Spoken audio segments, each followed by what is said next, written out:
This is Audible. This is Noir Reformatory, Third Offense. Written by Lexi C. Foss and J.R. Thorne, writing as Jennifer Thorne. Narrated by Lisa Zimmerman, Gregory Salinas, Cale Williams, and Cassandra Miles. Prologue. Katos. Cherries, I thought, inhaling deeply as the fragrance twisted in a seductive curl beneath my nose. Leather, smoke, wintergreen. An intoxicating combination that shouldn't have appealed as a collective perfume, but it called to me on a deep-seated level that told me my mate had finally arrived. I knew we would be compatible based on our origins. However, I hadn't expected her scent to so utterly consume me. It made walking difficult, my body strung tight with the need to claim. That wasn't how I wanted this introduction to go, although I wouldn't be disappointed if she ended up naked beneath me after a brief hello. My lips curved upward at the prospect. I didn't even know what she looked like yet, but I wanted her, because that scent was fucking mouth-watering.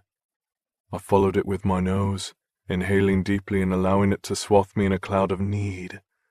My mate, my Layla, my future queen. Her essence grew with each step I took through her parents' home. They'd called me the moment they'd learned of her pending arrival. I'd flown straight here from my Dublin estate, using one of my private jets rather than my wings. I'd wanted to be well rested for this meeting, just in case my mate wanted to play. I mused, pausing at the front door to admire the beauty standing on the walkway near the lawn. She was just as stunning as I'd imagined, with long fuchsia hair, pale skin, mouth-watering curves, and a regal flair to her elven chin as she held her head high. She resembled her mother in many ways, and yet I found Layla breathtakingly unique. No female had ever impacted me in this manner, stealing the breath from my lungs before I'd even attempted to speak. But it wasn't just her looks. It was her, the female, the allure and spirit bringing her body to life. She exuded a gentle aura and an innate kindness that I already admired. I didn't need to know her to sense our intimate connection. It was there in her scent, proof that we were destined to be together. Except the two males at her back were unexpected. Well, one of them I'd anticipated. Layla's parents had warned me about Novak's potential link to her. He'd once saved Vasilios, making him as worthy of a royal mate. I'd accepted that because it meant more protection for Layla. However, the Nora's presence surprised me. Was he a forced match, or a legitimate one? Only one way to find out, I decided, pushing away from the door and making my presence known. I'm missing the party, it seems, I said softly, aware that the wind would carry my voice to the one who mattered most. Layla. Her striking blue eyes immediately found mine, her nostrils flaring as my scent curled around her in warm welcome.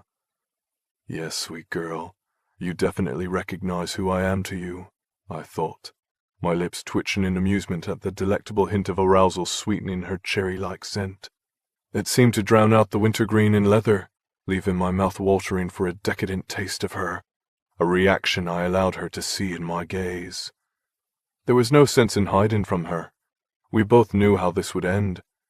Naked, hot, pleasure, I thought, moving toward her. My feathers tingled with expectation, already craving the feel of her nails digging into my wings while I kissed her. Patience, I told myself, very aware of the bristling mates at her back. They would be able to scent me too, which explained the wintergreen and leather. That was their addition to Layla's cherry flavor. Intriguing, I marveled, pausing before them with a grin. I'd never been attracted to another male's scent before, or a female's for that matter, but men were much more common among our kind than women.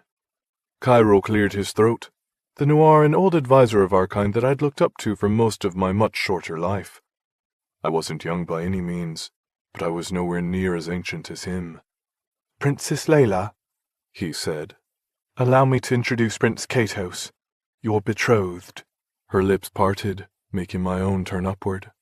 It was on the tip of my tongue to breathe my own version of a greeting, when the Nora's fist slammed right into my jaw. Chapter 1. Layla.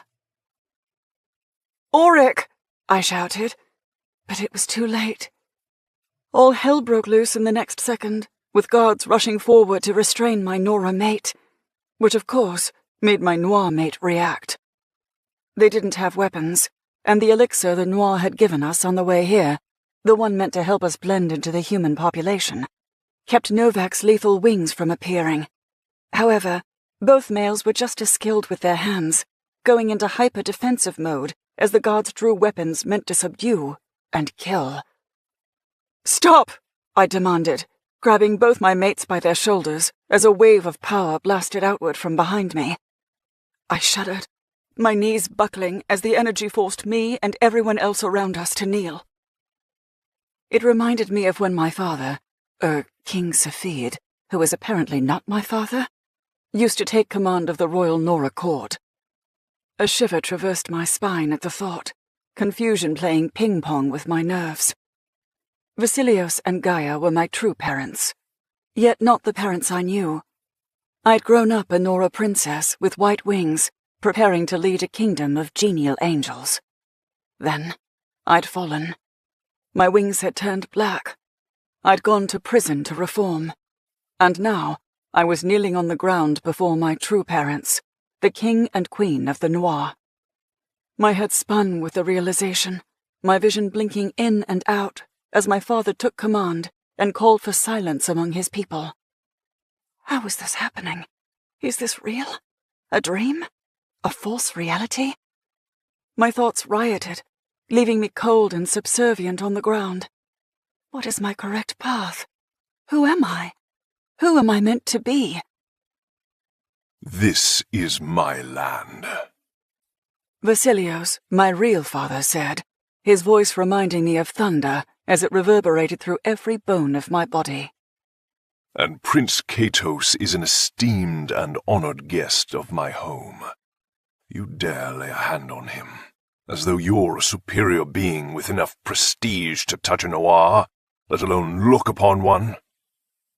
The distaste in his tone sent a chill down my spine. It reminded me of another man, one who often spoke similarly about the Noir, King Safid. "You're lucky I've even allowed you on my property, Nora," my father continued, his degrading tone a whiplash to my senses. "You're not worthy of the air you breathe, much less the life you've claimed through mating my daughter."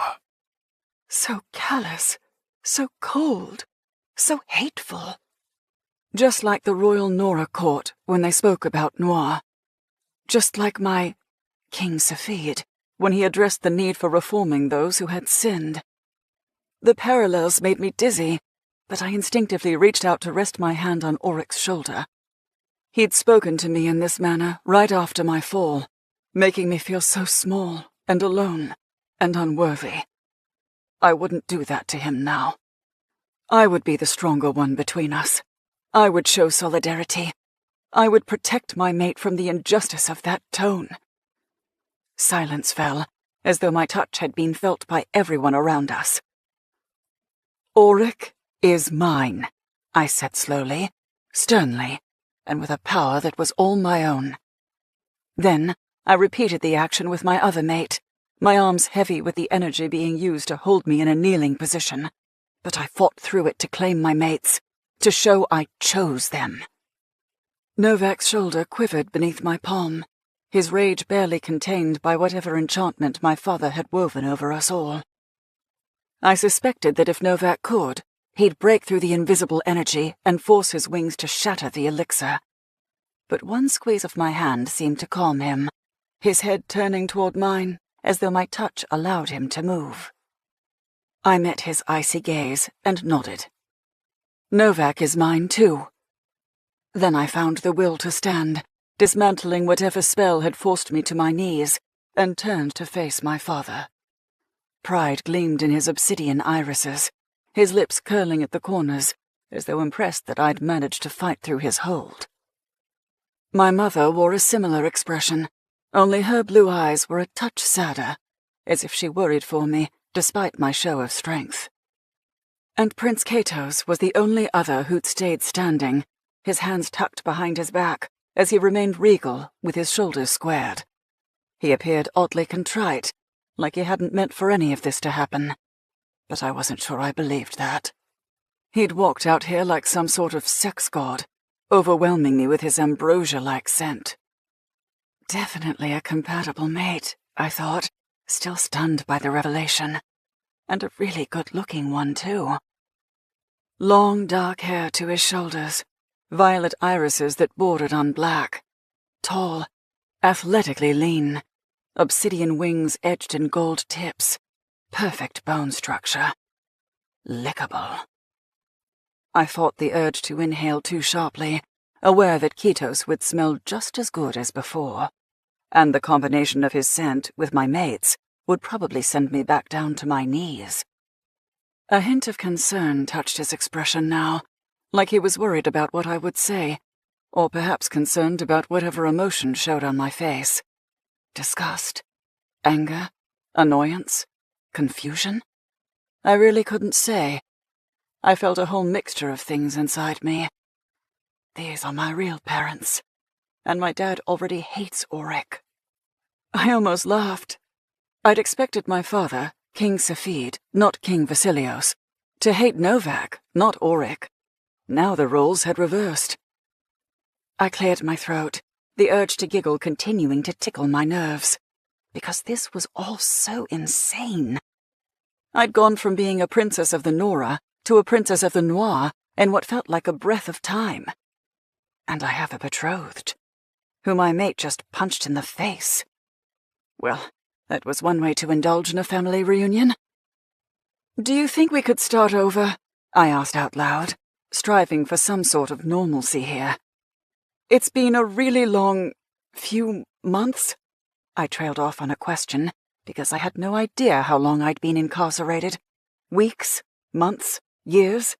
It had all been a whirlwind of death and violence and blood, with some really hot sex sprinkled on top, and a whole hell of a lot of politics I didn't understand.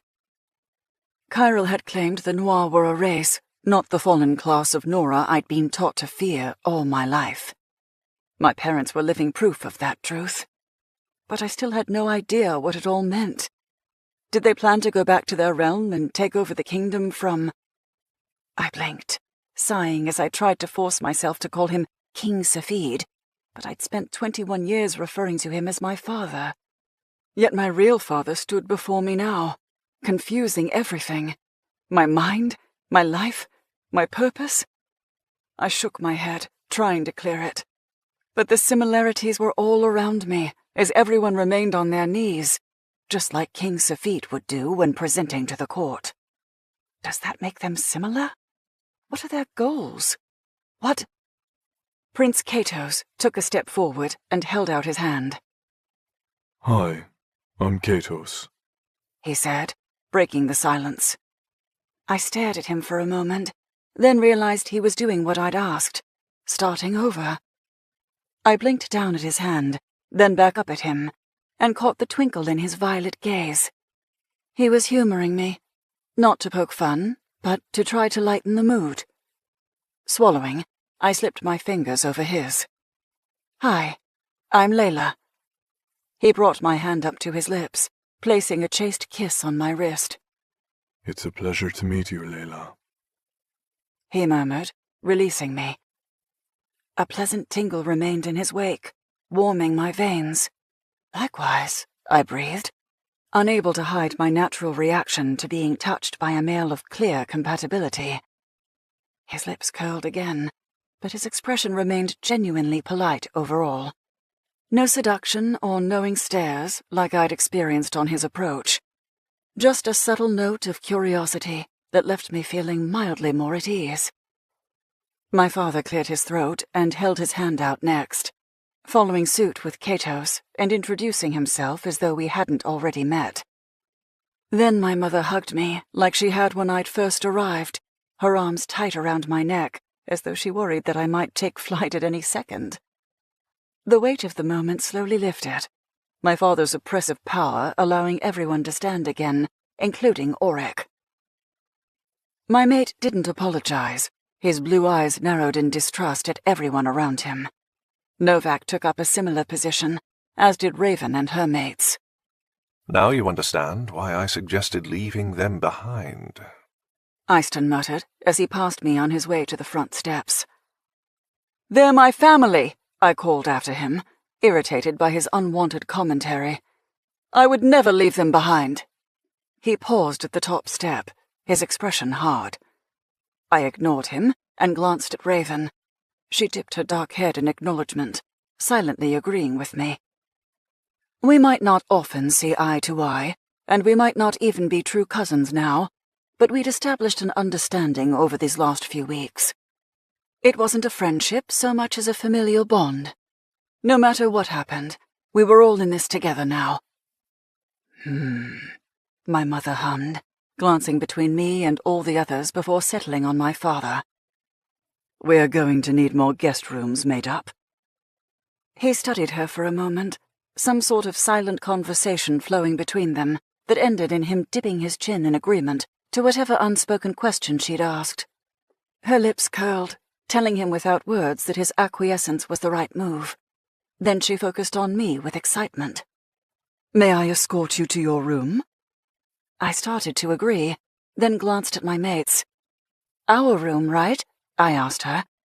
She followed my gaze, nodding slowly. Yes. I'll be honest, we weren't expecting you to arrive with mates, so it's been decorated for you exclusively, but I think it'll suit." I'd like a word with Novak and Auric first. My father interjected. Please. The last word seemed to be for me, because he met my gaze and held it. It's okay, Layla. Novak interjected, his palm finding my lower back. I would like a word with King Vasilios too. I met his ice-blue gaze, nibbling my lip. I wasn't sure I wanted to be left out of this discussion. We were a team, and it felt wrong to separate now. "Without me?" I asked, allowing him to hear my confusion. He leaned in, his lips brushing my ear. We won't hide anything from you, little cherry. He promised, in a voice meant for me alone. But I have a lot of questions, and I want to give you a moment with your mom. Oh. For Novak, that was the equivalent of a speech. My dark-winged mate rarely spoke, making his words that much more powerful. Glancing at my mother, I realized I had my own questions as well, questions only a mother could answer, and it would be nice to meet her properly, alone. "Okay," I whispered, agreeing to this temporary separation. "But come find me as soon as you're done." Always. Novak promised with a look, his mouth grazing my cheek. Auric joined us, his hand curling around my nape. We'll catch up to you, he said softly, his lips brushing my jaw in a gesture similar to Novak's. You can prepare the bed for us. That last part was spoken against my ear, but I sensed him holding Katos's gaze, because the prince smirked in response, as though unaffected by the clear show of possession from my mate. Novak caught my chin, pulling me in for a kiss that Auric finished with his tongue, their joint claim leaving me dizzy as they stepped away from me. My father did not look amused. However, Katos appeared intrigued. And yeah, that's my cue to, fly, I decided, clearing my throat. "Room?" I stammered, looking at my mother. "Yes," she agreed, slipping her arm through mine. "And we can do a tour, too." I took a few steps, then paused. What about Raven and her mates? The three of them were standing around awkwardly on the lawn, clearly unsure of where to go. How about I show them around the estate while Eyston and Natiri see to their guest room arrangements? Kyril suggested. Eyston's expression told me how much he did not want to do that. But the female noir, the only one I'd ever seen other than Raven and my mother, appeared to be thrilled with a task to do. "We'd love to," she said, joining him on the top stoop and grabbing Eyston's hand. His lips flattened in response. However, the glacial edge to his gaze thawed a little, the female clearly having a bit of pull over him. I wasn't sure if that was a result of her rare existence or their potential to mate. They both smelled a bit sour to me, but I definitely preferred that to some of the pungent scents from Noir Reformatory. It just reinforced that no Noir held a candle to Auric or Novak. Or Katos, I thought, glancing at the handsome prince again. He winked in response, like he could read my mind, which resulted in Auric growling behind me. Ignoring them both, I focused on my mom. "Tor sounds good." She grinned knowingly. "I agree." She glanced at Kyril. "And thank you for offering to give Layla's friends a tour." "Family," Raven corrected. "We're her family." My mother nodded. "Yes, of course." Her voice held a slight edge to it, but her expression remained kind. "I'll make sure the cooks are aware of our increased party size for dinner later." I'll handle that for you, my queen. A guard with fiery red hair said, bowing. "Thank you, Limerick," she responded. "That would be much appreciated." She gave my arm a little tug, pulling me toward the steps. "We'll start inside and work our way out." "Okay," I agreed, glancing back at Novak and Auric. They both had their eyes on Katos, who had remained beside my father. Apparently, he intended to stay for their discussion. That can't be a good sign, I thought, swallowing. That can't be a good sign at all. Chapter 2. Novak. Layla's fuchsia hair disappeared through the front door, leaving her cherry scent lingering in the wind. It took physical restraint not to follow her, my desire to protect her riding my spirit hard. There were too many guards, too many unknowns, too much unexplained power. Starting with the source standing before me. King Vasilios. I knew him as the rogue Noir I'd spared a century ago. He was the reason I'd fallen. His mate, Layla's mother, had been brutally abused and raped and left for dead, and he'd required revenge. I'd been sent to capture and stop him. Instead, I'd allowed him his moment, respecting the need to avenge his female. I also hadn't felt that the Nora who'd violated her had deserved to live. So I'd fallen for disregarding a direct order, or at least I'd thought that was the reason for my fall. Until we'd arrived here, and I'd realized the male before me was the actual reason. Kyril had called it a kiss of the gods, stating that I'd been marked by a powerful Noir as someone of merit and worth. Because I let him live that day, I understood now.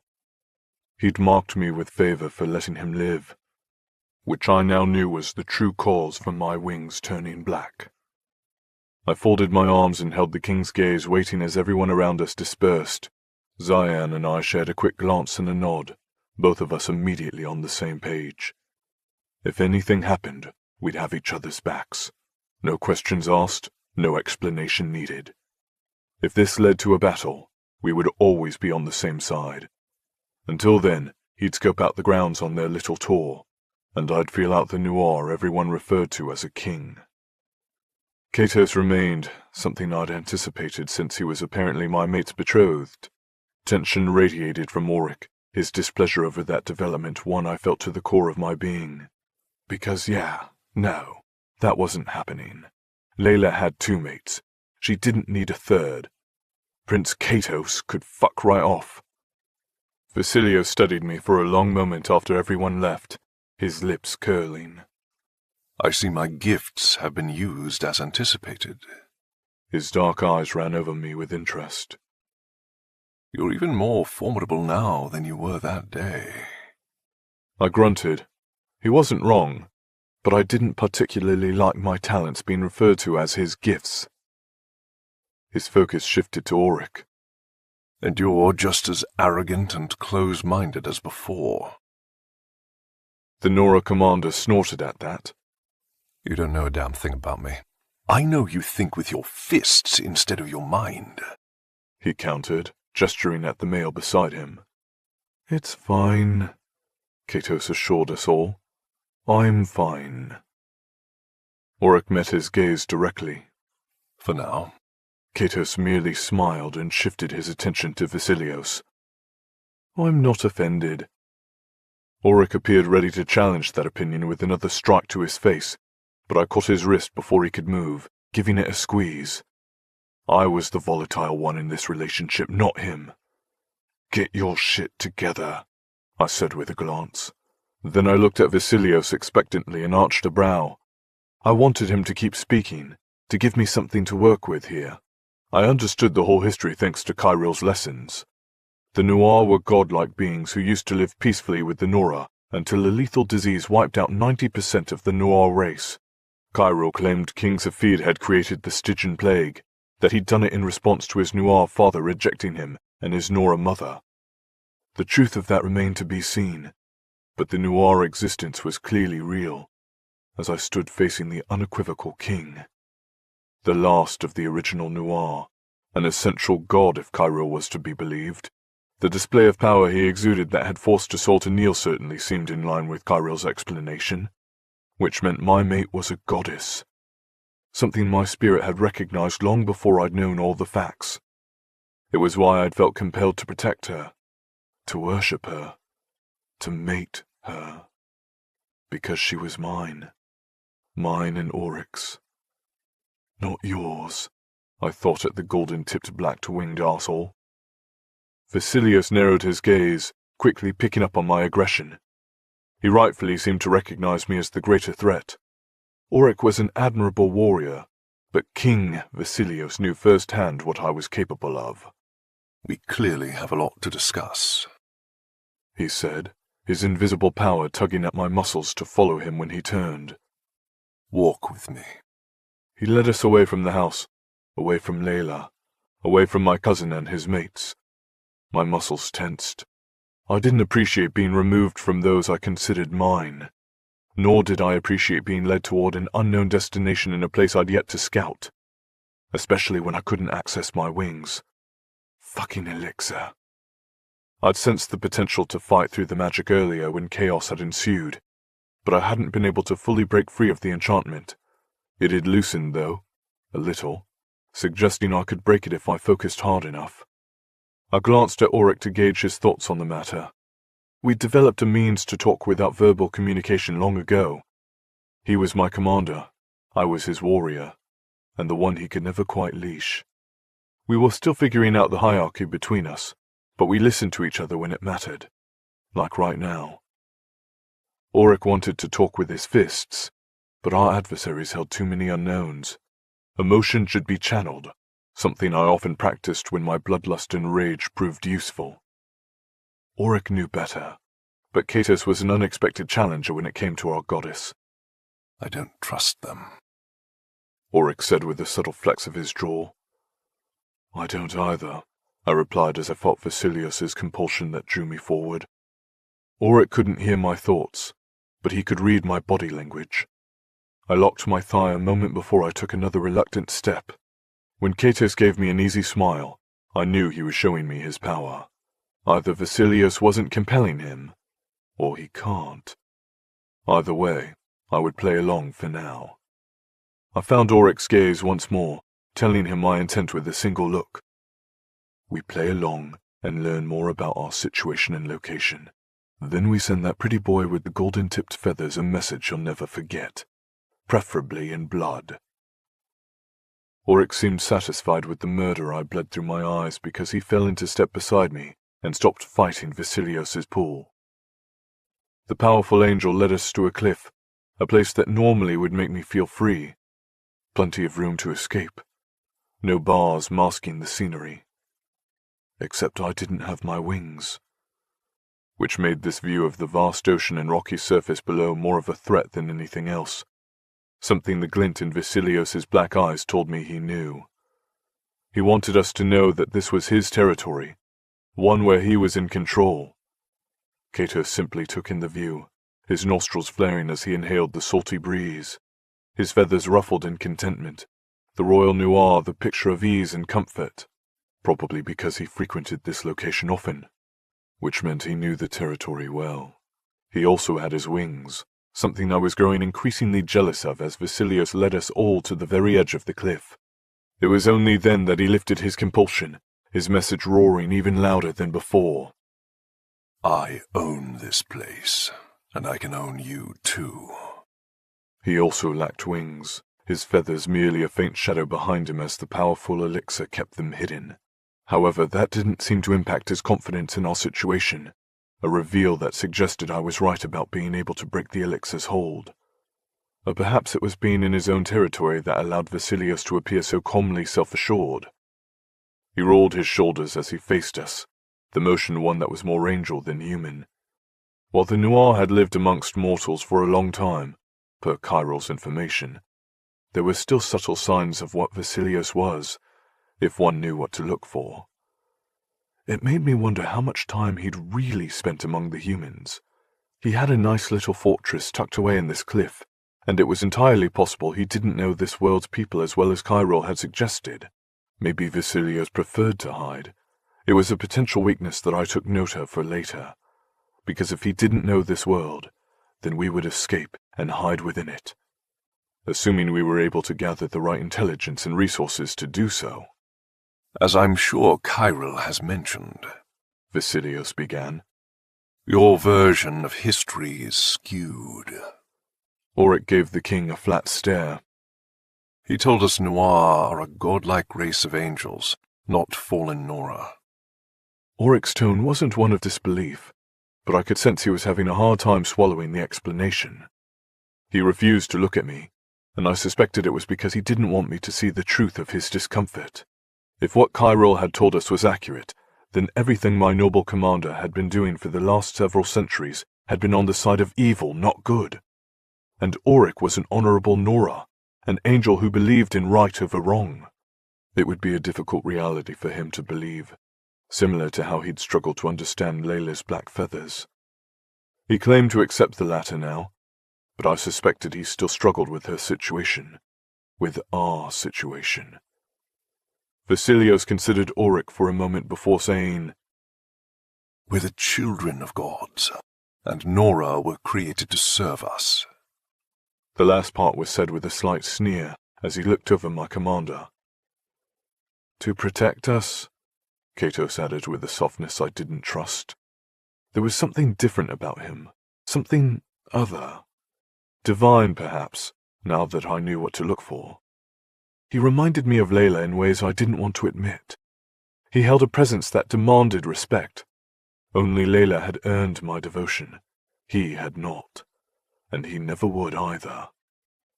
When Katos briefly met my gaze with powerful violet eyes, I didn't flinch away. Whatever the fuck you are, test me and you will bleed.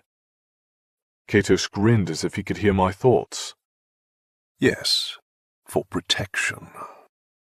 Vasilios said, agreeing with Katos's commentary. Instead, those of us who survived the plague were forced to flee our homes because the Nora had all turned on us. And now they're obsessed with reforming us.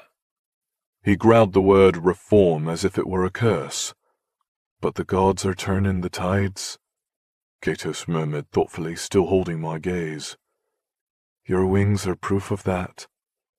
My wings were marked by Vasilios, I told him. My attention returned to the king, daring him to deny it. Vasilios merely smiled, the smug bastard. He's just as bad as Golden Boy over there. You proved your worth that day, Novak, Vasilios said with a slight lift to his lips. I gave you my blessing. My divine ancestors are the ones who chose to see it through, and they marked your two friends as well.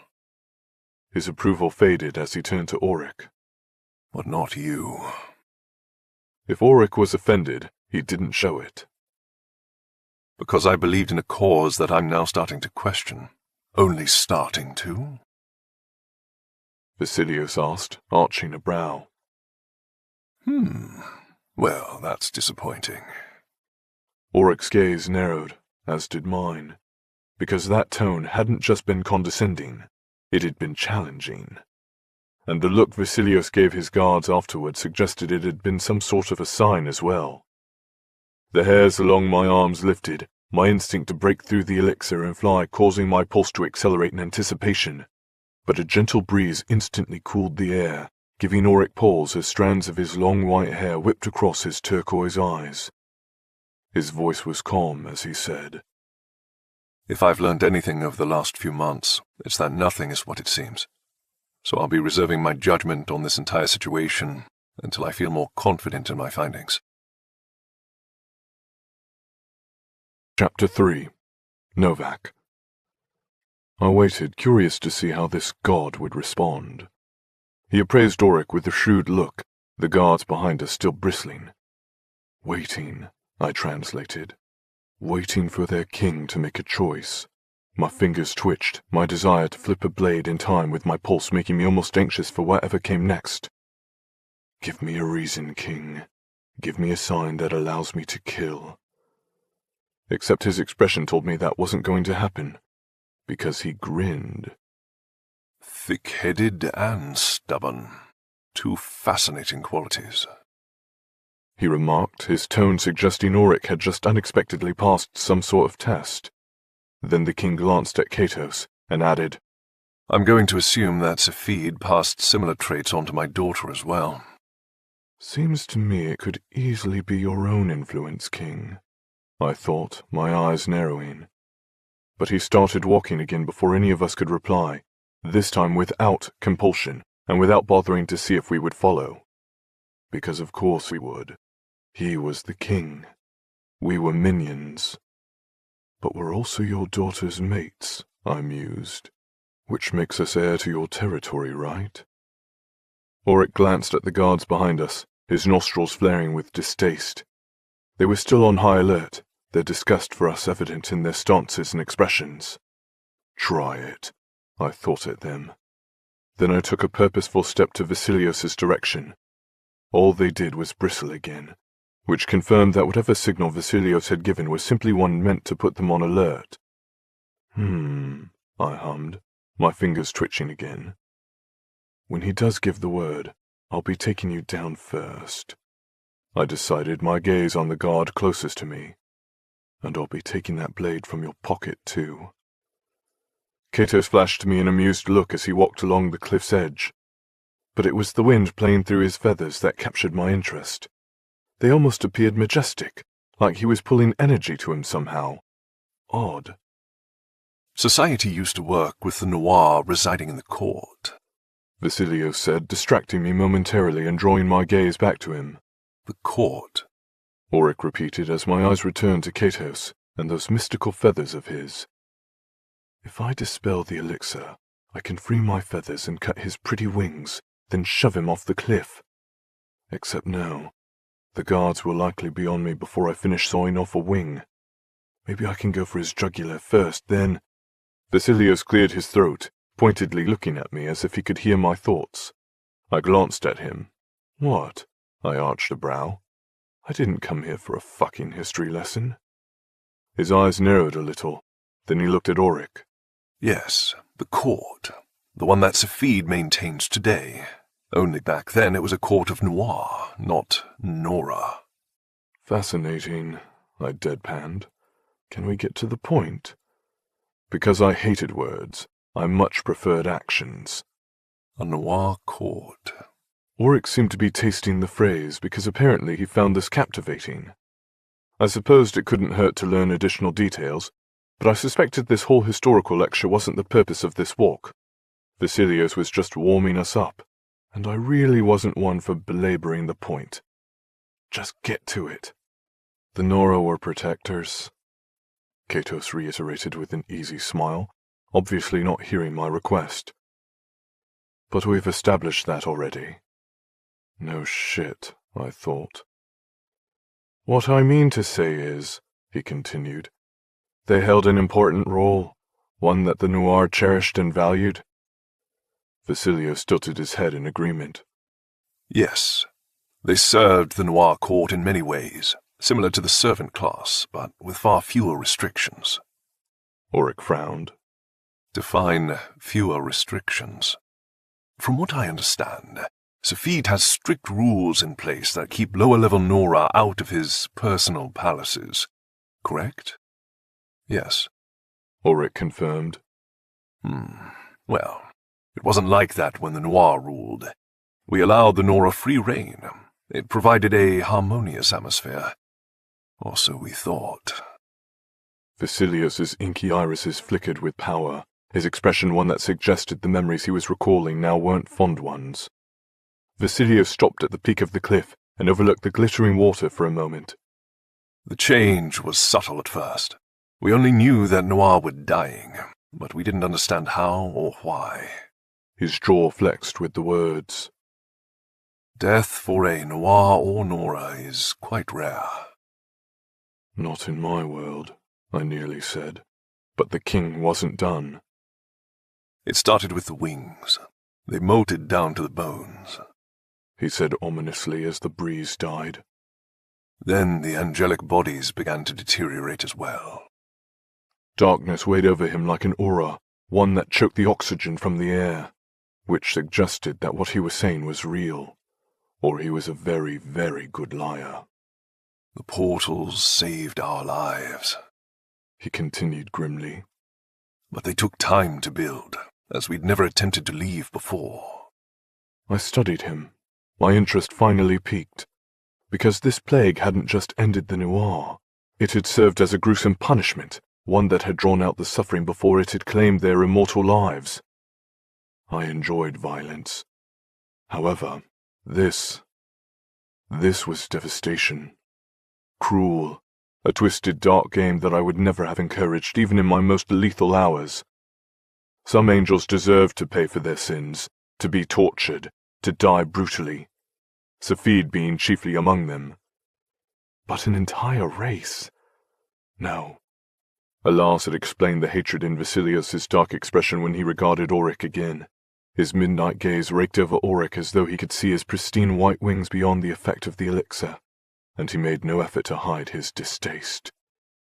We eventually found this world, he said, sweeping his hand over the expanse of the land behind us. And we quickly learned the importance of hiding our true natures. The mortal minds are too feeble to understand our existence, and many want to worship us, which has never been our way of life. I hummed. Is that truly accurate? Because you've certainly built yourself a palace befitting a god. His gaze met mine as though he'd heard that thought. While this has become our home, we miss our world. Oh, are we finally arriving at the point of this whole lecture? I wondered. Safid has taken something that doesn't belong to him, Vasilius continued, his voice deepening as his words carried over the wind. There are many who believe he orchestrated the plague, too. We've never been able to prove it, but he certainly possessed the motive and talent to do so. And he's clearly responsible for the memory alterations. I couldn't argue with him there. Safid's ability to manipulate the mind was well known among the warriors, and often revered, although Safid had always presented it as a benign gift, one meant to soothe. He'd often promised to remove bad memories for warriors who had experienced loss or troubling situations, and many had agreed to his brand of altering. I'd never accepted the opportunity because experiences mattered. They defined me, and I'd never been very eager to have any of them removed from my mind. Although would he have removed my memories of Vasilius had I followed through that day? I wondered, my lips curling down as I glanced at Auric. Has he ever been in your head? Auric had been one of Safid's prized commanders, a warrior he'd trusted with protection of his own daughter. If anyone had fallen victim to Safid's powers, it would have been Auric, and maybe even Layla. My gaze narrowed, my focus returning to the clever Noir king. Or this is a way to drive a wedge between me and my mates, make me question Safid's interference in their heads. His mouth curled, making me wonder just how much of my thoughts he could hear, because I doubted my eyes were conveying nearly as many words as my mind. Well, a historical discussion wasn't what I had in mind for this conversation, he admitted. Liar, I thought of him. But it sets the context, he added. My daughter is the future. She's my only successor, the heir to a throne neither of you can even begin to understand in your current states. You're not worthy of her. He tilted his head after a moment. At least, not yet. That last part had my eyebrow inching upward. You could be worthy, he seemed to say. but only if you prove it. That sounds like a challenge. I mused back at him, my expression doing all the talking for me. But I've already won over your daughter, and I'll continue doing so for an eternity to come. Auric stood beside me, his shoulders rigid, his jaw tight. He seemed to feel the same way as I did, his posture saying he didn't care what this king thought. Layla was ours. Ours to protect, ours to worship, ours to fuck. Because Layla's approval was the only one that mattered to us, not his. I glanced at Prince Golden Boy, and certainly not yours. That said, Vasilios continued, I'll respect her choice for now, as long as you respect that these lands are mine. I am king here, my mate is queen, and my daughter is very much your superior. I considered his choice of phrasing for a moment, then dipped my chin in acknowledgement. Layla had always been my superior, even as a Nora princess. I could easily accept her being my superior here too. She was a goddess, my mate, and I would always bow to her regardless of her status in life. Auric appeared to agree as well because he echoed my nod. Excellent. Then I suppose that means we can move forward for now. Vasilios said, glancing at Katos. Yes? Of course. He agreed with the ease of a man with nothing to lose. I studied him for a long moment, trying to discern a flaw in his act and finding none. He'd perfected it somehow, presenting a charade of perfect hospitality. But I didn't trust him. Not in the slightest. Good. I expect you to bring them both up to speed. Vasilios said, interrupting my contemplation of Katos' motives. And here you thought I was done testing you. You'll never be done testing me, the prince drawled, sounding amused. But I do think this might prove your most difficult task yet. Vasilios glanced at me, his lips twitching. Indeed. His obsidian gaze resembled glittering black diamonds as he returned his focus to Katos. Good luck. He drew out the word before diving off the cliff and flaring his wings, breaking through the elixir with an ease I envied, and took off toward the water with 3 warriors on his tail, all of them equipped to guard him. Well, that was certainly a cruel move on the king's part. I mused, my mood vastly improved, because the king had just left Katos alone, with me and Auric, next to a deadly-looking cliff. Chapter 4. Layla.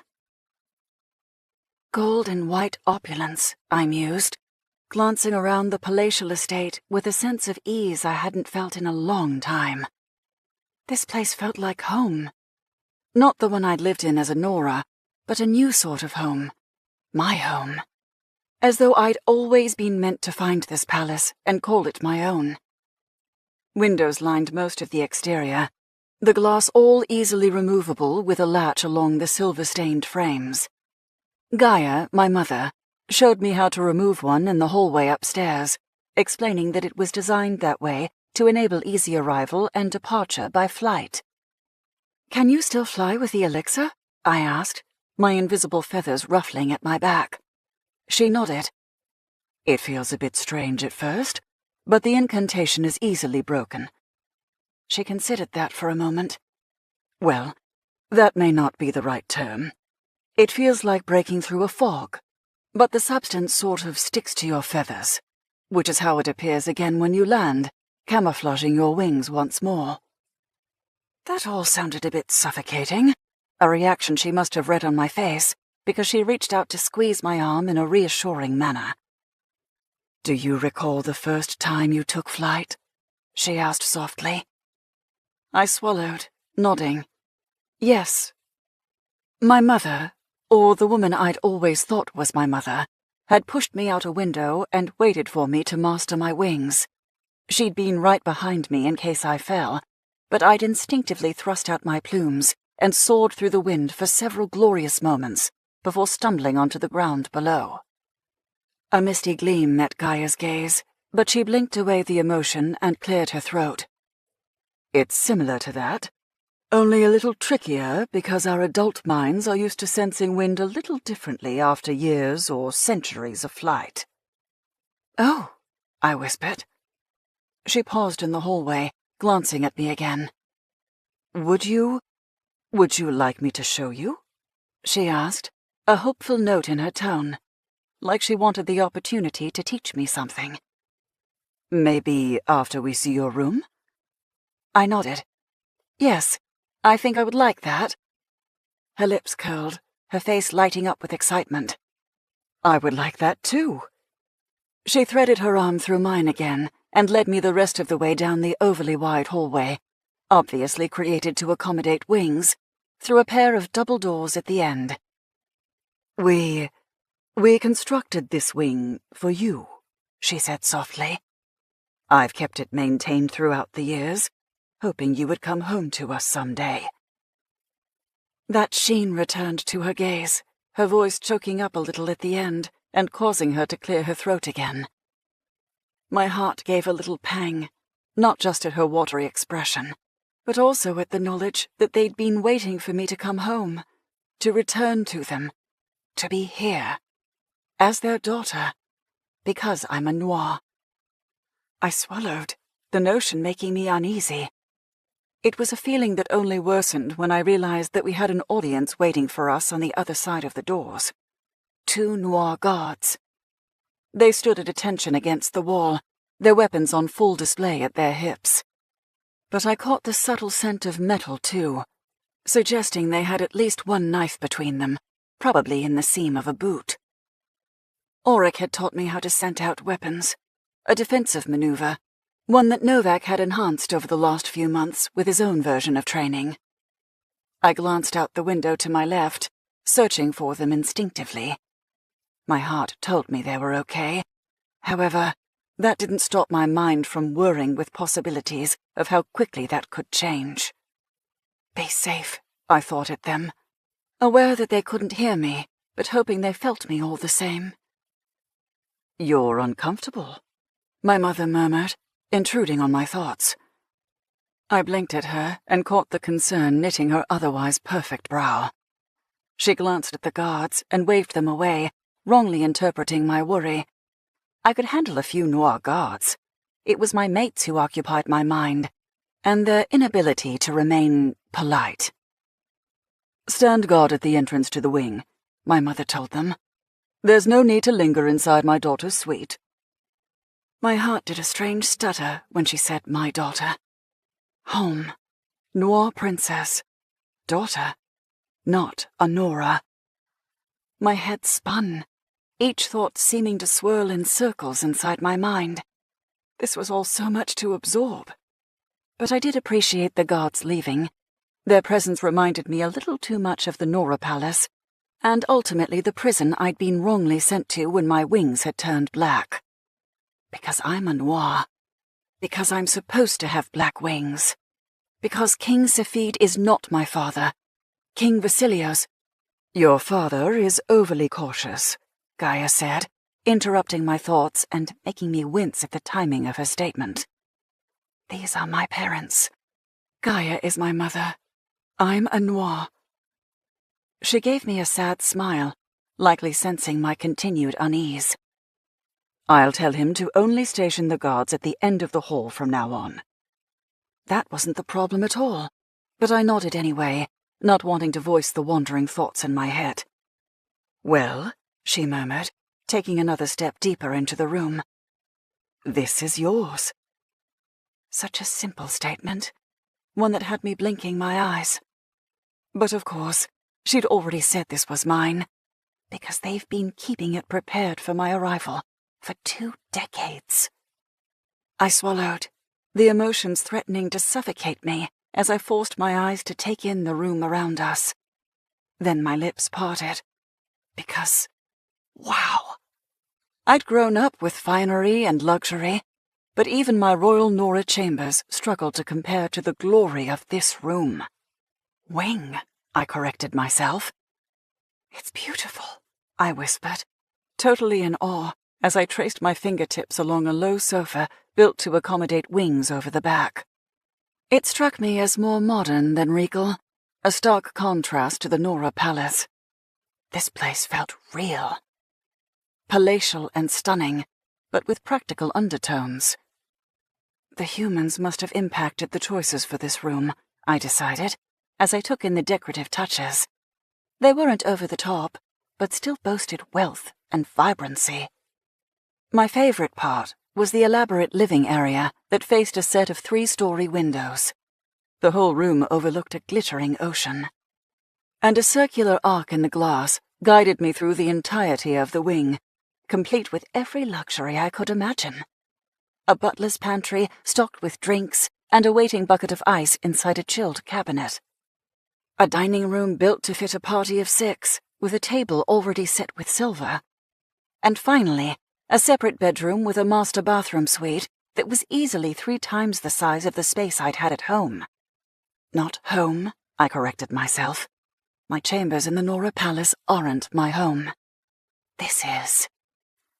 Salty air tickled my nose when I wandered through the bedroom. I took it all in, closing my eyes for a moment as a subtle breeze drifted in from the open balcony doors. The scent of the sea had been a faint reprieve at the reformatory. Now, it would become my home. Never mind. This is definitely my favorite part. I took a deep breath, held it, and then let it out. When I opened my eyes again, I found my mother watching me. She chewed her lip in a way that suggested she didn't realize she was even doing it. A subtle gesture I sometimes found myself doing when nervous. You do like it, don't you? Like it? I asked incredulously. I swept my fingers through the sheer drapes billowing around us as I took in the massive bed, the silver-accented walls, and the incredible view around me. This is the most amazing place I've ever seen. She visibly relaxed as she stepped up beside me, her gaze going to the ocean below. I'm so glad, darling. My cheeks heated at the endearment, her motherly tone unmistakable, and yet a little bit awkward since we barely knew each other. But to her, I was the child she'd lost decades before. And to me, I wasn't quite sure what she was yet. My mother, obviously.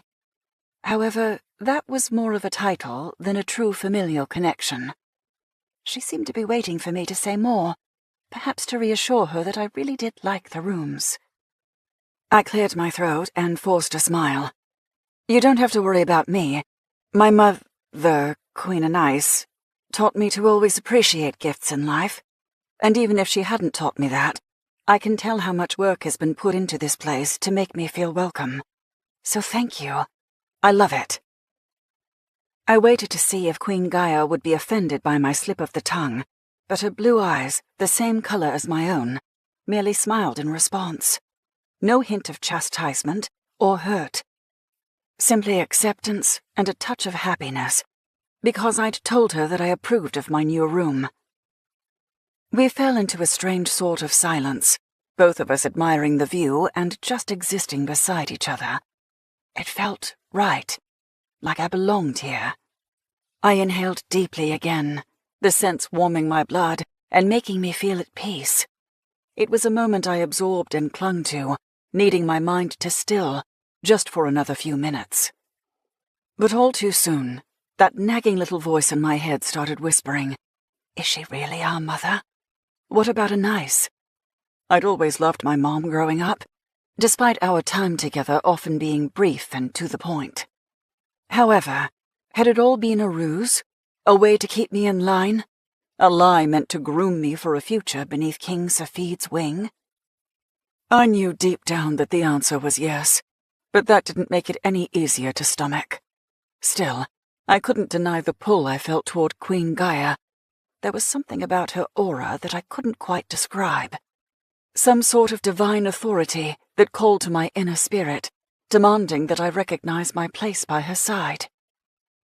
Her blue eyes met mine, her smile still touched with a hint of sadness, as she murmured, "This all must be overwhelming." She glanced at the balcony. "Perhaps we should entertain a flying lesson later." "It's overwhelming." I couldn't deny that. "But," I swallowed, thinking through what I wanted to say, "but I think I would still like that lesson. It would give me time to get to know her, something my heart wanted more than anything. Because if she really was my mom, which I increasingly believed with each passing second, then I didn't want to waste another moment. And on a practical level, it would also tell me how to battle this elixir. However, it was more so the desire to know my mother that inspired me to grab her arm. "Please," I added, as a sweep of energy ran up my limbs as a result of my touching her. I inhaled sharply, the electricity sizzling through me and bringing with it a sense of calmness that had my shoulders instantly relaxing. Oh, I liked that. And her expression told me she'd felt it too. I wasn't sure if it was simply us touching that had evoked such energy, or if it had come from her, but I was definitely starting to believe everything Chiral had told me about the truth of the Noir. My mother was a goddess, which makes me one too. My throat went dry with the thought, my need for a distraction mounting by the second. I released my mother and stepped through the open glass doors in the bedroom and onto the balcony. There were no rails, granting me a sense of freedom that had me longing to spread my wings. Alas, the elixir kept them hidden. Yet I sensed them behind me like a mirage. Gaia's words from earlier had me recalling my first flight. The anticipation, the terror, the excitement. Except this time I was in a different world. The ocean that spanned out before me sparkled under a bright sunlight, with a sky that held a different tone of blue than I was used to. Because this wasn't my world. This one belonged to humans. "Are you sure it's safe to practice? In regard to being spotted by the locals, I mean?" I asked. We'd been given the elixir for a reason. However, the guards freely wore their wings. Of course, I'd mostly only seen them inside the palace walls, where they wouldn't be spotted. "There's nothing to worry about," Queen Gaia said, gliding to my side as she clasped her hands in front of her and surveyed the horizon. The sun played with her vibrant hair and reflected the natural sparkle in her eyes. "The grounds are well guarded and away from human eyes, so the elixir isn't necessarily needed inside the compound gates." "And outside?" I asked. She glanced at me, her smile seeming to slip a little. "Outside our border patrol, it's absolutely required, so you must learn how the elixir works." "Border patrol?" I repeated, shivering with the reminder of the reformatory and the guards who had been stationed there. She blinked at me a few times, then seemed to follow my concern. "Oh, the guards and border patrol here are for our protection, and no other purpose." I swallowed, nodding. "Okay." On the surface, that made sense, but something about it felt off. I'll have to mention it to Novak and Auric. Thinking of them reaffirmed my need to break through this elixir. They would want to know how to free their wings, and something told me that wasn't the topic they were currently discussing with King Vasilios. "My father," I corrected myself, shivering again. Yeah, I definitely need a good flight. That would help clear my mind. "If you prefer more time," my mother began. "I don't," I interjected, refocusing on the cliffs below. "I want to—" I trailed off as a glint of gold caught my eye. I blinked, then narrowed my eyes at the familiar black and gold wings. Prince Katos. My compatible mate. The sun glimmered against his incredible feathers, causing my nostrils to flare in search of his delectable scent. But he was too far away for me to possibly pick up his floral decadence. And it was a craving I shouldn't entertain. I lowered my gaze away from him, slightly ashamed of my body's reaction, only to realize he wasn't alone. Novak and Auric were kneeling at his feet. What? Cato stood over them, his arms crossed and his wings tucked at his back. Oh, shit. My heart fluttered. I didn't think. I acted. The lesson starts now, I informed Queen Gaia as I dove off the platform and prayed my wings broke through the spell. Chapter 5. Katos. A few minutes earlier. Here we go, I thought, sighing to myself. The moment Vasilios's wings had appeared, I'd felt a subtle change in the air around Novak and Auric. They were very aware that we were alone out here, and they clearly had some things they wanted to say. But not with words. Rather, they intended to use their fists. Before we do this, you may want to consider why the guards felt confident enough to leave me behind without much protection, I said, giving them as subtle a warning as I could. I was a gentleman after all, and I honestly wasn't in the mood for a fight. However, neither of these males appeared ready to listen to reason. Instead, they glanced at each other before grinning at me. I think they underestimated how much damage we can do with our hands, Auric drawled. Novak grunted, the sound seeming to be one of agreement. He didn't appear to talk much, preferring to observe and listen quietly while analyzing every potential outcome of a situation. I had no doubt he'd taken my measure several times and found me severely lacking. But looks could be deceiving. I didn't need to be a former warrior to be deadly, a fact these two males were about to learn the hard way. They started to move, their steps complementing each other in a manner that suggested they'd fought together numerous times before. I remained still, observing their technique with mild interest. They were clearly skilled, and deadly to most, which meant they were excellent protectors as far as Layla was concerned. But they hadn't met someone like me before. If they had, they wouldn't have been so outwardly arrogant. You might be compatible with Layla, but she isn't your betrothed, Auric informed me, the final word coming out like a curse. She gets to choose, not you. On that part, I could at least agree. I would never force her. Being betrothed in our culture meant we were ideal mates, not promised to each other. Yet you have the audacity to consider yourself worthy of her, Auric countered. I could say the same to you, Nora, I replied, a bit insulted by his pretentious air. If anyone could be considered superior in this position, it was me. Yet I was doing my damnedest to remain calm and polite. My desired mate had selected these two males for a reason, and I was choosing to respect that selection rather than point out the degradation of it. They weren't deserving of her at all. And for them to question my own worth just stung. No one could be entitled to a female of Layla's station. She was a goddess, a supreme being. We were all meant to serve her. It was a gift to even be considered compatible, something these two males seemed to have completely forgotten, or perhaps overlooked. Novak straightened, his gaze narrowing as he realized I hadn't moved once since they'd started prowling around me. I arched a brow. Do you understand yet? He growled. I see you don't, I thought as he flared his wings to shatter the elixir's hold. I could sense his intent, as well as the lethality of his bladed feathers, and decided to teach him a lesson before he made a deadly mistake. All it took was a twist of my wrist, a simple thought, a subtle tug on the energy stabilizing his stance.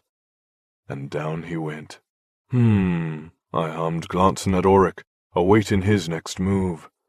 But Novak shoved off the ground to his feet in a blindingly fast kick that circumvented my loose hold on the energy around him. His wings flared, the metallic bits on full display. Magnificent, I marveled, honestly impressed. Layla's choice seemed more appropriate now. This male clearly one capable of keeping her safe. Alas, he needed to work on his manners, a fact evidenced by him coming right at my neck with his deadly wings. I splayed my fingers, using my control over the energy around us to shove him back without touching him. It was similar to telekinesis, but not quite. I inherited this gift from my maternal side, the line renowned for energy and force manipulation, which I used now to put the noir on his ass again. and created a shield on my opposite side that sent Auric bouncing off the air and onto the ground beside the other male. "Are you done yet?" I asked, bored. Both of them snarled in response. I sighed. "Look, I don't want to fight you." Novak leapt up again, slicing right through my barrier and nearly nicking my face with his razor-like feathers before I shoved him several steps backward with a blast of energy that would have sent most men to their graves.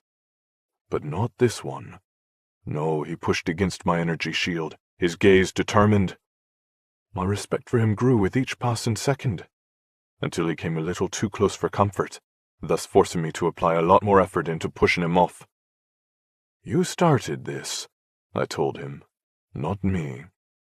Then I let him feel the full force of my ability, needing him to understand the true threat behind my nature. I was a Noir prince for a reason, a compatible mate to a goddess for a reason.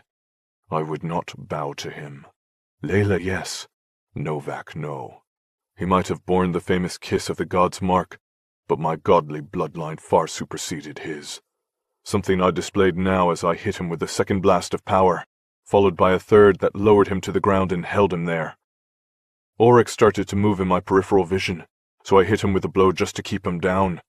They both tried to fight it, their courage admirable, but I was beginning to question their intelligence. "You've not met a Noir like me before," I told them quietly. "Even with your weapons, you wouldn't stand a chance." Of course, I wasn't invincible, but they would need to see beyond their own arrogance to determine my weakness. And that clearly wasn't going to happen today. To drive that point home, I pressed on them a little more, ensuring they felt every ounce of my ability. Then I released them from most of my power and took a step back to evaluate their kneeling forms. "Now, shall we discuss this like adults? Or would you care for another demonstration?" I asked, folding my arms in a display of boredom. I'd barely broken a sweat, while the two of them were panting in angry exertion. They were powerful and strong and entirely too stubborn. With a bit of strategic foresight, they would prove more formidable. However, they'd underestimated me. Something I truly hoped they wouldn't do again. But if they continued to think with their possessive instincts and not their minds, they'd just end up on their asses again. A glimmer of fuchsia in the distance momentarily captured my focus, my gaze homing in on the two gorgeous angels flying toward us. "Layla," I whispered to myself, utterly taken by the sight of her stunning hair waving in the pale blue sky as she effortlessly sailed through the air. So fucking beautiful. So graceful. So perfect. Everything about her captivated me, from her ebony feathers, which I hadn't seen before, to her curves which were more evident now thanks to the force of the wind on her ill-fitting clothes. Her mother would help her with the wardrobe change. Not that I truly cared.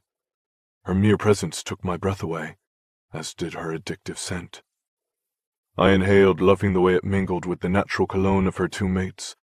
Somehow that just made her all the more attractive, like she was complete in a way she wouldn't be if their fragrances were missing. "What's going on?"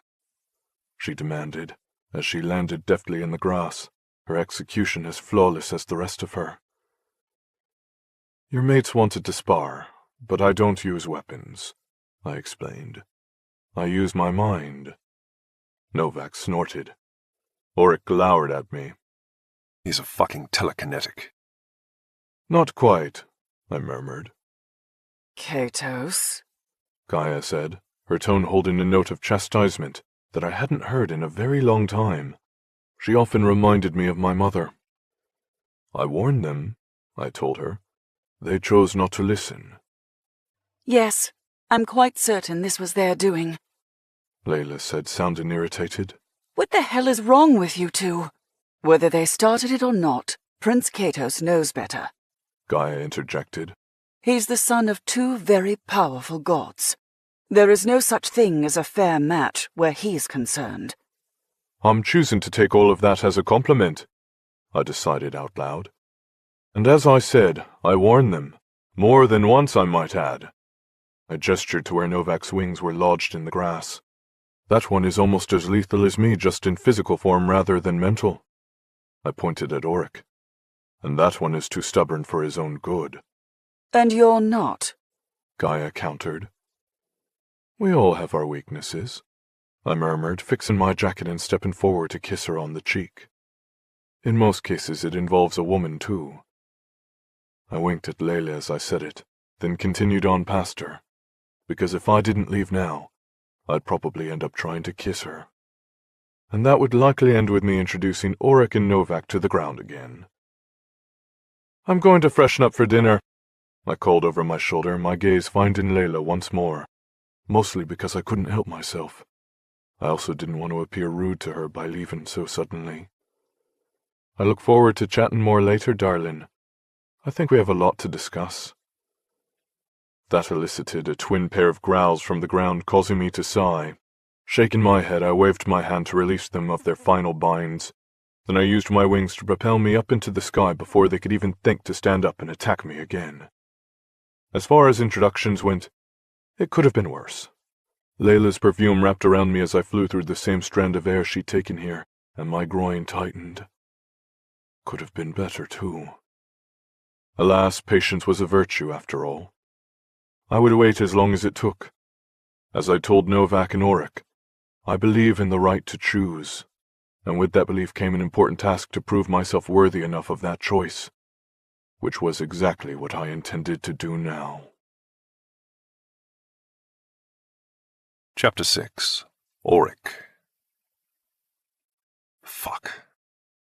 I didn't know what had just happened, but Novak and I had very clearly underestimated Katos. That asshole had taken us down without exuding any outward effort at all, something that I could honestly say had never happened to us before. And the expression on Novak's face told me it would never be happening again. I agree.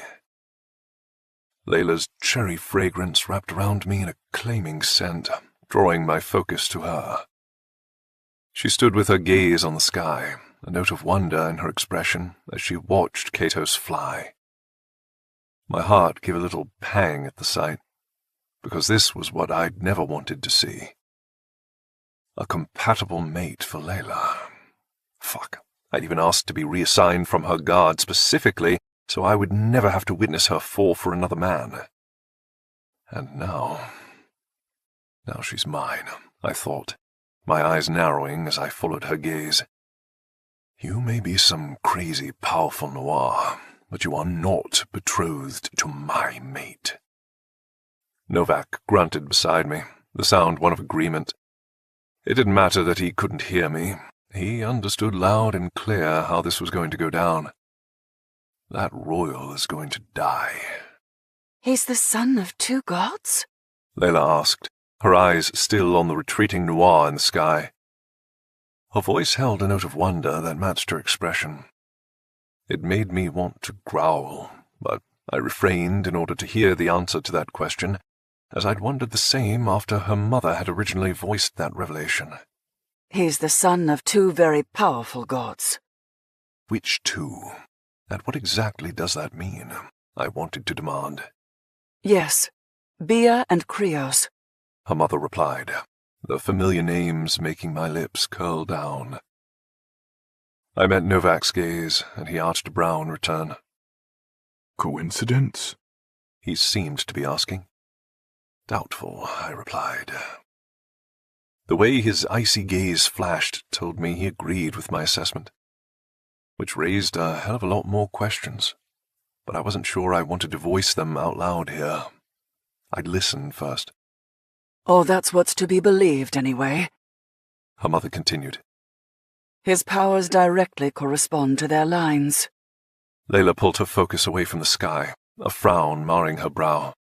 But I thought King Vasilios was the lost son of a god. That's what Kyril claimed, I thought, pushing off the ground. Of his era, yes, her mother murmured, her gaze sliding from Katos's winged form to her daughter. Katos is from the new era. What's the new era? Layla asked, as Novak joined me in standing behind our mate. There are different eras of gods and goddesses, with Katos being the newest generation. Your father is from the oldest generation, and the lost of his kind, her mother replied. Novak and I shared another look.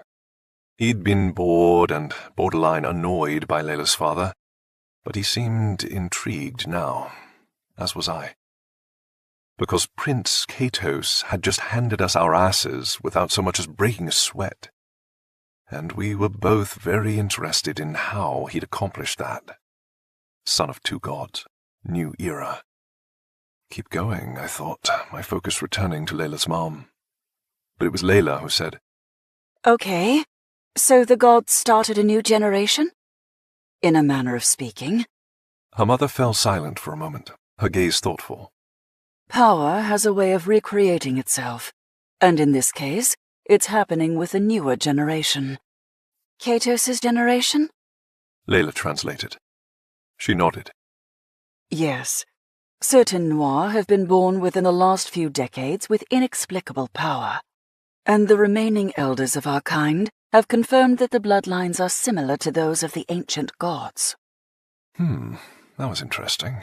And also something Kyril had failed to mention. Of course, there seemed to be a lot of missing information, like certain details about a Noir prince who happens to be the son of two gods, and, oh yeah, betrothed to Layla. Novak's icy irises flashed, his wings ruffling. There are more versions of Katos, He seemed to be saying. more children of God with immense telekinetic powers. Or perhaps that was my own thought prompted by his razor-like feathers snapping behind him, because the notion of there being more Noir like Katos made me murderous, and not just because they all might be compatible with Layla, but because they were threats. Okay. Layla said slowly, her focus on her mother. You said his powers directly correspond to their lines. As in the gods? It came out as a question, one I very much approved of her voicing.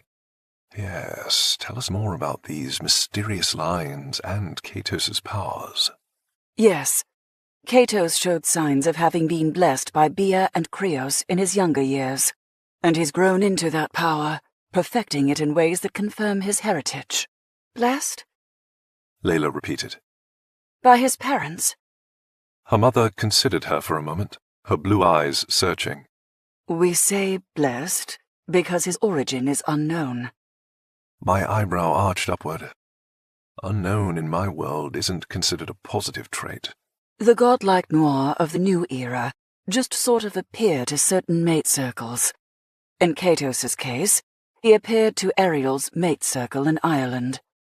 They took him in as their own, and he considers them to be his parents, not the gods who blessed him. She continued. And me? Layla asked. Did I appear? Her mother smiled. No, darling. You grew inside me, which technically makes you a member of the old era, as your father is a direct descendant, the lost of his kind. Because the gods are dead? Layla sounded uncertain. It was an uncertainty I shared. They no longer walk this earth. Her mother replied. But the souls live on, which Katos and the others of his era have proved. Have they, though? I wondered. If their origins are unknown, they could simply be other.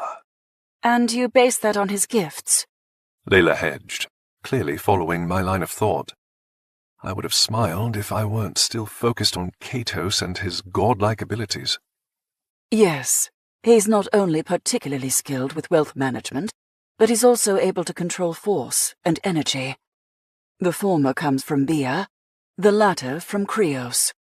My blood went cold at the direct correlation of those names and the history they represented. Novak's eyes narrowed, clearly feeling the same way. We were both very familiar with those fallen entities and the sins they'd committed. Only we'd been told they were powerful Nora who had let their gifts manipulate their judgment, thereby causing their fall. Bia had fallen for her greed, having stolen the fortunes of many to increase her own wealth. And Krios had fallen for his sloth-like approach to his gift. He'd been in charge of fortifying the balance of power by ensuring that the energy remained, even among the Nora race, thus providing everyone with equal strength and support. Only he'd chosen to laze around instead, keeping his power to himself and living a life of energetic gluttony. All Nora warriors had been taught their histories, mostly as a way to keep us informed of potential threats. "A Nora with too much power cannot be trusted," King Zafid had often said. "We are just not created to maintain those gifts on our own. It's too heavy a burden. Should a time come when you see signs of such greatness, bring the being to me. It's a matter I will need to handle personally."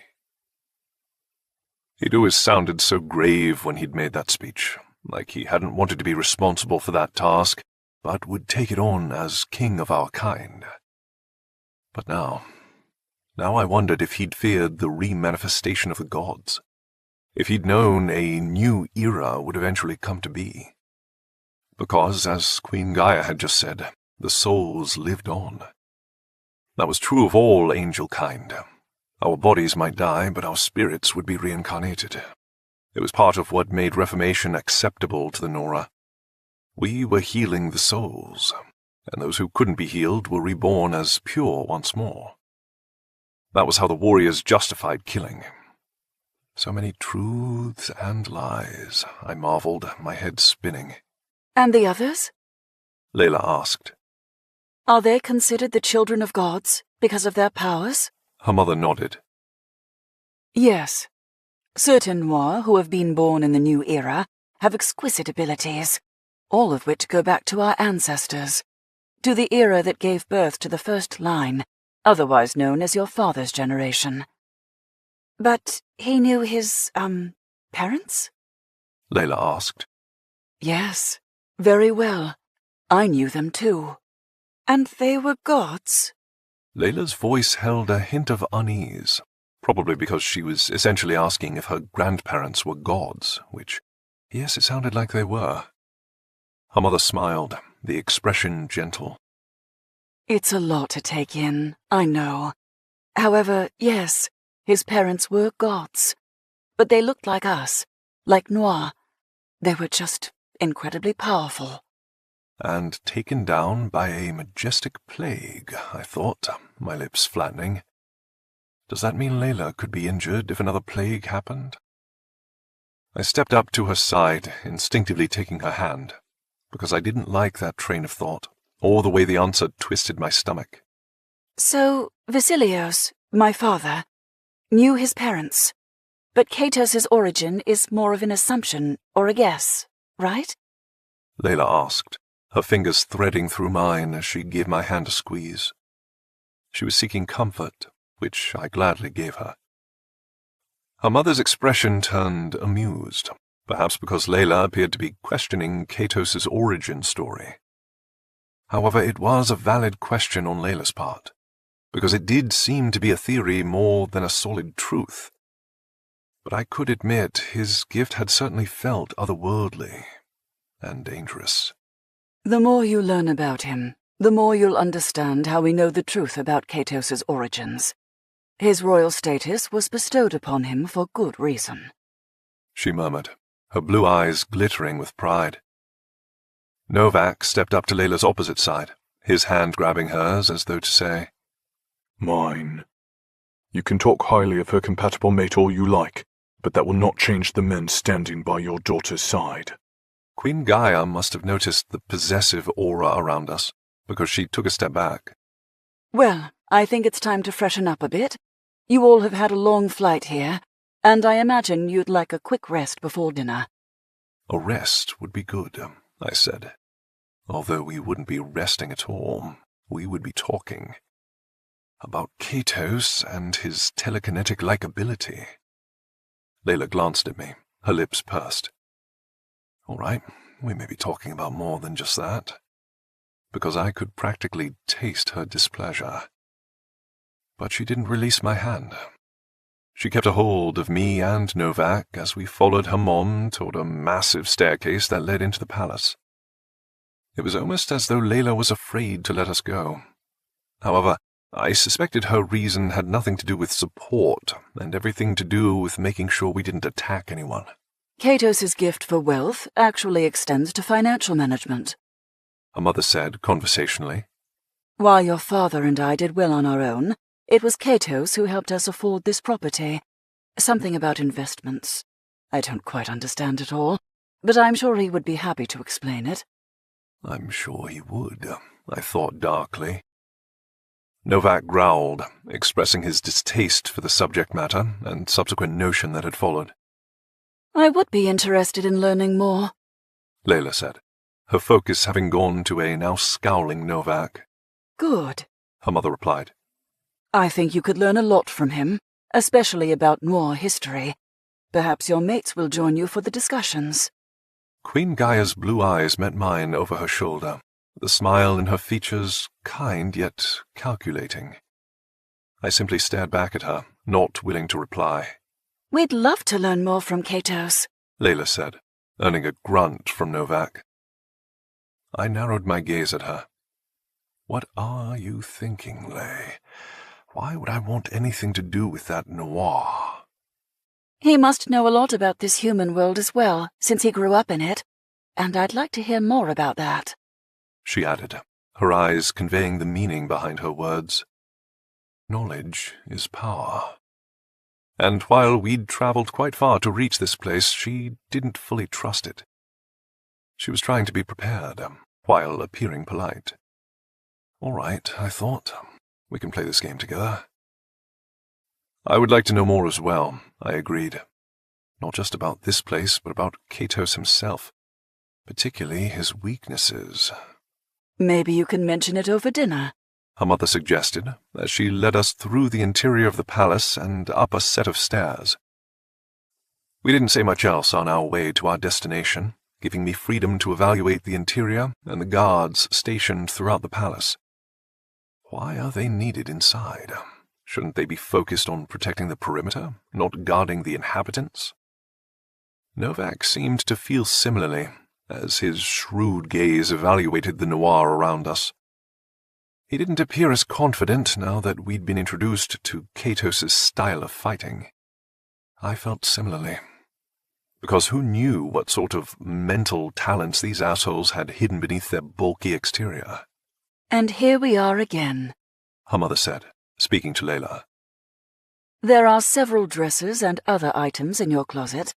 They're based on my size, which I think is similar enough to yours, but we'll see to your wardrobe this week so you can pick your own items. However, for dinner, you should be able to find something suitable. Her gaze turned to me and then to Novak. I'll need to ask Eyston to deliver some options for you both, and I'm guessing you won't be interested in borrowing anything from Katos. She sounded amused again. Novak grunted, and I opted to translate for him by saying, "That guess is correct." Layla squeezed my hand again, this time in warning. What, I thought, meeting her gaze, I was perfectly polite. Her gaze narrowed, but her mother interrupted us by saying, Dinner will be served in 4 hours. Don't hesitate to let us know if you need anything. She pushed through the double doors into what appeared to be a suite of rooms. I'll let you give them the grand tour, Layla. Don't forget to show them how the windows work. She started to leave, then stopped. Oh, and there's an antidote in the bathroom that removes the elixir, just in case you can't fully break it. Her eyes went to Novak and his metallic wings. He'd forced them free of the spell, while mine remained hidden. Something her eyes seemed to speak volumes about as she looked at me and pursed her lips. This backward perspective on wing color was unsettling. But it put a lot into perspective on how Layla must have felt initially, which made me feel like an ass for the way I'd responded to her change and how I'd treated her. I'd need to apologize. Again. Chapter 7. Raven. This place is too bright, I decided, spinning around the large suite and suspiciously eyeing all the open windows. It gave me reformatory vibes, in the sense that nothing was real, like that picturesque view would turn to poison if I tried to walk through it. Yet Eyston and Natiri had both left through the balcony, diving off into the air and splaying their all-black wings. Soren and Zion had observed them with interest, then shared a look and started talking about how to break the elixir's spell. I half-listened, more interested in our surroundings and the sense of wrongness pulling at my gut. There is something very wrong with this place. I couldn't define it, nor could I determine what gave me that impression. The floors were a pristine white and silver marble that led to a carpeted bedroom with a bed built for 5 or more to enjoy. There was a bar larger than any cell I'd stayed in, with a bunch of gadgets I understood in concept but never had seen before in real life. Beside it was a dining room with a table meant for 8 guests that opened into a living area, where Soren and Zion stood now, that led to the double doors of the massive bedroom. I padded across the marble to the carpet and peeked inside again to gape at the master bathroom. The tiled shower could accommodate at least 4 sets of wings, plus it had 5 movable heads, and the bathtub beside it was bigger than the mattress the 3 of us had shared at the reformatory. I swallowed, my stomach churning with bile. Wrong. None of this made any sense. It was like some sort of wicked dream that threatened to swallow me whole. What happens if I don't wake up? Raven, Soren asked, his voice holding a touch of concern. You all right, little dove? Fine, I said curtly. I crossed my arms and looked out the window instead of facing my mates. They could always read me like a book. And right now, I wasn't too happy with them. One of them pressed a kiss to the back of my neck, making me shiver. Zion. His melted caramel scent made my mouth water, but it was likely what had attracted that bitch to him in the first place. My mates smelled like salted caramel together, and Nitiri had leered at them like they were going to be her dessert. The memory of how she'd looked at my mates like food made me rumble a growl in my chest. You don't sound fine, sweet bird, Zion said, his warm breath kissing my ear as he wrapped his arms around my middle. Although that sound is very close to a purr. Do you want to purr for me, Raven? I did, but I wasn't going to give him the satisfaction of verbalizing it. Instead, I tensed up when his lips kissed a path over my neck as his body warmed my back. It was a strange sensation to feel him pressed up from behind me without my wings to separate us. I liked it. When I leaned into him, Soren joined us, taking advantage of not having wings to pin his shoulder blades against the wall while he grinned at me. She doesn't need to purr. His gaze dipped down my body before slowly lifting up again. With a delicious scent like that, I'm already hard. Zion hummed, his lips trailing down my spine, sending goosebumps rising over my arms. She does seem aroused, doesn't she? His tongue swept across my shoulder blades, making me gasp when he reached the place where my wings should have been. It felt amazing. And he knew exactly what he was doing to me too, asshole. Distracting me from the thing I was supposed to be pissed off about, but it was hard to be angry when he was doing that. Just when I was starting to enjoy it, he pulled away, making me growl. What the hell? I turned to find Zion lifting the side of his lips in triumph. He boxed me in with his arms, pressing me back against the glass. I could fuck you against this window and let everyone see. Would that make you purr for me? There was nothing but water outside, but I imagined we were being watched somehow. That sense of wrongness wouldn't go away, and it wouldn't be the first time I'd been recorded while being fucked by my mates. I think she'd enjoy that too much, Soren said, filling me with disappointment. Something is bothering her. I say we torment her until she tells us what it is. Zion replied with a low growl, that delicious sound, making my stomach twist with need. My mates flared their nostrils in response, my arousal thickening the air between us. Torment, Zion agreed with a wicked smile. So what'll it be, sweet bird? He lifted one hand away from the glass to trail a finger down my center, stopping at the waistline of my pants. Are you going to tell us what's wrong? Or shall we entertain all the ways we can torture you? Fucking assholes, I grumbled, as I rested my head against the glass with a strong thud. My mates were impossible when they set their minds to something.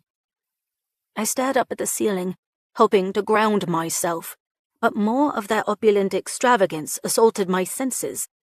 Gold edging that reminded me of Prince Cato's feathers trailed along the molding, garnishing the entire surface that would have just been a dark corner in the reformatory. "This place doesn't feel right." How so? Soren asked, the teasing dropping from his tone. I'd been a prisoner all my life, so I knew when I was in a cage. Although this wasn't a prison, not in the traditional sense, but something was definitely wrong. "Don't you find it odd?" I speculated, still staring at the decorative golden lining while Zion trailed his fingers over my shoulder. "Because I do." You should find it odd. Soren agreed, surprising me. I turned my head to gaze into his blue eyes. Not the wrong blue that made up this world's sky, but a sapphire brilliance that allowed me to see into the eternity of his immortal soul. He loved me, and his love ran deeper than the ocean. The assurance of that always reflected back at me when I looked into his eyes. My heart skipped a beat when he smiled at me, the simple gesture never failing to take my breath away. "So you sense it too?" I asked, feeling slightly dreamy and comforted by my mates. He chuckled as Zion gently pushed his thigh between my legs, making me bite my lip when he pressed against my core. I can't say that I do, Soren said, capturing my attention again while my other mate attempted to distract me with his fingers. Zion drew his touch south over my pants, and I desperately wanted him to pull down the zipper, but I didn't dare move. My mates intended to torment me until I told them what was bothering me, and I really didn't know how to articulate it beyond what I'd already said. Sure, Neytiri made me want to slap a bitch, but it wasn't just her flirting that bothered me. She'd blatantly commented on how gorgeous my mates were, and had done little to hide her interest, or her cleavage. She'd leaned down to give Soren and Zion a full view, and since their backs were to me, I assumed they'd looked. The memory made me growl, and Zion paused. That doesn't sound like a purr, sweet bird. You need to use your words. My words? Since when do you need words, Zion? Neytiri, fucking you with her eyes, said plenty already, if you ask me. I snapped, pushing Zion away. Except he didn't budge. My hands met the rock that was his chest. Underneath that thin shirt, my mate was an unmovable piece of lean muscle. He was a prison prince, after all. They both were. Which made me even more irritated that they were playing dumb right now. They should know better, that this was all too fucking good to be true. And they should know that Neytiri had overstepped her place. Zion released a chuckle and pinned me in place with his body and hands. Sweet bird, is that what this is about? Another female? Soren swiped his fingers through his lengthy white blonde hair. His navy tats on his arm contrasted against the beautiful strands. Little dove, do you really think we'd ever have eyes for another? He wrinkled his nose. Plus, she smelled like rotten eggs. My lips twitched, but I wasn't ready to smile yet. Really? Like day-old eggs or week-old eggs? Ancient, disgusting, mouldy eggs. Soren said, slipping his hand behind my lower back to caress my spine. His thumb made those little circles that I liked, and I couldn't help but relax a bit. More like rotten seaweed to me, Zion remarked, making a face. She kept getting too close, and I had to hold my breath. Perhaps they were exaggerating, but I appreciated it anyway. Was that why you kept tensing up? I asked. She smelled unpleasant to you. He raised a dark brow. Why else would I be tensing up? Because you wanted her, I thought, then dismissed it. I was being silly. Of course my mates weren't going to betray me for the first large-breasted noir they came across. I needed to give them more credit than that. Do you feel better now, little dove? Soren asked, leaning in to press a kiss to my lips. I hummed in delight. He tasted so fucking good, like candy, and other parts of him tasted even better. His nostrils flared as he granted me a wicked grin. There was little I could do to hide the scent of my interest when they made me feel like this. A little, I admitted, then pursed my lips. But if that bitch looks at either of you like your food again, I'm going to slash her face open. I love it when you're violent, Soren said, as he grabbed my jaw. Now open that pretty mouth for me.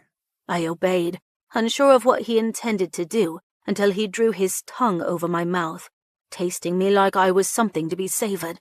When he slipped his tongue inside, I bit down, needing to claim him. He hissed, then grabbed my throat and squeezed.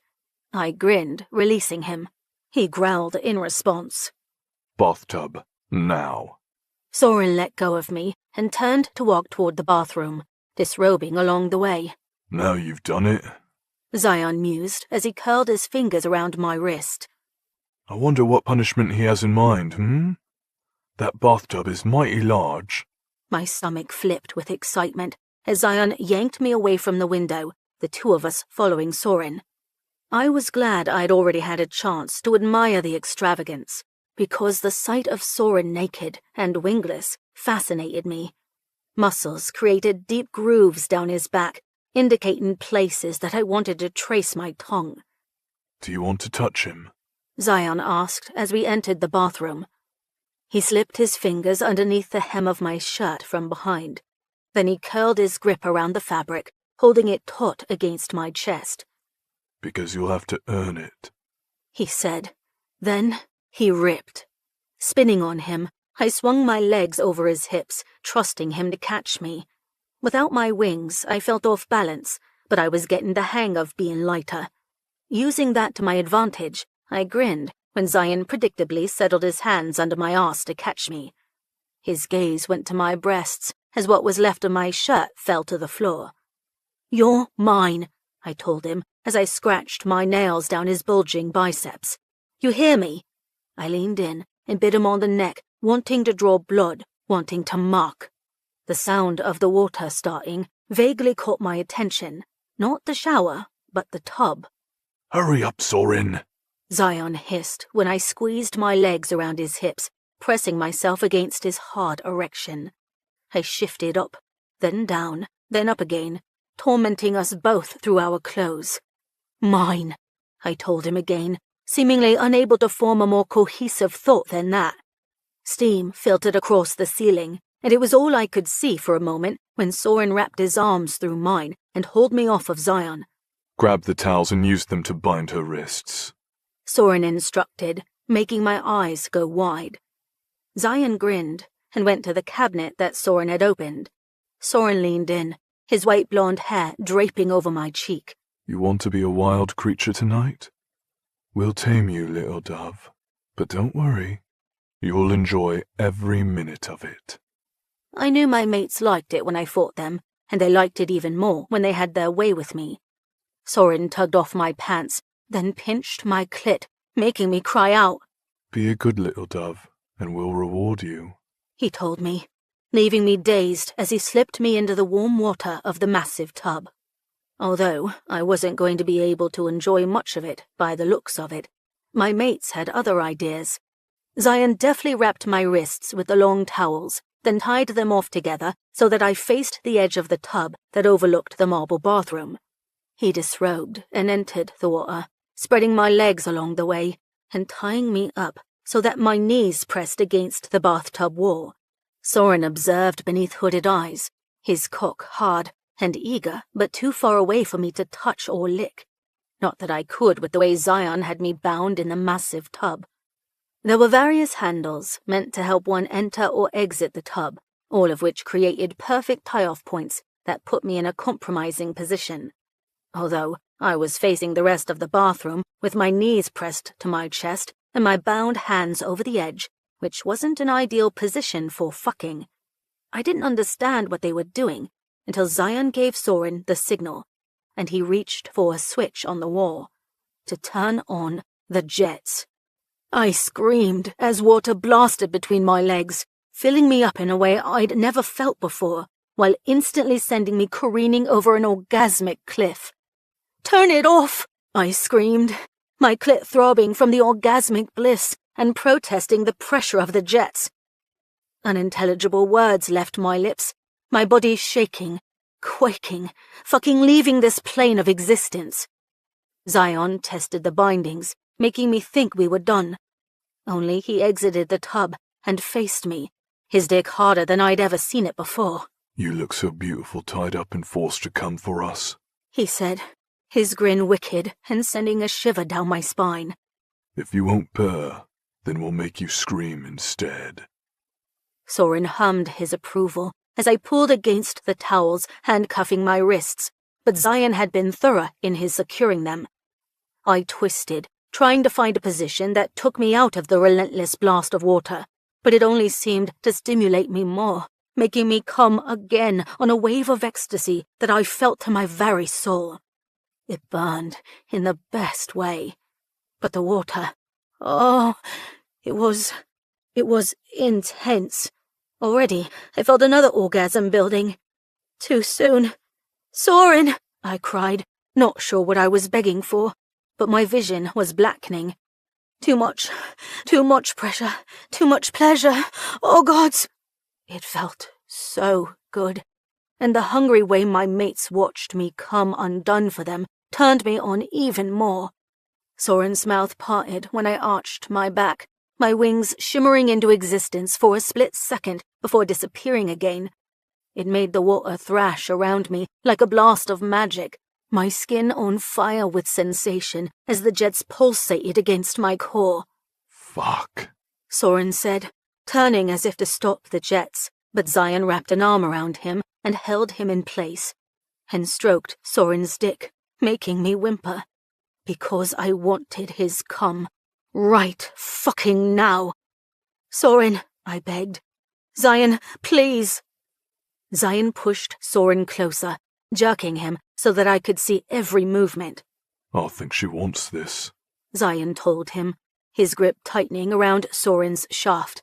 He gave a little twist at the tip, making Soren buck into his fist. Do you want his cum, sweet bird? Zion asked me. His midnight irises held more than just love for me. The depths of them lusted for me, wanting my body, my orgasms, and my throat swallowing Soren's essence. Yes, I cried as my body shook uncontrollably, another climax mounting from the jets punishing my sex. Give it to me, I begged, opening my mouth to stick out my tongue. Soren cursed as Zion worked him over harder, bringing my light-haired mate to the edge in a matter of moments. He roared as white ropes of cum shot into my mouth, over my face, and across my breasts, dissipating into the bubbling water. My entire body tingled and thrummed with overextended pleasure, making me delirious. Then Soren crashed to one knee as Zion turned off the jets. I sank against the restraints, my muscles spasming, because now I wanted Zion inside me, and based on how fast he was undoing my bindings, he needed to fuck me too. Come here, Soren said, softly taking my hand and pulling me up and out of the tub. Water and cum dripped down my breasts as Soren carried me across the bathroom to the shower where Zion stood waiting. I wasn't even sure how or when he'd turned on the water, and I didn't care. Because I was in his arms in the next moment, my legs around his waist just like before, only this time there were no clothes between us. He entered me in a swift thrust of his hips as my back met the marbled shower wall. I gasped, only for Soren to close his mouth over mine while Zion fucked me, slowly, thoroughly, oh so tenderly. He avoided my abused clit, allowing me to come down from my high, and maintained a gentle momentum as he breathed praise. That's a good girl, Soren whispered against my lips. Take his cock and his cum. I held on to Zion's arms for dear life as he continued his sensual assault, his rhythm driving me mad with need as he stroked me deep. Soren pinched my chin between his fingers and forced me to look at Zion. Then he leaned in and nibbled on my neck. You look so good on his cock, little bird, he told me. So fucking good. I clenched around Zion, my body erupting in flames once more. And you came so beautifully for us too, Soren continued. I almost preferred your screams to your purrs. Almost. Zion echoed, his lust-filled gaze making me want to come all over him. I shuddered, my purr automatically igniting in my chest to reward my mates, my heart humming a chaotic beat filled with love. There it is, Soren murmured. that gorgeous, addictive sound.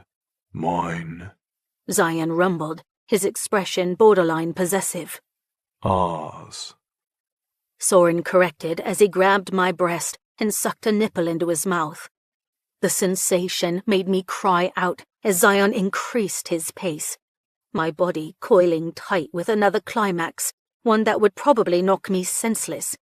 But both my mates kept going, pushing me onward and forcing me into a whirlwind of sensation and intensity.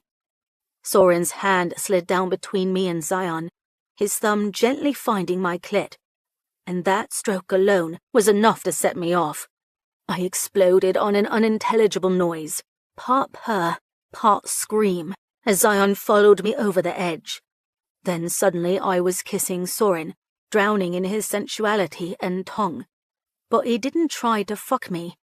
Instead, he pulled me away from Zion and finished washing me off, taking care of me, grooming me, worshipping me. Zion joined him, the two of them caressing me with their hands, washing my hair, my body, my back, and eventually carrying me to the bed. But while my eyes were heavy and my body entirely sated, I could still sense that something wasn't quite right. Like we'd stepped into some sort of alternate reality that shouldn't exist. I didn't trust it, but right now I was too tired to think about it. A worry for later, when I can walk again. Chapter 8. Auric. The moment Layla's mom departed, I knew we were in trouble, because our mate spun on her heel, placed her hands on her hips, and narrowed her gaze at us. "What the hell were you thinking?" she demanded. "You punched him in the face!" Oh, all right. Apparently I'm the only one in trouble here. "And you!" she continued, targeting Novak before I could speak. "I don't even know what you did to provoke Prince Katos, but I'm going to assume your wings had something to do with it." Novak grunted in response, causing her eyes to narrow even more. I folded my arms and leaned against the balcony door, letting him take the heat. Because why not? I knew I'd fucked up. When she faced me again, I'd apologize. Perhaps not as contritely as I should, but the asshole considered himself her betrothed. And no, that was not fucking happening. "What is wrong with you two?" Layla threw her hands up in the air, her gaze swiveling between us. "So he's a compatible mate. That doesn't mean I'm replacing either of you with him." She paused to consider that. "Well, actually, if you're going to behave like animals, then maybe—" Novak grabbed her by the hips before I could and tossed her onto the bed. She yelped as he flew over her, caging her beneath his feathers. Do not finish that statement. The words were uttered through his teeth, causing my own jaw to clench. Novak, I warned, not appreciating the manhandling of our mate. It didn't matter that I'd wanted to say and do the same thing. I had better control than he did. Well, usually. Definitely didn't around Katos, I thought, rubbing my hand over my face. Right, okay. Apology probably needed. Sort of. "What was I just saying about animals?" Layla asked sweetly. Novak growled. Layla growled right back, although with the fierceness of a kitten that I found admirable and adorable at the same time, because she'd just challenged one of the most lethal angels I'd ever met. An angel that Katos had flattened like a damn pancake, I marveled. Son of two gods, yeah, I believed it after that act. "You can't just—" Novak silenced her with his mouth, his kiss far gentler than the violence radiating off him. He clearly had some pent-up aggression from his one-sided fight with Katos. Normally, I'd let him take it out on me, but it appeared he wanted to play with Layla instead. Every day seemed to change him more, all because of Layla. She was softening him, yet allowing him to keep those savage edges while thawing his heart to her. It was miraculous to observe. I wouldn't call it taming, however, it certainly was that to an extent. He tempered his instincts around her, ensuring she could see the tenderness inside him, while he maintained a psychotic shell for the rest of the world. Something he did now as his wings kept her captive while he kissed the hell out of her. Her fight ceased, her fingers weaving through his hair as her body gave in to his heady call, and ever so slowly she wrapped her legs around his waist. He calmed more with each passing minute, the rage seeping out of him into a pool of lust. I could smell it, the erotic mix of cherries, leather, smoke, and man. Novak was a beast, a feral lover, a dark existence I'd craved most of my adult life. While Layla, she was the sweet antidote to all our pain and suffering, the dessert we hadn't known we needed and could never live without. She moaned his name, arching into him as he palmed her breast. "Your mate," he growled. "Say it." My lips curled, suddenly understanding this game. Anima? She replied instantly, clearly grasping his intent as well. He fisted her tunic-like shirt and yanked it off her, causing her to hiss in response. It hadn't been gentle, and he'd definitely ripped the fabric. Fortunately, she had a brand-new closet full of clothes to pick from to replace the garment. The tunic had come from some storage locker at the prison anyway. I doubted she'd miss it. Novak's actions left her hair mussed on the bed, the picture of a ravaged female without the afterglow of an orgasm. "I'm your mate," he said, his voice still holding a touch of anger. "You will say it." She narrowed her gaze. Animal. I bit my lip to keep from smiling, her stubborn nature amusing, but I also wanted in on this action. Perhaps she needs a lesson, Novak, a reminder of sorts. It absolutely would not be like the one we gave her at the reformatory, because that had presented the wrong message entirely. No, we'd learned from that era. This lesson would entirely be for her benefit. Novak's icy gaze met mine, the beast inside him cautioning me that he was in charge here. Normally he would yield to my lead, but not today. Not right now. Not after what had just happened outside. I tilted my chin just enough to acknowledge his need for control, and his shoulders marginally relaxed. Then he slowly returned his focus to our mate, his movements reminding me of a predator evaluating his prey. Layla's cheeks pinkened beneath his perusal. I don't... Novak arched a brow, daring her to finish that statement. She swallowed instead. His eyes tracked the movements, his tongue licking his bottom lip as he considered how best to teach her whom she belonged to. He gradually bent toward her, his gaze holding hers the entire time and causing her nostrils to flare as his lips met the racing pulse point at her neck. She shuddered, a breath escaping her mouth on a pant-like whoosh. Novak bit down, making her gasp. Then his palm on her chest held her against the bed as he began a torturous path to her breast, where he repeated the action against her nipple. Novak. She panted, goosebumps pebbling across her arms. He growled in response to her using his name, his desire to hear mate evident in his actions. But she denied him, even as he kissed and licked his way down her sternum to the addictive apex between her thighs. His gaze met mine again, this time beckoning me to join him in tormenting our mate. I pulled off my shirt and kicked off my boots before approaching Layla. Her pupils flared as she drank in my exposed skin, her hand reaching for me as I knelt on the mattress. "Who am I?" I asked her. Auric, she replied. "And what am I?" I prompted her. my... She trailed off, her gaze narrowing. animal. Novak rumbled against her sex, then sucked her clit deep into his mouth, drawing a surprised scream from our mate. I pressed my palm to her torso, holding her against the bed as I bent to brush her lips with mine. "If you answer correctly, he'll make you come," I promised her. "If you don't—" Novak pulled away to nibble her thigh, eliciting a snarl from Layla. I smiled. "I think you know how to play this game, Lay," I said, licking her plump bottom lip. "The question is, do you want to win?" I didn't give her a chance to respond, taking her mouth with my own and demanding that her tongue dance with mine. She groaned, her skin heating beneath my palm as I tortured her tits with my touch. I knew what she liked, just as I knew what she needed.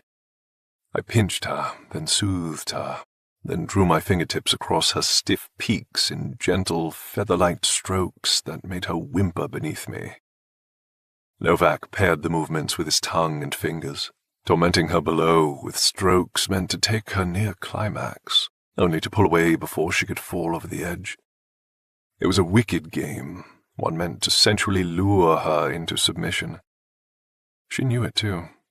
Hence the challenging gleam in her gaze as I drew back to stare down at her. I smiled, loving the way she defied us. Then I angled her head so she could observe Novak's dark head between her thighs. "You've drenched his face in your beautiful arousal," I said, stretching out beside her as I cradled her nape beneath one hand. "He's going to wear your perfume to dinner. Make sure everyone knows that you're his mate. Don't you want to sweeten the scent for him? To make sure that delectable cherry flavor is coating every inch of his tongue?"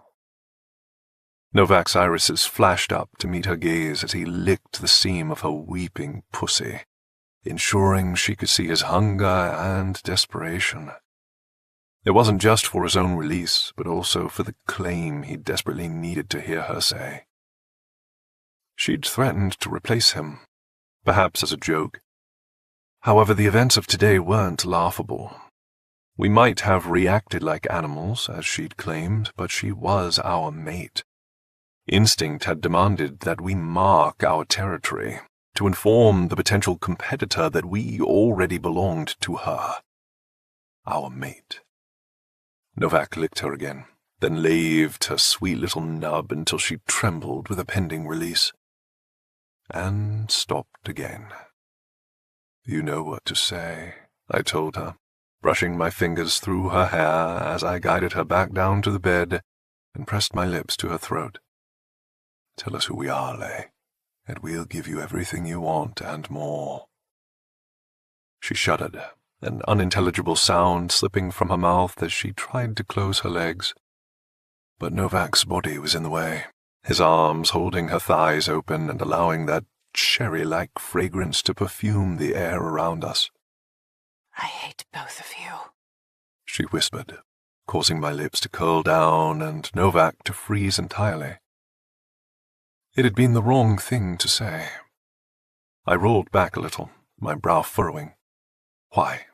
Because we didn't appreciate having your betrothed dumped unexpectedly into our laps?" I demanded. "Because we wanted to prove our worth as the superior suitors by challenging him? Because we essentially lost that challenge when he used his godly magic on us in response?" My tone turned angrier with each word, my irritation mounting by the second. It was entirely disrespectful of her to say such a thing, to belittle our need to claim her by calling it animalistic and threatening to replace us. Novak's darkening gaze told me he felt the same. He started to pull away from her, but she reached out and threaded her fingers through his hair, holding him in place, her eyes opening to meet mine. Concern colored her features upon finding me glaring down at her. But what the fuck did she expect after a statement like that? I'd thought she understood this game. We wanted her to say mates, not tell us she fucking hated us. "Auric," she breathed, her eyes holding a touch of surprise. I just meant I arched a brow, waiting for her to finish that statement. She shivered, this time her reaction having nothing to do with arousal and everything to do with the way we were looking at her. "You're my mates," she finally said, her cheeks darkening with color. I said that I hated you because you're tormenting me, but I didn't mean it. I swear I didn't mean it." Novak didn't appear appeased, and neither, frankly, was I. But her eyes started to glisten as panic touched her features. "Seriously, I didn't mean it like that. I don't hate you. I love you. I love both of you. You're mine, my mates, my heart. Please, I'm sorry. I didn't mean that. I really didn't." This time I stilled for another reason entirely, as did Novak. "I love you. I love both of you." She'd never said those words, at least not out loud. With her body, yes, but not with her mouth. "Oh, gods. Please believe me. I didn't mean—" Novak was the first to move, his wings powering him up and over her with a whoosh of air. She startled, tears tracking down her cheeks as his mouth captured hers. Emotion seemed to ripple off his wings, coloring the air around us in a wave of heat and oppressive need. But he didn't want to fuck her. He wanted to worship her. I knew that because I felt the same way. We'd just wanted her to call us her mates, but she'd said she loved us instead, after claiming to hate us. A conundrum that only seemed to heighten the moment. Novak's lips left hers, going to her ear as I leaned down to take over kissing her.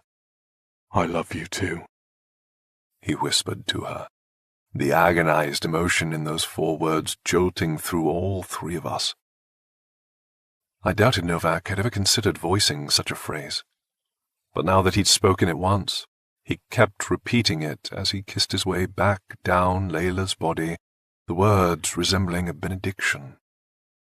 She trembled, more tears leaking from her eyes as the importance of the moment overwhelmed us all. "I love you too," I echoed against her mouth. "So fucking much, Lay."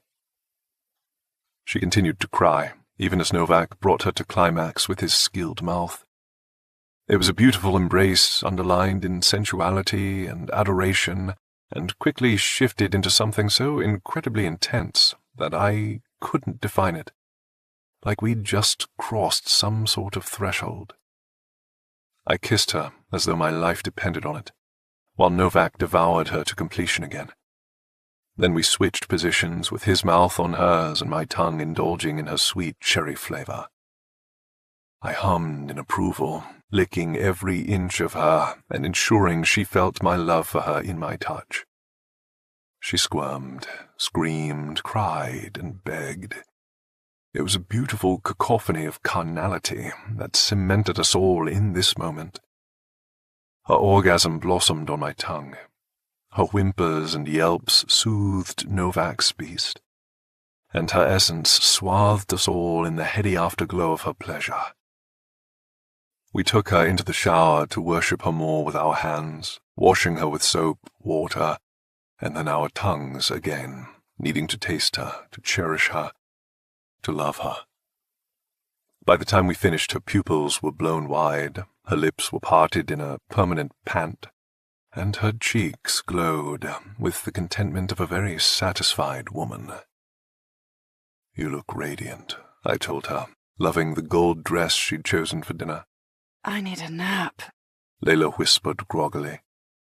"No, you need food first," I corrected her, kissing her cheek. "Then we can discuss a nap." Novak met my gaze, his expression telling me napping would not be occurring after dinner, but we'd give our mate the temporary reprieve for now, because that was how mates took care of the female they loved. I lifted her and carried her to the bed once more. We still had some time before dinner, and our outfits hadn't arrived yet. May as well indulge in yet another appetizer, I thought, spreading her legs again. "Auric," she moaned, trying futilely to close her legs. Then Novak silenced her with another kiss. Mates, he hissed against her mouth. Mates, she agreed, her thighs falling to the sides and granting me entry to her version of heaven. My mates.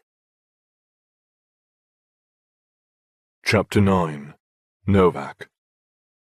I'd voted to stay in the room and go straight to dessert. Alas, Layla needed food, and I wasn't about to starve my mate.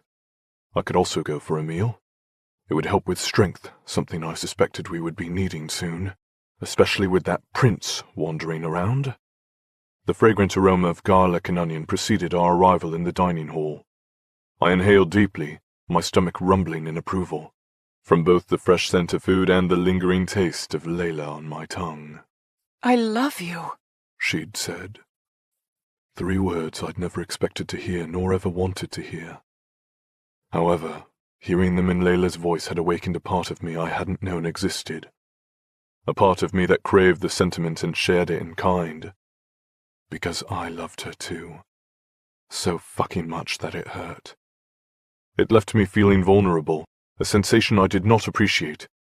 But sensing her essence on my skin satisfied some of my more possessive urges, like the one that demanded I kill Katos for being compatible with my mate. Knowing he was powerful didn't help matters, because that also made him a threat, and I did not like threats. However, I needed more strength if I intended to fight him again.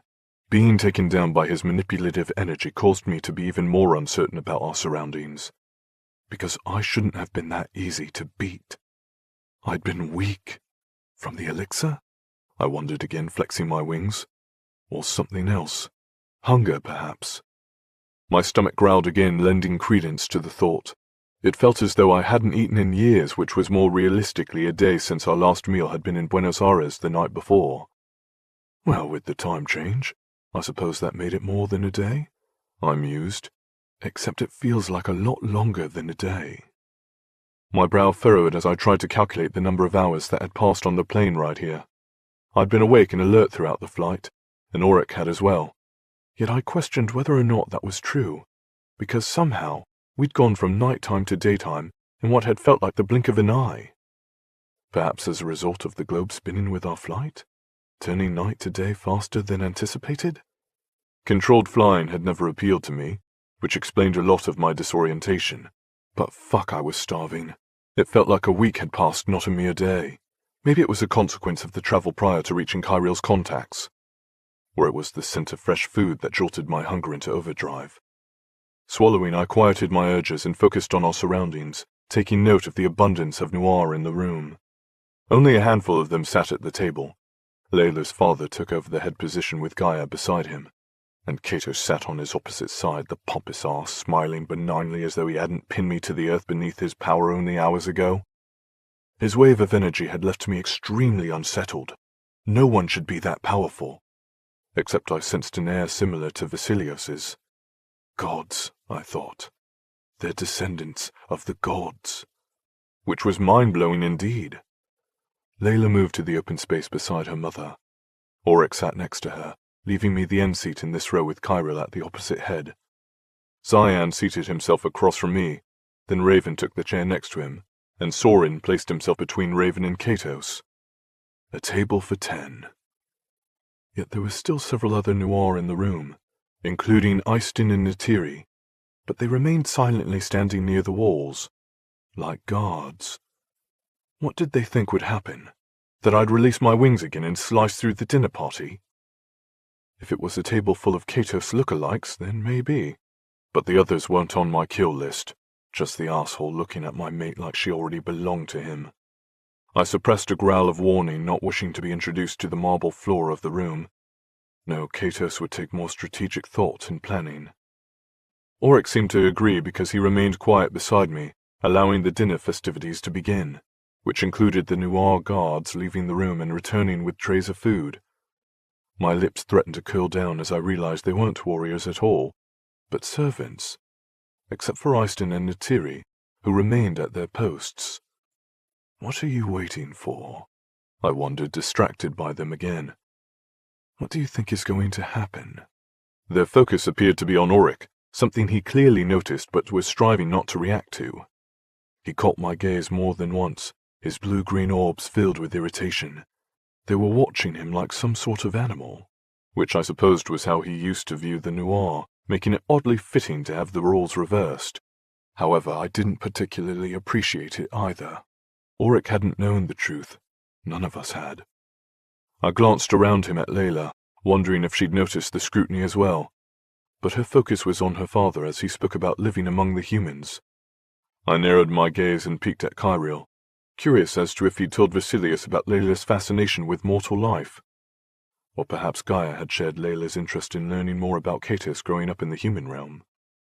Maybe this was her father's way of reminding Layla to ask Katos about it, start a relationship, learn things. My jaw ticked.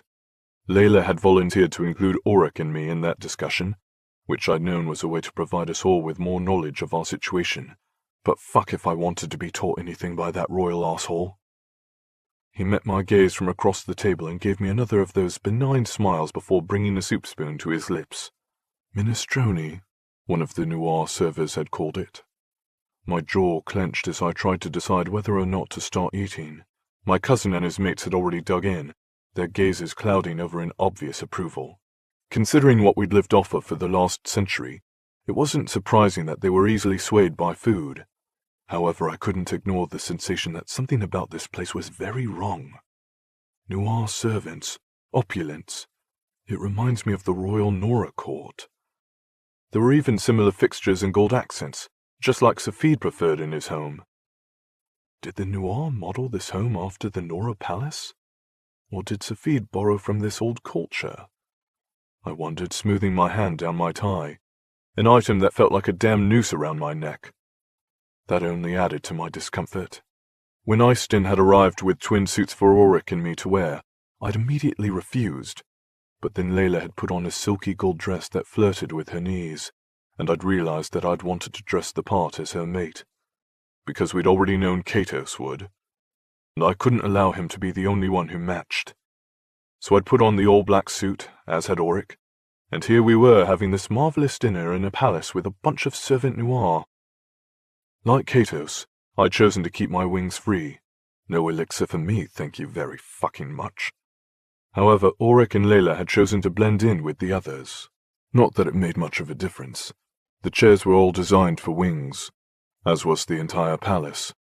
However, now that they knew how to break through the elixir, they seemed more comfortable with it. But not me. Not ever me. My wings were part of me, forever and always. I didn't want to play human. I was an angel for a reason. But these noir, I wasn't so sure what they were. Nothing about this was normal. What the fuck is even happening?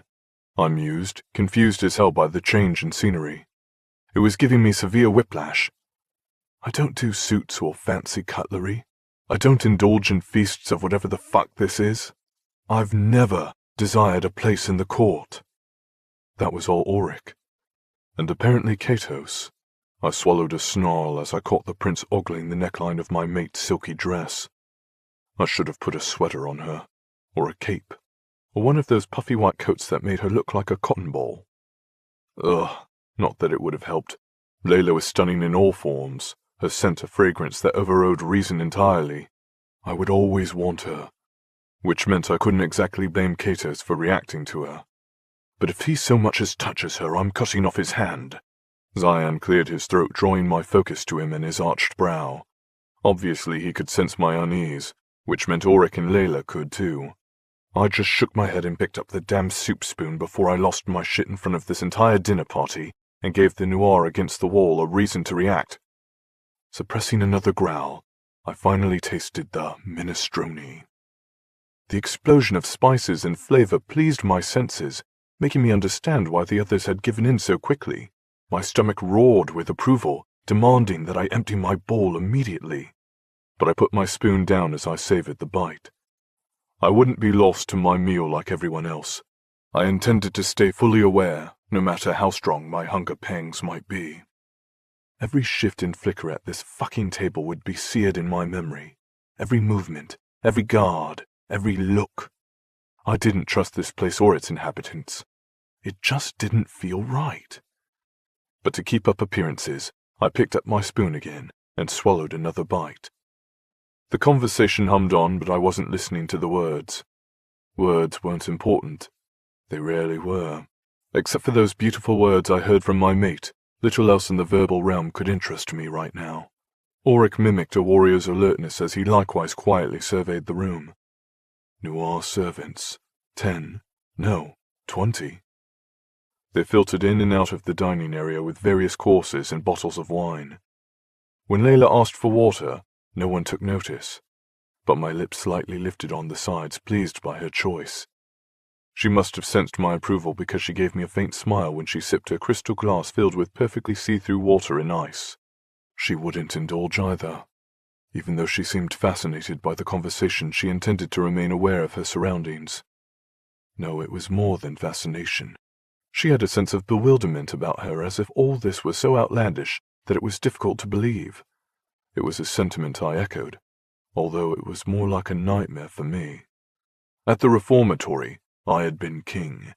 Layla had been under my protection, and I'd made sure that she'd not only escaped, but also learned to accept who and what she was. Now everything had changed. Layla was a goddess, and Katos was her only true equal, if everything her parents had told us was to be believed. And at the same time, this could easily be a dream. We were supposedly safe, could count on luxurious meals multiple times a day, and had our own palace wing. It was what anyone in our situation would have hoped for. Except for Katos. The sensation of wrongness probably stemmed from how different this all was. We'd gone from a literal dungeon to riches in the span of days. Our entire world had been turned upside down as well. Maybe I'm overreacting, I thought, eyeing my cousin again. He and his mates were hopelessly lost to their food, their expressions content. However, Auric remained alert, more likely because Neytiri and Eyston were still watching him. They never joined the servants as the courses were delivered. They remained at their posts, their jobs as guards clear. I didn't like it, because it felt like they were here to protect the inhabitants against us. We were the outsiders. That has to be what feels so off. We're not meant to be here. But Layla was. She was their daughter, while Auric and I weren't the mates her parents had expected to arrive with her. Or maybe it's the striking similarity to the Nora court that's irking me, I thought, narrowing my gaze as another Noir entered the room. He wasn't part of the dinner staff, but perhaps one of the administration staff since he held a phone and a flat electronic device. The Nora courts were run by a variety of classes. The high court class, the servant class, the working class, the warrior class among others. As it seemed things were exactly the same here. Interesting. Hadn't Vasilio stated that the Noir and Nora had lived in harmony together? That while the Nora had protected and worked for the Noir, they'd been treated with respect? I suppose they weren't necessarily being disrespectful now, but they certainly acted superior to the rest of the room. Even Eyston and Neytiri were treated as servants, servant guards. Apologies for interrupting your dinner, my king, the newest arrival said by way of greeting. He opened his mouth as if to say more, then glanced at me. He says it's important, and it can't wait. Who is he? I wondered as I took another bite of my food. The king nodded and excused himself to take the call, not putting the device to his ear until the door was already halfway closed behind him. I shared a glance with Auric, his interest as piqued as mine. But our silent conversation was soon derailed by Katos taking over the discussion with Layla on living in the mortal world. She giggled at something he said, making my eyes narrow as a servant placed some kind of meat in front of me.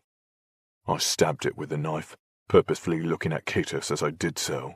Novak, Layla warned, and I carefully sliced up the meat, sliding a piece into my mouth, using the knife, not the fork. She rolled her eyes, but I could only behave for so long. Auric held his knife as if he debated throwing it at Katos' face, a sentiment I shared. Katos ignored us, resuming his conversation with Layla with an elegance I loathed. However, when I moved to take another bite, a heavy weight rested over my entire body, making it hard to breathe. My gaze snapped up at the royal arsehole, but he didn't even look at me. I'm going to kill you, I vowed. I'm going to bleed you dry and drink your blood like wine in one of those damn crystal glasses, wear your entrails as a tie, and break each of your obnoxious feathers one by one until they're dust. Layla laughed again, the sound filling me with a mixture of emotions. My bloodlust cooled upon hearing the delightful sound, but she'd laughed at something Katos had said again. When I turned my gaze to her, I frowned at finding her ripe as a damn cherry while seated across from the suave prince. Based on the pulsating coming from Auric's jaw, he was just as ready to commit murder as I was, but he glanced at me and told me to cool it without words. I knew why. Katos had already proven to be our match, and he was still doing it with that fucking weight on my shoulders. Deciding to play him at his own game, I fought the energetic hold and used my knife to stab another piece of meat.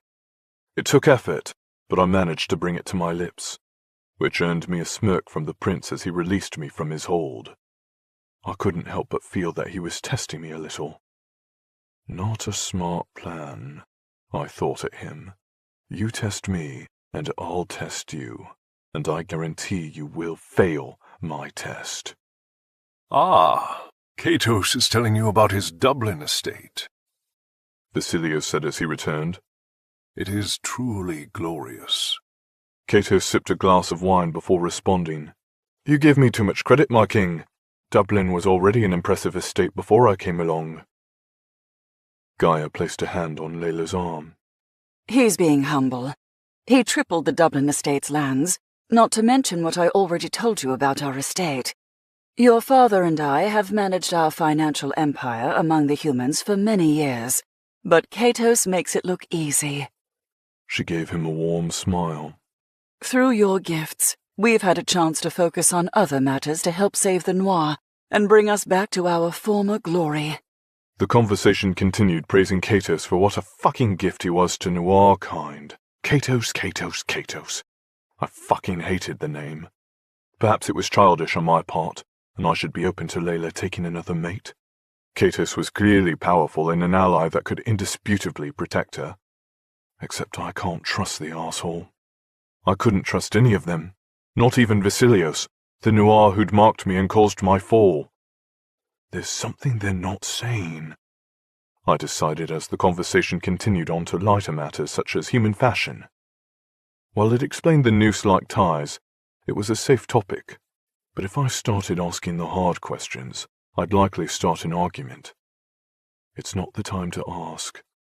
The servants wrapped up the dinner with presentations of a decadent dessert, something they called tiramisu. I almost declined, saying I would be enjoying my cherry for dessert, but a look from Auric kept me quiet. We needed to strategize, not act rashly, which I knew, of course, but that fucker across the table was not making it easy to remain calm. I half expected him to ask Layla to join him for a midnight stroll. However, he surprised me by standing and saying, I wish you all a good night, instead. He tucked his wings into his back, then he slightly bowed his head toward the king and his wife before giving Layla a deferential nod. He ignored Auric and me, which was just as well. I would have probably growled at him as my farewell. When he took his gold-dusted wings away from my mate, I relaxed, slightly satisfied. Except Eyston and Natiri immediately followed Katos out of the room. Strange. Kyriel was the next to go, his goodbye rivaling Katos's. I set my napkin on the table, ready to follow, when Vasilios said, I apologize. Blinking, I glanced up at him to find his focus on Layla. I'm afraid I must take care of some business away from the palace tomorrow, and I'll be gone for a few days. He leaned his elbows on the table and folded his hands. But your mother will be here, as will the staff, in case you need anything. Business? What kind of business? And where will you be going? I wondered, glancing at Auric. Is this about his phone call? Oh, that reminds me. Gaia said, interrupting my silent conversation with Auric. I'll be bringing by your lady's maid tomorrow for an introduction. Raven made a noise, one that drew everyone's gaze to her. She looked like she'd just swallowed something sour. Soren wrapped his palm around the back of her neck, his thumb tracing her skin. My mate seems to have overindulged in the delicious meal. he murmured, his expression one of amusement. My lips almost twitched at that. Raven wasn't choking or reacting to the food. She was responding to the lady's maid comment. Layla didn't seem all that thrilled by the announcement either, but politely thanked her mother anyway. She'd likely had a lady maid at the Nora court, although that was perhaps exactly why this made her uncomfortable. Were things really going to be different here? Because they certainly didn't feel different. When dinner finally dispersed and we returned to the safety of our rooms, Layla turned to me and Auric, her expression mirroring exactly how I felt. She gazed up at us, concern lingering in her vibrant blue gaze. This all feels like a really strange dream.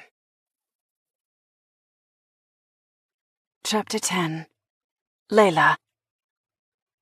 I couldn't shake the sensation that this was all a mirage of some kind, similar to the ones Sire had orchestrated before, only grander and far more pleasant. Perhaps it was all those weeks in a cell that clouded my mind, making it impossible to believe in this reality. This place just felt too open, too safe, too homey, too perfect. It feels like a dream, I repeated. I'm afraid to believe it's real. Auric cupped my cheek, his thumb tracing the path beneath my eye. You've been through a lot, Lay. It's understandable to feel weird about all this.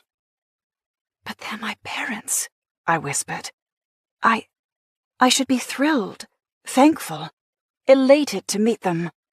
But I can't shake this feeling that it's all a lie.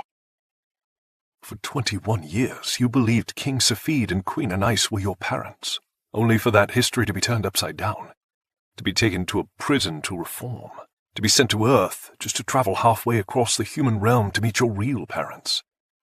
No one would blame you for struggling to process this.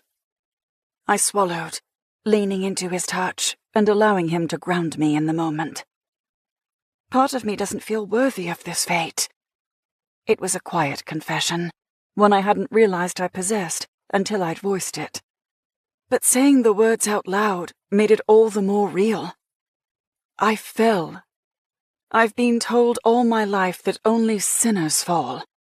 To have that reality turn into this feels too good to be true, like I've somehow fantasized it all. My mates fell silent, Auric's thumb continuing to stroke my cheekbone, as Novak moved to stand behind me. Their warmth bled into my skin, cementing me between them, confirming their closeness, telling me this was real, that they were truly with me. Not a dream, I thought. It's all real. Just as they were real. My mates, my world, my present. You're far more worthy than us. Auric said after a beat. Everything we've been told is a lie. It's only practical for you to question this truth. But knowing you makes it easier for me to believe this is real. What do you mean? I asked, holding his gaze. Because you're too pure to fall, Layla. Just as Novak is too honorable to fall. Deep down, I think I've always known that. It's what made me so angry. I didn't understand your black wings or his, and that confusion led to fury. Which is why this explanation makes so much more sense to me. It tells me what I already knew. His palm slid to the back of my neck, holding me before him as his gaze bored intensely into mine. You are special, Lay. He whispered. Unique, beautiful, a true queen. Just as Novak is an honorable, worthy warrior with a skill unlike any other. You were never punished by the gods for some sin. You were blessed by them for your remarkable qualities and kind spirit. His words settled around my heart, spreading warmth through my veins. Because, for the first time, I truly believed he was okay with my wings. There was no sign of disgust in his gaze, no evidence of a lie, just a male filled with pride and love. Auric, I breathed, going to my toes to kiss him, a kiss that was made that much more powerful as Novak pressed into my back. His hands grasped my hips, holding me as Auric devoured my mouth. They'd left me fulfilled before, lost to an orgasmic state of bliss, but I hadn't returned the favor. It seemed only appropriate to do so now, while in the comfort of this palace, in a room with a balcony overlooking the ocean waves. They felt threatened by Katos and our potential for mating. I owed it to Auric and Novak to cement their places in my heart, to tell them they would never be replaced by another. I wouldn't deny my attraction to Katos, or my intrigue regarding his history and intentions. There might be something between us, but that didn't detract from how I felt for Auric and Novak. They were my mates, my heart, the other pieces of my soul. I threaded my fingers through Auric's thick white blonde hair and held on as his tongue dueled with mine. Novak's lips skimmed my throat, pausing to nip at my pulse, where his hands grasped the hem of my dress. The silk slid against my skin, the sensation prickling goosebumps down my legs. Cool air followed, teasing the dampness between my thighs. I moaned against Auric's mouth, my blood on fire all over again. It didn't matter that they'd pleasured me just hours ago. I needed more, so much more. I needed them. At the same time, inside me, claiming me, owning me. My nails bit into Auric's scalp, holding him to me as Novak's palm slid forward to cup my bare sex. I hadn't worn any underwear, mostly because it wasn't mine, and I was very thankful for that choice now. He slid his finger through my slickness, humming in approval at finding me wet and ready for them. It was like they'd programmed my body to constantly respond to their touch, their presence, their growls. I purred, the sound one I only released for them, my mates. It felt louder here, as though I needed everyone in the palace to hear me claiming my males. I didn't hold back, allowing it to rumble through me into the still night air, rippling over the balcony and to the ocean below. Auric's mouth responded to my call, his kiss turning violent and hungry and fulfilling a desire we both shared. Novak tugged at my dress, ripping the thin straps from my shoulders and leaving me bare between them. With the elixir still fresh in my veins, I'd taken a vial before dinner, as had Auric. My wings were invisible, allowing my back to meet Novak's chest. A quiver worked through me at the intimate sensation of having him pressed to my naked spine. I'd never felt anything like it, and I was suddenly desperate to feel his skin against mine. I tore my mouth away from Auric, turning toward Novak and capturing his bottom lip between my teeth. It was a feral movement, one driven by instinct and intensified by my rumbling purr. Auric took over my lower body, his fingers finding my damp heat and dragging it backward to my ass. I did my best to relax, to allow him to prepare me for what came next, as I all but destroyed Novak's clothes. He growled in approval, clearly enjoying this savage part of me. But I needed to feel all of him against me, his skin to my skin, his chest to my back, as he pumped into me. It was a stark craving that drove all my actions, only abating slightly when I had him fully naked in front of me. Then, Auric's naked chest met my spine, his clothes seeming to have melted away from his body. And the frantic need reignited inside me, causing me to spin around again. He grinned, the suggestion in his features telling me he knew I'd react this way, and welcomed it. I nearly growled at him. Then I tore through his clothes and jolted as Novak's groin met my ass. More, I demanded, the sound underlined by my throaty mating call. It was intense, carnal, exquisite, unlike anything we'd experienced before. Like someone had doused me in a lust spell, demanding that I take all my mates and fuck them into oblivion. I burned for them. Vibrations rocked through me, my thighs clenching hard as I fought for friction. But Auric's hands on my hips stilled me. Then he lifted me into the air, forcing me to wrap my legs around him. There, I thought, arching into his heat and feeling his hardness against my damp flesh. More. Fuck me, I begged him. I begged them.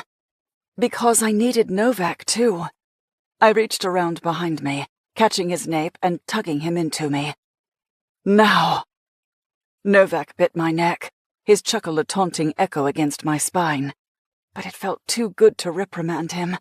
He was touching me, intimately, between my shoulder blades, against my back, skin to skin. Oh, it was tantalizingly perfect, so intoxicating, enchanting, drowning me beneath a sea of intense pleasure and sense. I inhaled, the mixture of leather, smoke, and wintergreen wrapping around me, claiming me, and embracing another aroma. Ambrosia, sweet fruit, delicious. My mouth watered. I wanted more of all of it. I needed their collective cologne to envelop me entirely. Please, I whimpered, arching into Auric once more. I'm starting to think we didn't devour you properly earlier, he murmured, his mouth brushing mine with each word. I suppose that means we need to fuck you hard now. Yes, I hissed, my eyes dampening with unshed tears.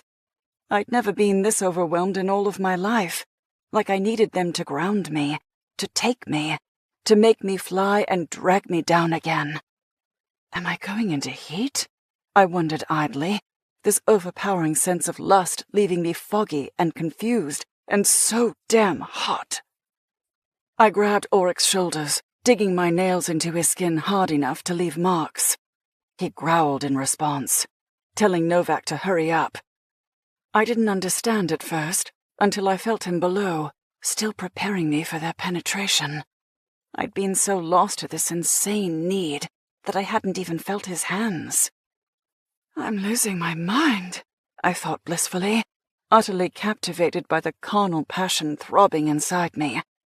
And that scent, I marveled again.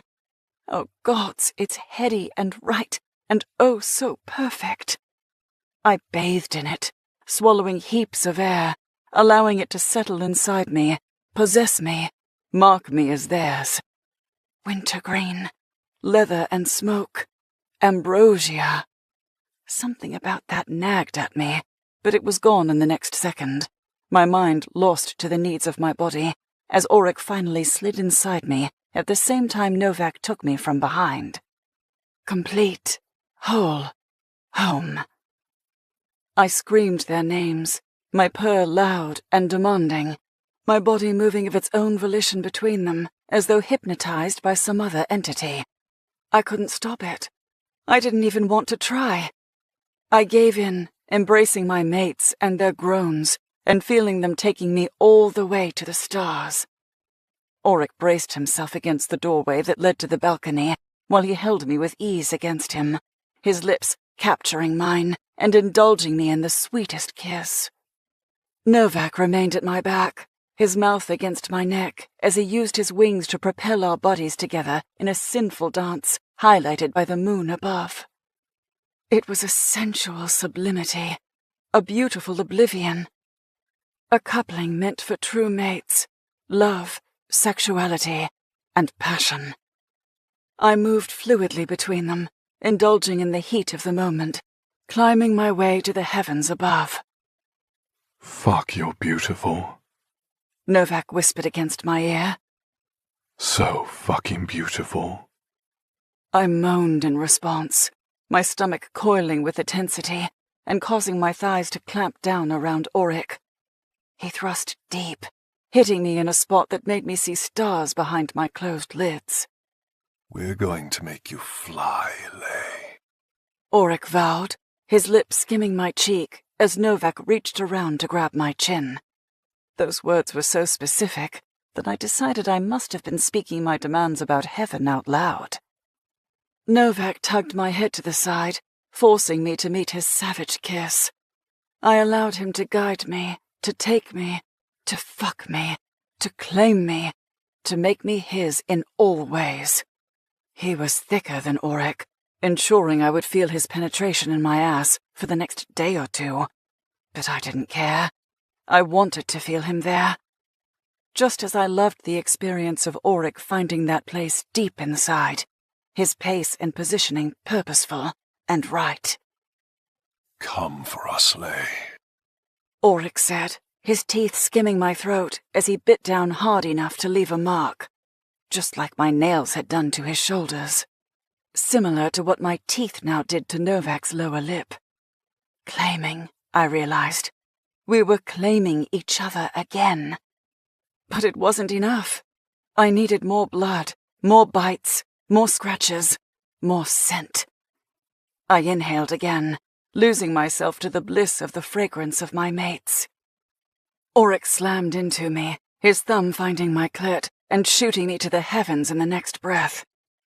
I hadn't realized I was on the cusp of madness until I saw the golden flecks of stars and a sensual set of violet eyes, burning with intensity, yearning, need. I swallowed, blinking as I came again without preamble, the orgasm dark and heady, and stealing my vision for one blinding second. Until it cleared, and I saw Katos in the sky, his gold-fringed wings winking like stars in the night. But it was his face that I couldn't look away from, the agony of his features, the stark desire glowing in his bright irises. Katos, my mind whispered, nearly reaching for him, my third mate. However, Novak's teeth in my shoulder drew me back to the men inside me, my mates fucking me into oblivion and declaring me as theirs, and taking me under with a third mind-blowing orgasm that left me winded and unable to scream or speak, my purr finally subsiding as Novak and Auric came undone around me. I sighed, my body spent, but I couldn't help peeking up into the sky again, curious about whether I'd truly seen Katos or if I'd imagined him. He was gone, yet his scent remained. Ambrosia darkened my masculine arousal. I stole another breath, allowing the cologne to claim me with the others, then succumbed to the sleep tugging at my spirit. I was only vaguely aware of Auric and Novak taking me to bed, their strength and necessary anchor in this life that I never wanted to live without. My mates, my loves, my heart. Chapter 11. Katos. Fuck. I blew out a breath, my lungs on fire from the intensity of what I'd just observed. When I'd heard Layla's mating call, I'd been possessed by the instinct to find her, to take her, to claim what my soul considered to be mine. Except she hadn't been calling to me at all. That purr had been for Novak and Auric. I should have flown off when I'd realized the purpose, what had been about to happen, how they'd been about to claim her. But I'd been too captivated to move. And her purr. Gods, that purr. I'd been paralyzed by the sound and sensation rippling around me. Then I'd been utterly enchanted by the sight of them taking her. She'd clawed at them like a starved beast in need of Satan. And they'd responded in kind. Animalistic, harsh, even cruel. And yet she'd mewled so beautifully between them, indulging in the sensations and proving herself more than capable of handling them both.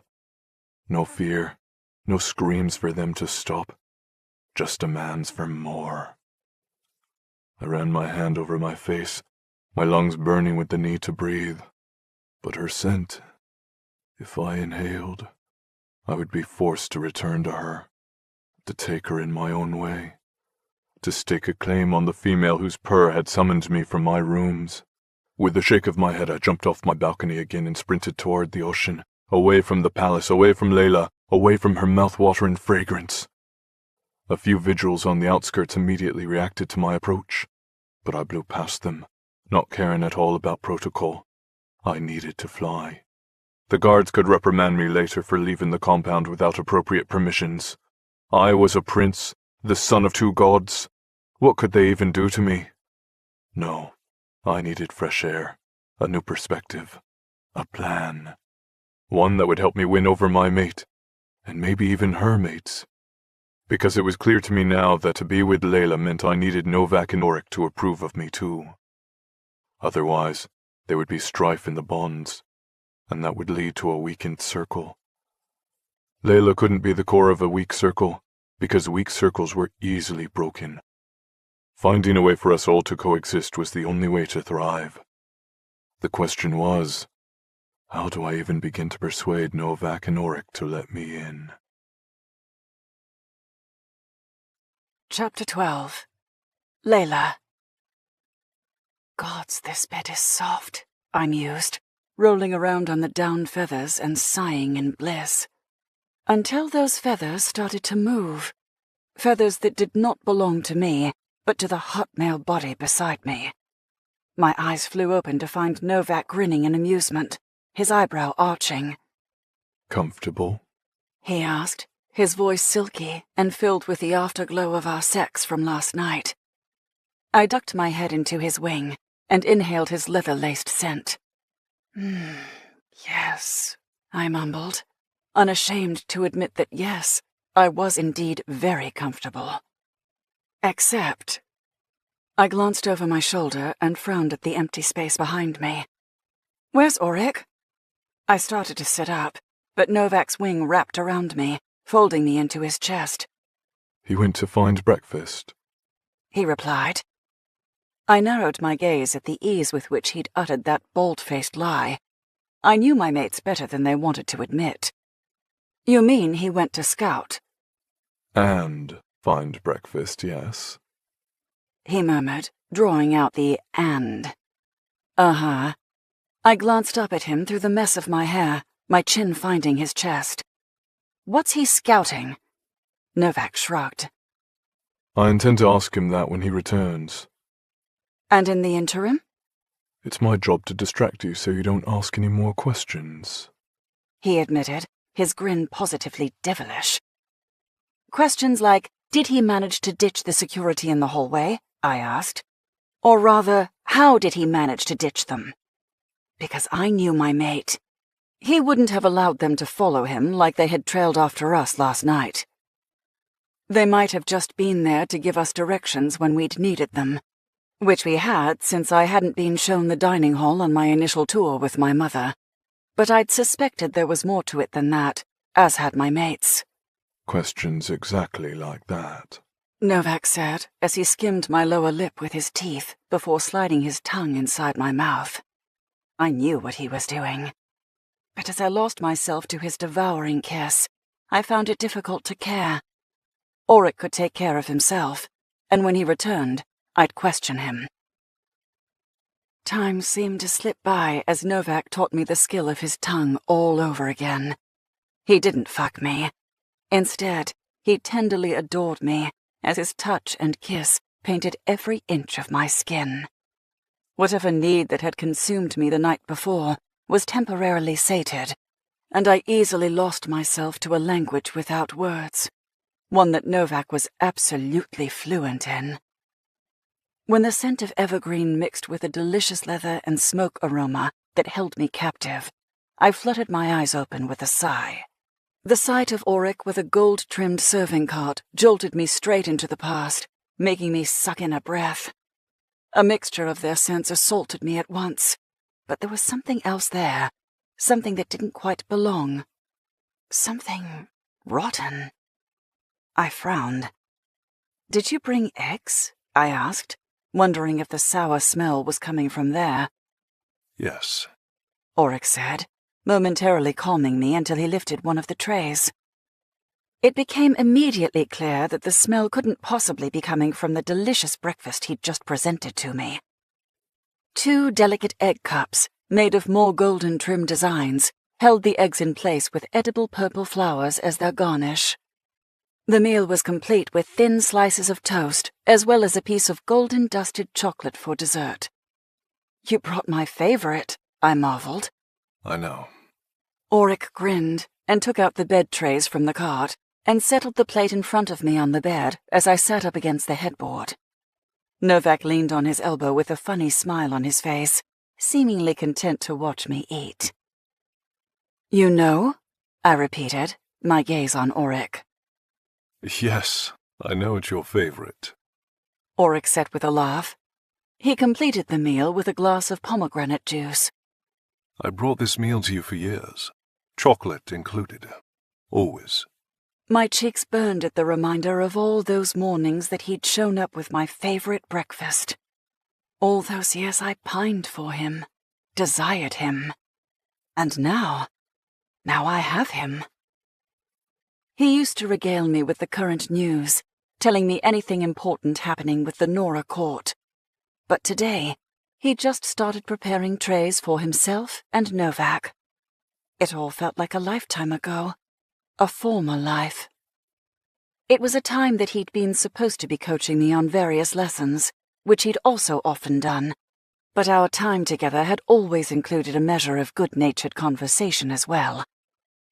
I later learned my father had allowed it only because I often confided in Auric, and some of that he would share with the king, but nothing that breached our trust with one another. I understood that he had to place duty above all else. But that had been a different world, and it wasn't exactly a time I wanted to remember, considering how conflicted I was feeling about this new world.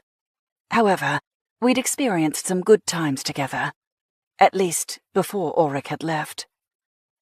I allowed the memories to turn over in my head as I ate one of the purple flowers. You would always eat those first. Auric mused as he sat on the edge of the bed and handed one of the trays to Novak. Are they similar? Exact, I marveled. Everything tasted the same, smelled the same, as if we had reverted back to a day in my memories. I inhaled, closed my eyes, and then frowned. No, something still smelled off. My nose scrunched. Wrong. I set the partially eaten flower down, my brow furrowing. What is it? Auric asked, as he settled against the headboard beside me. Do you no longer like those? I shook my head. No, I mean, I do, but...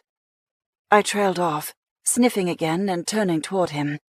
His wintergreen scent seemed tainted somehow. Did someone help make this?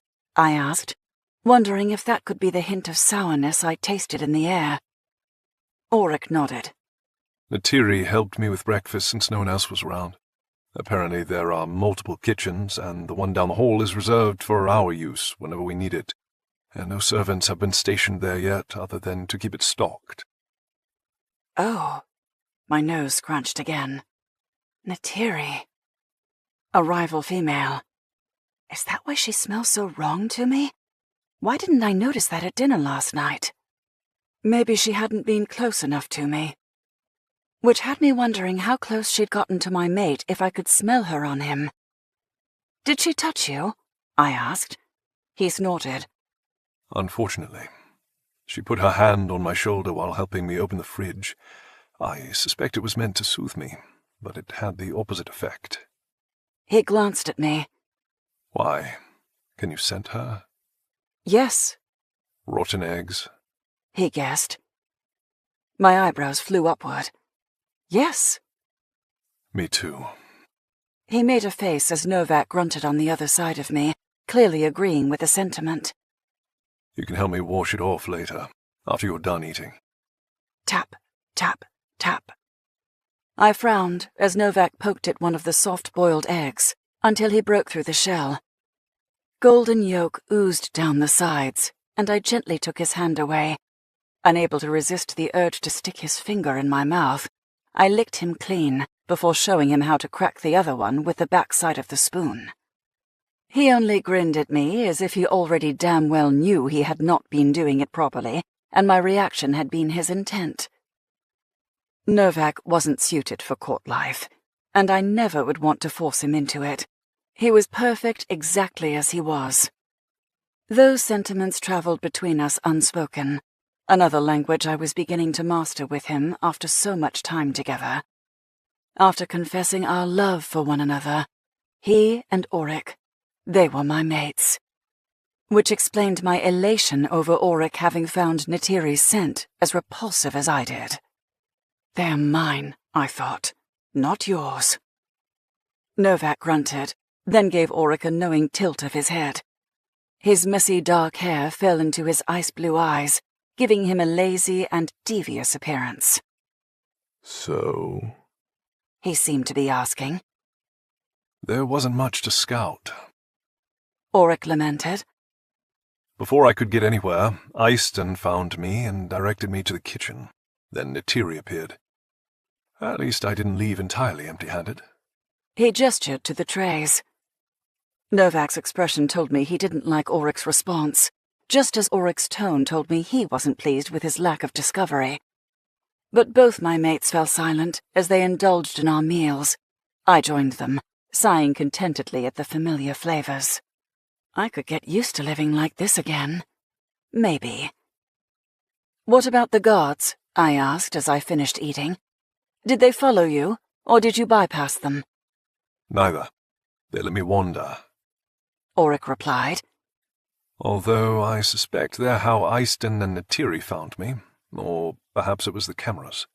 "Cameras?" I repeated, a chill slithering down my spine. I hate cameras. The Nora Palace was full of them. Me too. He agreed. Maybe I can ask Queen Gaia about them, I thought aloud. See if she'll turn them off for our wing. Is that such a good idea? Auric asked. I shrugged. She's supposed to be my mother, right? I should be able to talk to her about things that make me uncomfortable. Although the female who I'd thought had been my mother was definitely not the person to talk to about anything involving my security. "Your father knows best," had been one of her favorite sayings. Hopefully, this time would be different. You should. Novak agreed. It doesn't mean she'll tell us the truth. Auric pointed out. I know. Novak replied, the two of them sharing one of their famous looks. "I'm not testing my mother's merit," I told them both. "I want to develop a bond, to trust her." As you should. Novak murmured, making me roll my eyes. He was only saying that because they wanted me to gather intelligence that we could use. Or maybe it was a mixture of him agreeing that I should create a relationship, while also obtaining useful knowledge. Win-win, he would say, and I couldn't argue that point.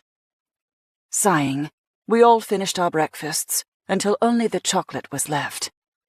I turned it over and considered the golden dust.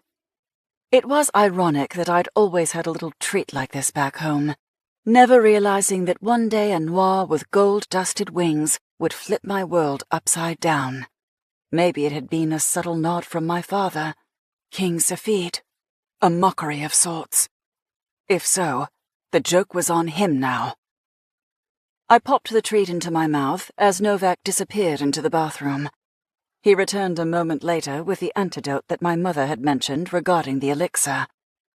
While the antidote wasn't necessary, it was nice to know that one existed. I think it's time for a flight, he told us. Auric smiled. I wouldn't mind stretching my wings.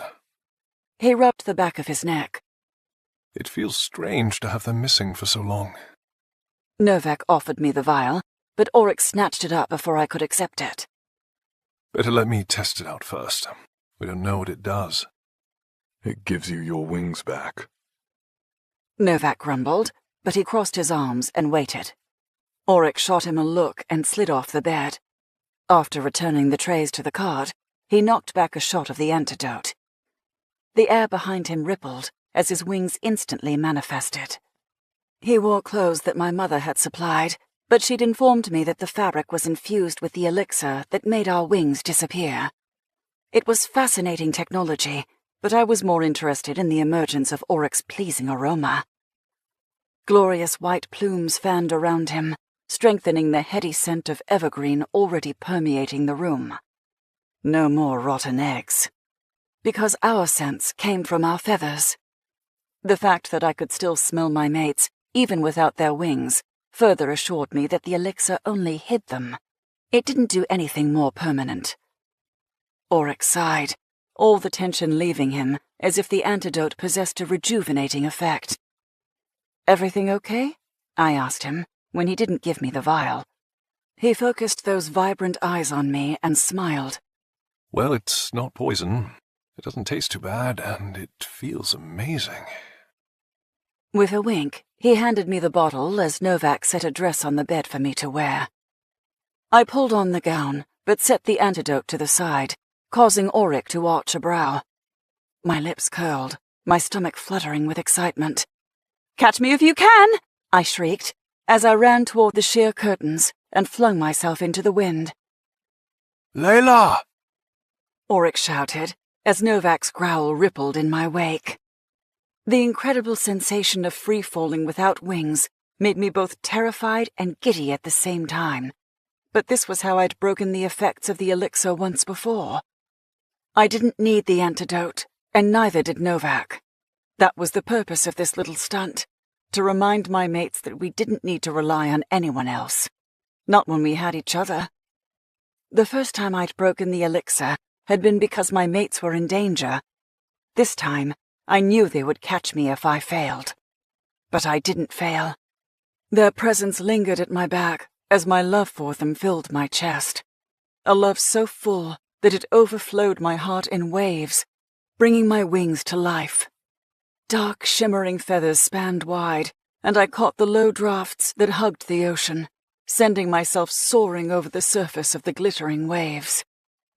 I openly laughed as salt sprayed against my face. When was the last time I flew for fun? Not to escape, or to hide, or to flee, but to feel the wind through my feathers. Novak was the first to catch the wind current underneath me, forcing me higher. He'd somehow thrown on a pair of pants before sprinting after me, but his chest was bare and glistening beneath the sun. Auric came up behind me, then flew around us to take the lead, his smile filled with pride, despite the tightening around his eyes. But a subtle scent told me we weren't alone. I glanced over my shoulder, noting the small detail of Noir that followed us. They hadn't said anything, or made any threatening moves, but it explained why Novak was taking a protective position beneath me. We flew until we found an area of low tide pools that looked perfect for exploring. We landed and first went for a swim. I was able to dismiss my wings, leaving Novak and Auric waterlogged while I learned how to swim like a human. It was cold, frigid even, but I loved every minute of it. I couldn't remember a time so full of laughter and feeling so carefree. Was this what life was supposed to be like for me? After a good swim, Auric and Novak dried out their feathers while helping me find shells. I intended to fashion them into a necklace for Raven to make her feel more welcome. I didn't want her to think that all this finery impressed me. Sometimes the simple things did too. By the time my stomach began to rumble, Auric reminded me that my mother wanted to introduce me to my new lady's maid. I made a face at that, but Novak surprised me by agreeing that we should go back. While both of them were eager for answers, there wasn't much to do until my father returned from his trip. Plus, they both wanted to feed me again, this time naked. With that motivation in mind, I tucked my treasures into my damp pockets and joined them on a trip back to our chambers. Of course, the Noir shadows trailed along in our wake. Because the security detail hadn't lost sight of us the entire time, it was the only thing that left me feeling uneasy after what should have been the perfect morning. Chapter 13. Auric. 9 o'clock. I narrowed my gaze at the familiar time. Every day, for the last 4 days, I'd walked into this kitchen at the exact same hour. In 3 minutes, Natiri would join me and ask what I planned to make for breakfast. 1 minute after that, I would pull several items from the fridge and answer her based on my findings. Her presence would keep me from scouting. Again. Which made no sense because I swore I kept waking up earlier, not at the same time. The sun hadn't even been up when I'd left the bed this morning. Yet the clock now read 9:01. Something is seriously fucked up here, I decided, spinning around as the sound of heels clicking over marble met my ears. Great. Just fucking great. Neytiri appeared in the next moment, dressed in a pencil skirt and blouse, just like every other fucking day, and flashed me a too bright smile. Good morning, Auric. I glanced at the clock. Yep, it's now 9:03, even though I swear only a few seconds have passed. And what's on the menu this morning? She asked. None of your fucking business, I wanted to say, tired of whatever game we'd started. The first 2 days I'd thought maybe it was a coincidence. Yesterday I'd started to strongly suspect that it wasn't. Today I was positive that we'd entered some sort of weird time loop, where the activities repeated in the same sequence. Is Neytiri even aware? I wondered, scrutinizing her too-perfect outfit. Well, if she is, I sure as fuck don't trust her. Particularly as she kept observing me with a gaze that made me feel like food. The only female allowed to look at me in that manner was Layla. Ignoring the female, I went to the fridge, as I usually did, and started rummaging for supplies.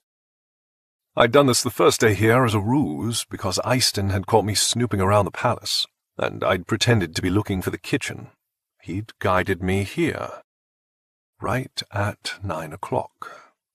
So I'd gone a completely different route on my second day, only the male noir had caught me again, and spouted the same directions, placing me here. Same thing had happened yesterday when I'd tried a third route. So today I woke up even earlier and came straight here, just to see what would happen. And sure enough, 9 o'clock, followed almost immediately by Neytiri. What the fuck? Is something bothering you? Neytiri asked, the female having moved across the kitchen to stand right behind me. She drew her nails up my back in a manner that would have been considered far too intimate had my wings been between us. I'm just trying to figure out what to make for my mate, I said through my teeth, wanting her to back the fuck up. But I didn't want to be rude and clue her into my discomfort with this entire situation, so I quickly gathered some items into my hands and slipped away to stand on the opposite side of the island counter from her. She gave me a knowing smile that I very much wanted to wipe off her face. However, I remained calm and pretended not to be bothered by the ravenous expression in her gaze. She reminded me of a Valkyrie with her too-forward approach and man-eater eyes. If she didn't have the distinct scent of a noir, I would question her origin. She was also missing the sharp teeth and claw-like nails, but those could both be filed down. Omelette? She guessed, glancing down at the ingredients I'd gathered. I frowned down at them, finally looking at what I'd picked up. A plastic container of vegetables, no idea who'd left them in the fridge, a carton of eggs, and some cheese. Yeah. No idea how to make an omelette, but sure. Neytiri hopped up on the counter, crossing her legs and leaning back on her palm. Want some help? The double meaning was not lost on me. No, I'm good, I told her, this time making direct eye contact and adding a fuck off with my gaze. She was either dense or enjoyed the challenge because she smiled. This female is a problem. No, this entire palace was a problem. Neytiri continued to try to help, which always seemed to end with her far too close to me. First, she reached around me to grab the salt. Then, when I started dicing vegetables on the other side of the counter, she leaned over it to show me a full view of her cleavage while she complimented my use of a knife. I nearly threatened to stab her with it if she didn't keep her distance. I wasn't sure what kind of game she was playing, or if she was like this with every male. But I reminded myself that we were guests here. I wasn't looking to make a scene. I just needed to make Layla breakfast and leave. A task that seemed to take ages with Neytiri constantly trying to assist. I hurried out of there as soon as I had prepared my mate's meals, escaping without saying goodbye. Hopefully she'd get the hint, but I very much doubted it. When I entered the safety of Layla's room, I couldn't help but feel like there was a bigger issue at play here than Neytiri's forward behavior. Layla and Novak lazily kissed in bed as I entered, then regarded me with sleepy, satisfied expressions, just like every other damn day this week. Normally, that wouldn't bother me. Today it did. Because something wasn't right, and I seemed to be the only one having a problem. We'd habitually served Layla in bed, so I set up the tray as Novak draped a robe around her bare shoulders. She'd grown comfortable with life without wings, and that bothered me too. Omelette? She asked with a delighted smile. I didn't know you knew how to make those. She sliced it open, took a bite, and arched a brow at me. I don't, I replied, then turned sober while I watched her eat. She didn't seem at all perturbed by the sameness of our days. It made me feel like I was going crazy, especially when she started telling Novak that we should all go for a swim, as if we didn't do that every fucking day. Why don't you go see your mother? I suggested, after Layla had finished her omelette. She wiped her mouth and rested her napkin over her plate. But I'll see her later today. Why would I go to her now? I shrugged. Just to mix it up. Novak gave me a look because he rightfully concluded that I wanted to talk to him. It wasn't something I could pinpoint, which made it possibly nothing. But I'd learned to listen to my gut as a commander, and I wasn't going to stop now. Layla and I stared at each other until she released a long sigh. All right, we can swim later then, she said, sliding from the bed. She chose a pair of pants and a sweater today, rather than a dress, and fluffed her hair before turning her gaze back to me. Everything's okay, right? You're not trying to get rid of me? Something inside of me twisted at the thought of lying to her, so I didn't. I'd like to speak to Novak about a few things, I said truthfully. Nothing too important, just warrior shit. I didn't want to worry her, but I needed to figure out what the problem was before I could even begin to address it. About what? She asked. Scouting ideas. How to break routine in the morning, that sort of thing. She pursed her lips. Or you could consider accepting that this is all real. Weren't you the one who said it felt like a dream the other night? I replied, arching a brow. Well, yes, because it does feel that way. I nodded. Which is why I'm scouting. I just want to make sure it's real, that there isn't something we're missing, all right? She considered me for a long moment, then nodded. I'll talk to my mother, see what information I can learn. While I wanted to believe that, I didn't. Because every other meeting with her mother this week had been a historical lesson filled with very few useful details, such as noir court etiquette practices, and a discussion about how the gods used to be worshipped. All menial things that didn't apply to the now. While I was all for learning from history, none of the information her mother had provided had been useful, except for that first day when she detailed Katos's godly traits. I tried to ask more about the different names and powers of the gods the other afternoon, but her mother had shifted to the topic of Vasilios and his parents, drawing Layla into a conversation about how the family used to spend time at a lake in our old realm. Nothing about Vasilios' powers or his birthright, just details about family vacations that Gaia longed to repeat. I'd almost brought up the fact that the Nora warriors had been trained about the infamous fallen Nora and their sins, just to try to guide the conversation back to a more relevant subject. However, Layla had been too busy asking questions about foods the family had enjoyed at the lake, which was very out of character for my mate. Layla had seemed keen on learning more, at least from her mother, and I agreed that gleaning as much information as possible was important. So why was she wasting precious time on foods? Still, I nodded now, agreeing with her going to talk to her mom, because maybe today would be more interesting. We'll join you there in a bit. All right, she replied, her nose crinkling as she considered Novak and then me again. Just don't get into trouble. I don't want to anger our hosts. They've been very kind. Novak nodded, giving her a dreamy smile that said he would obey her every word. Meanwhile, I frowned. This is exactly the fucking problem, I thought as I clenched my fists. Layla and Novak were acting like fledglings. That wasn't the queen I knew, nor was that dreamy-eyed male the prison king.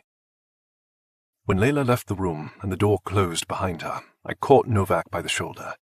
Because even though she'd just told us that we could stay to talk amongst ourselves, he'd moved to follow her. "Something is very wrong," I said. Novak simply blinked back at me as though in a daze. "Nothing's wrong." I stared at him for a moment, the dark haze over his eyes frightening me. "What the fuck is wrong with you? Are you drugged?" We'd all been eating the same things. I'd been preparing our meals myself, partially for that purpose. And the dinners I'd thoroughly analyzed. I hadn't sensed any sort of toxins. It didn't mean there weren't any. Novak clapped a hand on my shoulder. "I'm fine," he said with a good-natured smile that wasn't him at all. "But maybe I'm drugged on happiness, because I don't think I've ever been this happy before, Auric." Happy? Novak? Fine, I could understand that. But the routine, I insisted aloud. Every day we have breakfast, then we go for a flight, have a swim, return, then we spend the afternoon with Layla's mom. Then we have dinner, where Katos finally shows up. Which reminded me, where exactly is he all day? Where does he sleep? Why are we only seeing him at dinner? Novak arched a dark brow at me. "You sound fucking paranoid." "Every time I walk into the damn kitchen, it's 9 fucking o'clock. Something is wrong with this place, Novak." Novak eyed me. "Seriously, have you been sleeping at all?" His complete and utter ignorance stunned me. "What the hell? You can't tell me you think this is all normal. I left the bed before sunrise today, yet it was magically 9 o'clock again when I entered the kitchen, and Natiri was there. Again!" Novak gave me a knowing look. "Natiri?" "The female noir. She keeps running into me every morning. I've told you this." Novak considered me for a long moment, then shook his head. "Look, you just need to chill, Auric. It's been a long time since I could just breathe. Don't take this away from me, all right?" He pushed me away from him and wandered off to catch up with Layla, leaving me gaping after him. Did he just tell me to chill? Never, in my very long time of knowing Novak, had I ever heard that male say the word chill in that manner. Something is definitely going on here. Something I needed to talk through to make sense of it. Hopefully Novak's cousin isn't as brainwashed as my mates. I marched out of the room and down the hall, ignoring the guard who followed me as I went in the opposite direction of Layla's mother, and started my search. I'll find Zion, Soren, and Raven, see what they think, and go from there. Chapter 14. Raven. "Novak said what?" Zion asked, blinking at Auric. "He told me to chill." Auric replied, his hand acting as a visor to shield his eyes from the glaring sun overhead. Soren, Zion, and I had spent the last few days on the beach, at the base of the property's many cliffs, enjoying the sunshine and ocean. They were both novelties to me that I'd never expected to experience. Now I refused to leave, which was a bit strange, because I wasn't the type to grow attached to certain places. But this one was magnificent, beautiful, alluring. I wanted to live here forever, in bliss and harmony, never worrying about another day in my life. A troubling thought indeed, right? Maybe. I wasn't sure, but the orange drink in my hand certainly tasted like heaven. I sighed, closing my eyes as I relaxed into the chair again. "Well, if Novak says to chill, we should chill," Zion drawled as he collapsed into the chair beside me. "Right, sweet bird?" Abso-fucking-lutely, I agreed, as I thumbed the shell necklace that Layla had given me. Although it was a bit weird to hear that Novak had said the word chill. That definitely didn't sound like him. But he pretty much never spoke, so who knew what he liked to say and didn't like to say? Oh, that ocean is so pretty, I thought, distracted by the vibrant blues. We should go swimming. Except we'd tried that and it was kind of cold. Okay, maybe not, What the hell is wrong with you all? Auric demanded. Soren rolled his eyes over at Auric, who was starting to become irritating. Nothing, Commander. We're relaxing. Maybe you should try it. I giggled and closed my eyes as Zion murmured his agreement. Because, yeah, this relaxing thing was nice. I'd never experienced anything like it before. It was sort of like floating on a cloud with no worries in the world. A strange sensation after spending my entire life in a prison. I hummed to myself, a memory nagging at my mind. Maybe I shouldn't be relaxing. Maybe I should focus on... I couldn't ignore the sensation that something wasn't quite right. I engaged my healing power, searching for another of Sayer's tracking-like devices, and finding none. He'd used them on us at the last reformatory, perhaps even before that, but I didn't sense my father's. I hated calling him that, but it was his role in my life. Others called him the Reformer. Infamous tech. Yawning, I allowed myself to fully relax, and fell into another fluffy state of happiness and relaxation. Beautiful, sweet, Raven. A voice said, drawing me from my cloud of make-believe. I hummed, but I wasn't exactly speaking out loud. No, this was in my mind. Ugh, I thought, glancing into the darkness and seeing my nightmare come to life. Sayer. He crept forward in all his Nora glory with his white wings, black-tipped edges, and benevolent expression. I see through you, you know, I told him, sounding a bit sleep-drunk. Because, yeah, this wasn't real, just another dream. He'd infiltrated them every night this week, telling me to listen to him. Nothing is what it seems, he kept saying. Protect Katos and Layla. That was how I knew this was all just a stupid nightmare. Because why the hell would I protect Prince Katos? From what I'd heard, he was powerful enough on his own. He'd taken Novak down, a feat I hadn't even known was possible. Of course I hadn't seen it, so maybe it was a lie. Lie, I mused. That's my life, isn't it, Raven. My father tried again. I don't want to talk to you right now. I'm taking a nap on the beach. I shooed him away with my hand, the gesture slow like I was moving through water. You have to protect Prince Katos and Princess Layla. They're the key. That made me scoff. You told me Layla was the key. Now there are two? Nothing is what it seems, Raven. I snorted. Yes, you keep saying that. And you're not listening to me. Open your damn eyes, child. Your life isn't a fairy tale. No, it's not, which is why I'm enjoying this reprieve. There is no such thing as a reprieve in our lives. He continued with an edge of irritation to his words. If I've taught you anything, it's that. That's true, I admitted with a sigh, which was precisely why I'd enjoy this moment. It didn't even matter if it was real or not. I fucking deserved it. Nothing is what it seems. Yeah, I agreed, growing sleepy again. This spectre needed to leave me alone. Even my subconscious refused to give me a break. Raven, you're better than this. Fight. Why wouldn't he just let this go? There's nothing to fight. Because you're not opening your damn eyes. That was true, but I had no reason to. I'm surrounded by noir. It's fine. It's a mirage. That made me laugh. One you created, I surmised. He loved his mirages. At least this one was fucking nice for once. Although I didn't believe it for a second. None of his mirages had ever been like this. He just wanted to get under my skin. It's my tech, but it's not me. I already checked my mind. There is no tech. Because you're not going deep enough. Remember the maze, all the tests? Treat this as another one. I thought about it, then shook my head. No, this is just a nightmare to keep me from enjoying my new reality.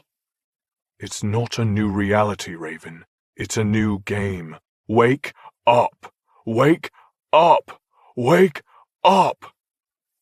My eyes finally fluttered open, only to see Oryx stalking off, and now it was his voice reverberating through my mind. Had he said those words out loud? Yes, he had, coinciding with my strange dream. I blinked a few times, oddly unnerved by how real my nightmares felt.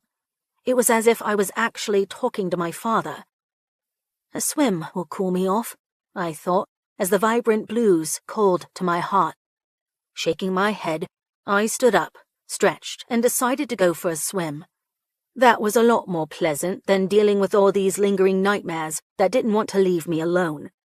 Sinking my toes into the rocky sand as I made my way to the lapping shore, I spotted a strange shimmer of white feathers that disappeared into the blue. For a crazy moment, I swore they were tipped with black. I'm losing my mind, I marveled, stepping forward into the waves and jumping back at the icy texture. Definitely losing my mind. Chapter 15. Auric. Everyone has lost their fucking minds, I decided, fed up with all this bullshit. I needed to find Layla and Novak and force them to break out of this cycle. Maybe we could fly to Rome under the guise of touring. Layla would like that. She wanted to see more humans. Of course, we'd have to take the elixir with us, but it would be away from the boundaries of this estate, and perhaps allow my mates to clear their heads. Yes, I decided, heading toward Gaia's rooms. We almost always met with her in the sitting area near the balcony doors. She enjoyed entertaining us with tea and cookies, something I didn't understand but indulged in to appease my mate. Everything about this place felt contrived, wrong, too fucking perfect. It reminded me of the Nora court, except it seemed as though everyone was trying too hard, almost like they were hiding something. The truth, no doubt, whatever that was. Vasilios had mentioned his need to leave for a week, but hadn't told us anything about his plans. Now I wondered why we'd never asked, or who had called him, because it had clearly been important. And where had his advisor gone, or whoever that male was that had brought him that phone? How do things work here? Why are we all just lounging around with our thumbs up our asses? And why the fuck is it always 9 o'clock when I enter the kitchen? So many fucking questions, none of which I'd voiced out loud until today. Yet no one else seemed to notice or care. Because they were all so caught up in the opulence and freedom from the reformatory? Or something else entirely? Regardless, I'd solve it by grabbing my mates and taking a trip away from this palatial home and its abundance of sentries, of which I counted at least 7 just on the way back inside. All of them stood around, dressed in casual clothes, yet wearing guns on their hips. Definitely guards, and they were all observing me with keen interest, their distaste for my kind evident in their narrowed gazes. I felt like a noir walking among a horde of Nora guards, an irony that was not lost on me. The ages of the guards seemed to vary, their stances and eyes telling me a lot about their experience levels. While most Noir and Nora appeared to be in their late 20s, the way an angel held his or her wings reflected a certain age range. Moving gracefully with heavy feathers was only achieved after a certain number of years. Of course, Layla was exceptionally graceful, but that was because of her upbringing as a princess, not because of her age. I evaluated every detail of every guard that I passed, mentally logging what I could use and what I should know about each of them. Do any of them have magic like Katos, or are they all just muscle? My heart thundered in my chest while I struggled to maintain a calm, outward appearance. I wandered down the halls as I searched for my mates. Layla and Novak needed to come to their senses right fucking now. When I came across Gaia's quarters, I knocked, but there wasn't an answer. Odd. I'd upset the routine by sending Layla to talk to her mother earlier, so they could really be anywhere in this massive place. Sighing, I headed back down the very long hall, the salty notes of the ocean beckoning me to go outside again. I ignored the inclination, instead heading to the upstairs terrace and then down to the palace's main living area to see if they'd moved there. It didn't escape my notice that 2 of the guards had decided to follow me. Rather than comment, I continued venturing and wandered into a new hall that I hadn't been down before. Because why bother hiding my perusal at this point? They had to know I didn't trust any of this. It should have surprised me to find Chiral waiting for me around the bend, but for some reason it didn't. This place was like a nightmare that toyed with me. He paired a smile with a polite nod of his head. "Hello, Auric." He frowned when I stopped a few feet in front of him, glancing over my shoulder to see if the guards were still there. They were, but they had put some distance between us once they'd spotted Chiral. "Is everything all right?" he asked, pulling my attention back to him. No, everything is not fucking all right. Instead of saying how I really felt, I gritted my teeth and managed a more appropriate reply. It's fine. Just trying to get used to the schedule around here. Chiral's brow furrowed. "Schedule?" It's all just very new, I explained with a wave of my hand. Nothing like the reformatory. "Well, I should hope not." Chiral considered me for a moment, clearly evaluating me. "Is there something I can help you find?" No, I was just on my way to join Layla and Novak. He brightened at that. "Oh, they took off a bit ago, heading west, I believe." I paused. West? Like flying? They said they were going to see Layla's mom. Chiral cocked his head to the side as if thinking about that statement, then slowly tapped his lip. "No, I saw them head out for a flight. Queen Gaia is at the market with Eistin." Market? "She's picking out something special for dinner." Oh. I didn't believe that for a minute. Well, thanks. I guess I'll see if I can catch Layla and Novak in the skies. Or use this opportunity to snoop around.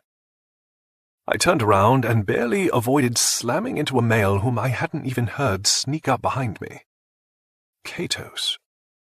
I glowered at him, immediately suspicious. What the fuck do you want? Katos huffed a laugh. "Not to be punched in the face again, that's for damn sure. How about we take a walk instead, It was on the tip of my tongue to retort, and why the fuck would I want to do that? But it occurred to me then that I was seeing Katos. During the day. Something that hadn't happened any of the previous days. He'd only ever appeared for dinner, leaving me to wonder what he did all day. I considered him for a long moment. Perhaps a walk was just what I needed to change up this dull routine. Maybe he would give me something useful, too. Or is he impacted by the same nonchalance that everyone else is exuding around here, I wondered. Only one way to find out. If he bored me or irritated me, I'd just tell him to fuck off, or go search for Layla and Novak. "Can you show me the way through the west side of the compound?" I asked him, thinking of the direction my mates had apparently flown off in. He smiled. "I can."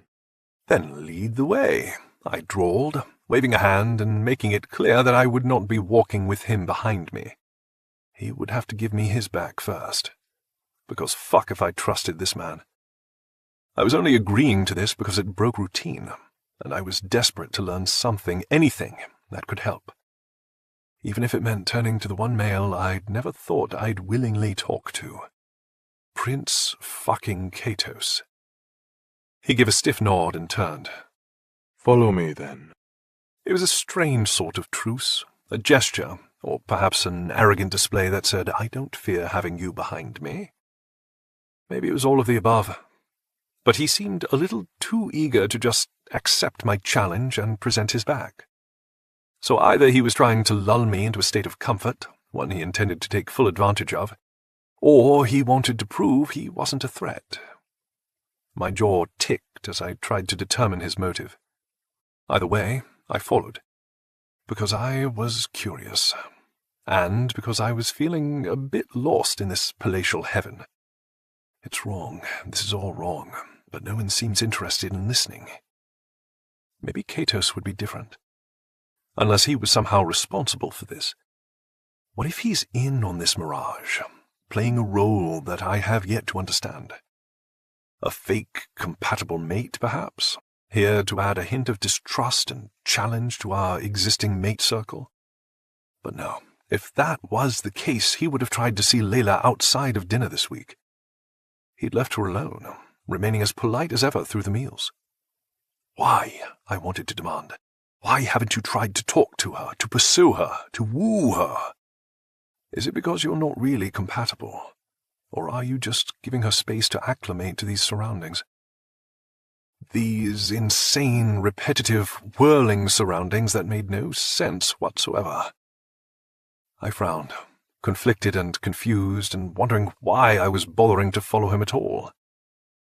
When I started to slow, he paused and looked over his shoulder. If I wanted to hurt you, Auric, I would. My gaze narrowed. Then what do you want? He shrugged. Keep walking and find out.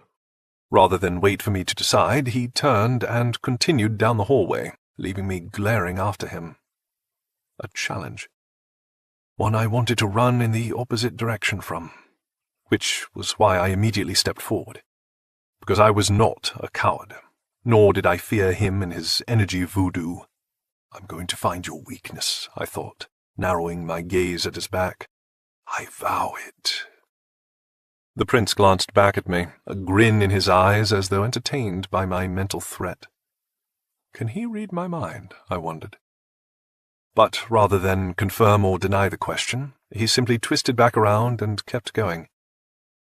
That look could have been a result of him being amused by my trailing him, or perhaps this godlike being possessed even more traits that I needed to be wary of. Gods damn it. I fucking hate this place and everything it represents. Except for the parts about Layla and her parents, as well as her happiness. I enjoyed those aspects, but nothing else.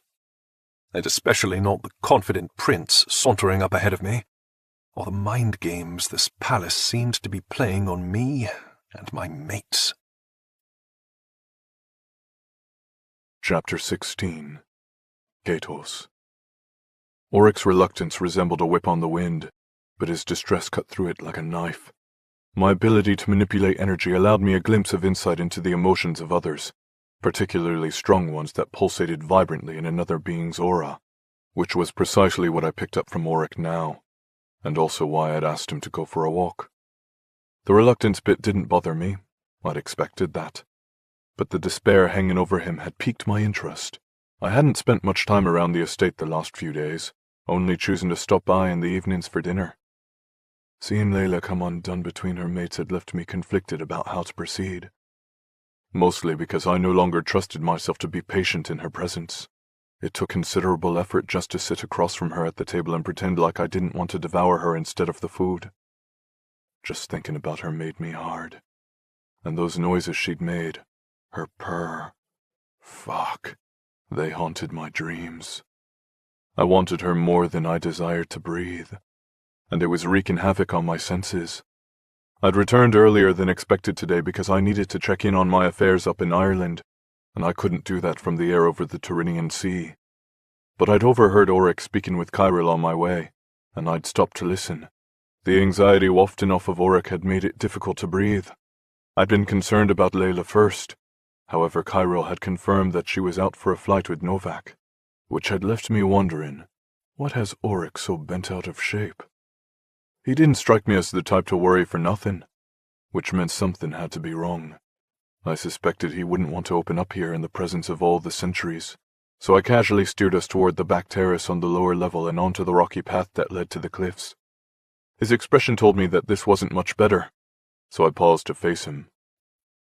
Want to fly instead of walk? Auric's missing wings confirmed he'd taken the elixir recently, but he'd be able to shake off the spell with a simple desire to fly. That was all it really took to break the enchantment. However, I preferred only to drink it when necessary for a human-related outing. Otherwise, I kept my feathers free and visible at all times. He gave me an appraising look. You want to find Layla and Novak? No, I want to talk, I told him. That's why we're heading north, not west. Although I had taken him west through the compound just like he'd requested, I just didn't intend to continue in that direction now. Talk, huh? He sounded skeptical. Hard to do in the air. I smiled. Well, you're not speaking much, so I figure it can't hurt anything. What do you even want to talk about? How about we go for a flight and I'll tell you in the air? I suggested, splaying my wings and taking off toward the sun. I'd purposely worded it as a challenge, very aware of Auric's type. He wouldn't allow anyone to show him up, especially not a male of my pedigree. I was a compatible mate. That made me competition by default. He didn't disappoint, playing right into my hands as he sprung up beside me in the clear blue sky, his brow furrowed. I don't know what you're trying. Something's bothering you, and I imagine it's related to Layla, I told him, cutting right to the heart of the matter. There was no point in engaging in word games or semantics. Auric would prefer I be blunt, and I'd prefer the same. What's going on? Auric snorted. Why the fuck would I even talk to you about something like that? It was a clever way to avoid answering my question. He'd neither confirmed nor denied an issue. He'd simply stated that even if there was one, he wouldn't tell me about it. While I understood his reluctance, he needed to understand that his verbal sparring wouldn't silence me. Why should he talk to me? Because I'm a compatible mate, and therefore she's important to me, I informed him flatly. If there's something wrong, I may be able to help, and you can trust that I value her safety and well-being as a result. He gave me an incredulous look. She's not yours to worry about. Yet, I replied without missing a beat. And while she might not be mine yet, I don't make it a habit of giving up on things I want. Just as I don't make it a habit of giving up those who are mine, he returned. I narrowed my gaze at the allegation in that statement. I didn't say anything about giving her up, Auric. I would never ask her to choose between us. That's not how mate circles work. His nostrils flared, his expression seeming to darken at the insinuation I'd just thrown right back at him. You may want to make her choose, but I do not. You... 2 sentries approached before Auric could finish his retort, their speed and expressions telling me they were about to advise against this little flight. As though I would listen to them. I could handle myself, something most of the guards around here understood. But they'd been particularly anxious over Layla's arrival, being far more obsessed with security than usual. Follow me, I said, not explaining my intentions beyond the command and taking off over the sea. The trick was varying my routine and killing the sentries with speed. If Auric was the male I expected him to be, he'd have no problem keeping up, and the sentries would eventually tire and retreat. I'd also help push that exhaustion along with a little energetic wave of air that made it difficult to fly. It was second nature to me to block them with a wall of power, but I carefully crafted it to ensure it didn't impact Auric's flight pattern. I felt him right behind me, making it easy to construct the invisible barrier. However, I heard the shouts of annoyance from the Noir as they slammed into my energy net, suggesting they'd been closer than I'd expected. I sighed. One of these days the sentries would give up entirely. I didn't need a guard, nor did I want one. Their jobs were to maintain the boundaries of the estate, not shadow me. When Vasilios returned, I intended to have a word because their penchant for following me had increased to an uncomfortable degree in his absence. He would argue the importance of establishing a permanent guard, something I'd fought him on for decades, saying it wasn't necessary, although with Layla's arrival he might mandate it. It was never about arrogance. I was powerful but not unintelligent. I just didn't see the point in drawing attention to my status. I also preferred my privacy. Alas, that time was drawing to a close. But I sure as fuck would enjoy my freedom while I could, as I did now by zigzagging my way through the sky and losing the guards on my tail. Auric, however, kept pace just behind me, proving his title of commander. When I finally paused, he merely came to a stop beside me and arched a brow. I don't like the sentries, I explained. He grunted, his gaze instantly suspicious. Look, if you're thinking I lured you out here to hurt you... I don't, he interjected. Now it was my turn to arch a brow. Oh? You already proved your power over me on that cliff. If your intent was to kill me, you would do it in front of an audience. But I honestly have no idea what we're doing out here or why I followed you. Because something's bothering you, I nearly said. And as a result, you're not thinking as clearly as you normally would be. Auric didn't strike me as the type to do anything without purpose, and he'd flown out here with me willingly, away from the guards, away from the safety of the estate, away from his mates, knowing full well that I could hurt him, yet instinctively trusting me not to. Layla wasn't the only one compatible with me. Her entire mate circle was, which was why his scent appealed to me, just as my own cologne no doubt intrigued him too. He might not like me, but he couldn't deny that our souls had a connection, one fated by the gods themselves. Either start saying something useful or I'm leaving, he said, sounding bored. But that anxious air continued to waft around him. Why are you so concerned? I asked him. He affected a flawless expression of nonchalance. Who says I'm concerned? Your energy does. It practically suffocated me when I returned to the estate. His gaze narrowed. Returned? Returned from where? I've been staying a few miles north of here, I explained, deciding to give him the answer as a way to calm him down. Why? Because Layla's nightly purrs are distracting, I answered bluntly. Now tell me what's going on. He bristled, and I wasn't sure if it was my admission to overhearing Layla's purrs or my demand. I don't report to you, Prince. No, you don't. But you also know I'd do anything to protect Layla. So if she's in trouble, I can help. I don't know anything about you, he corrected, sounding frustrated. She might be a compatible mate, but that doesn't mean you'll protect her. For all I know, this could all be because of you. And if that's true, then I already know what you're talking about, so you might as well say it, I countered, my wings straining at my back to keep me level with him in the sky. He huffed a laugh and shook his head. This is just insane. That distressed air returned to his aura, his chuckle humorless. I shouldn't have followed you up here. Those words alone told me how out of sorts he was feeling, which fortunately worked in my favor, because it seemed to lower his guard just a little bit, to allow me to see through parts of his warrior exterior to the male beneath. A concerned male, one worried about his mates. Yet you did, I said slowly, referring to him following me up here. So why don't you humor me and tell me what's going on? I suggested. There are no sentries here, and we're well beyond the boundaries of the estate. It's just you and me and maybe some humans on a yacht way down below us. His gaze returned to mine, the suspicion in his depths telling me he was about to issue a test of sorts. Why are there so many sentries? To protect the king and queen of the Noir, I replied easily. And that's why they chased us like they just did? He pressed.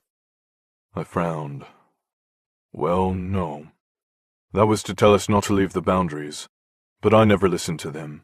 I don't enjoy being followed, nor do I particularly care for the idea of an armed escort. You're a prince, the supposed offspring of the gods.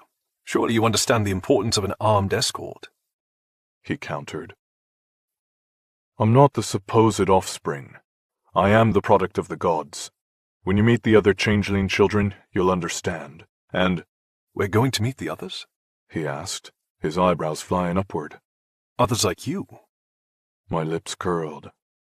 Yes, there are 3 others like me. Something I suspected he already knew from Gaia. However, the blast of anxiety rippling off of him told me he didn't know much. Otherwise, he wouldn't be so concerned. That said, there is a difference between me and them, I hedged, baiting him into more conversation. The difference being? He asked, for once sounding somewhat interested instead of condescending. I smiled, knowing this answer would floor him. They're all females. Chapter 17. Katos. Female Noir were rare. Female goddesses were even rarer. Yet I knew a total of 4, including Layla. Auric gaped at me, his surprise palpable and expected. The others are all Noir females? Yes. Then go meet one of them, he answered immediately. I blanched, disturbed by the very thought. They're like sisters to me, and we're not compatible, at all. Which meant Layla wouldn't be attracted to their scents either. Otherwise I would have at least been slightly interested, in a manner similar to how I found Auric's wintergreen scent alluring. He grunted again, his wings fluttering to keep himself steady in a subtle incoming breeze. Layla isn't yours. Yet. I replied again, allowing him to hear my confidence.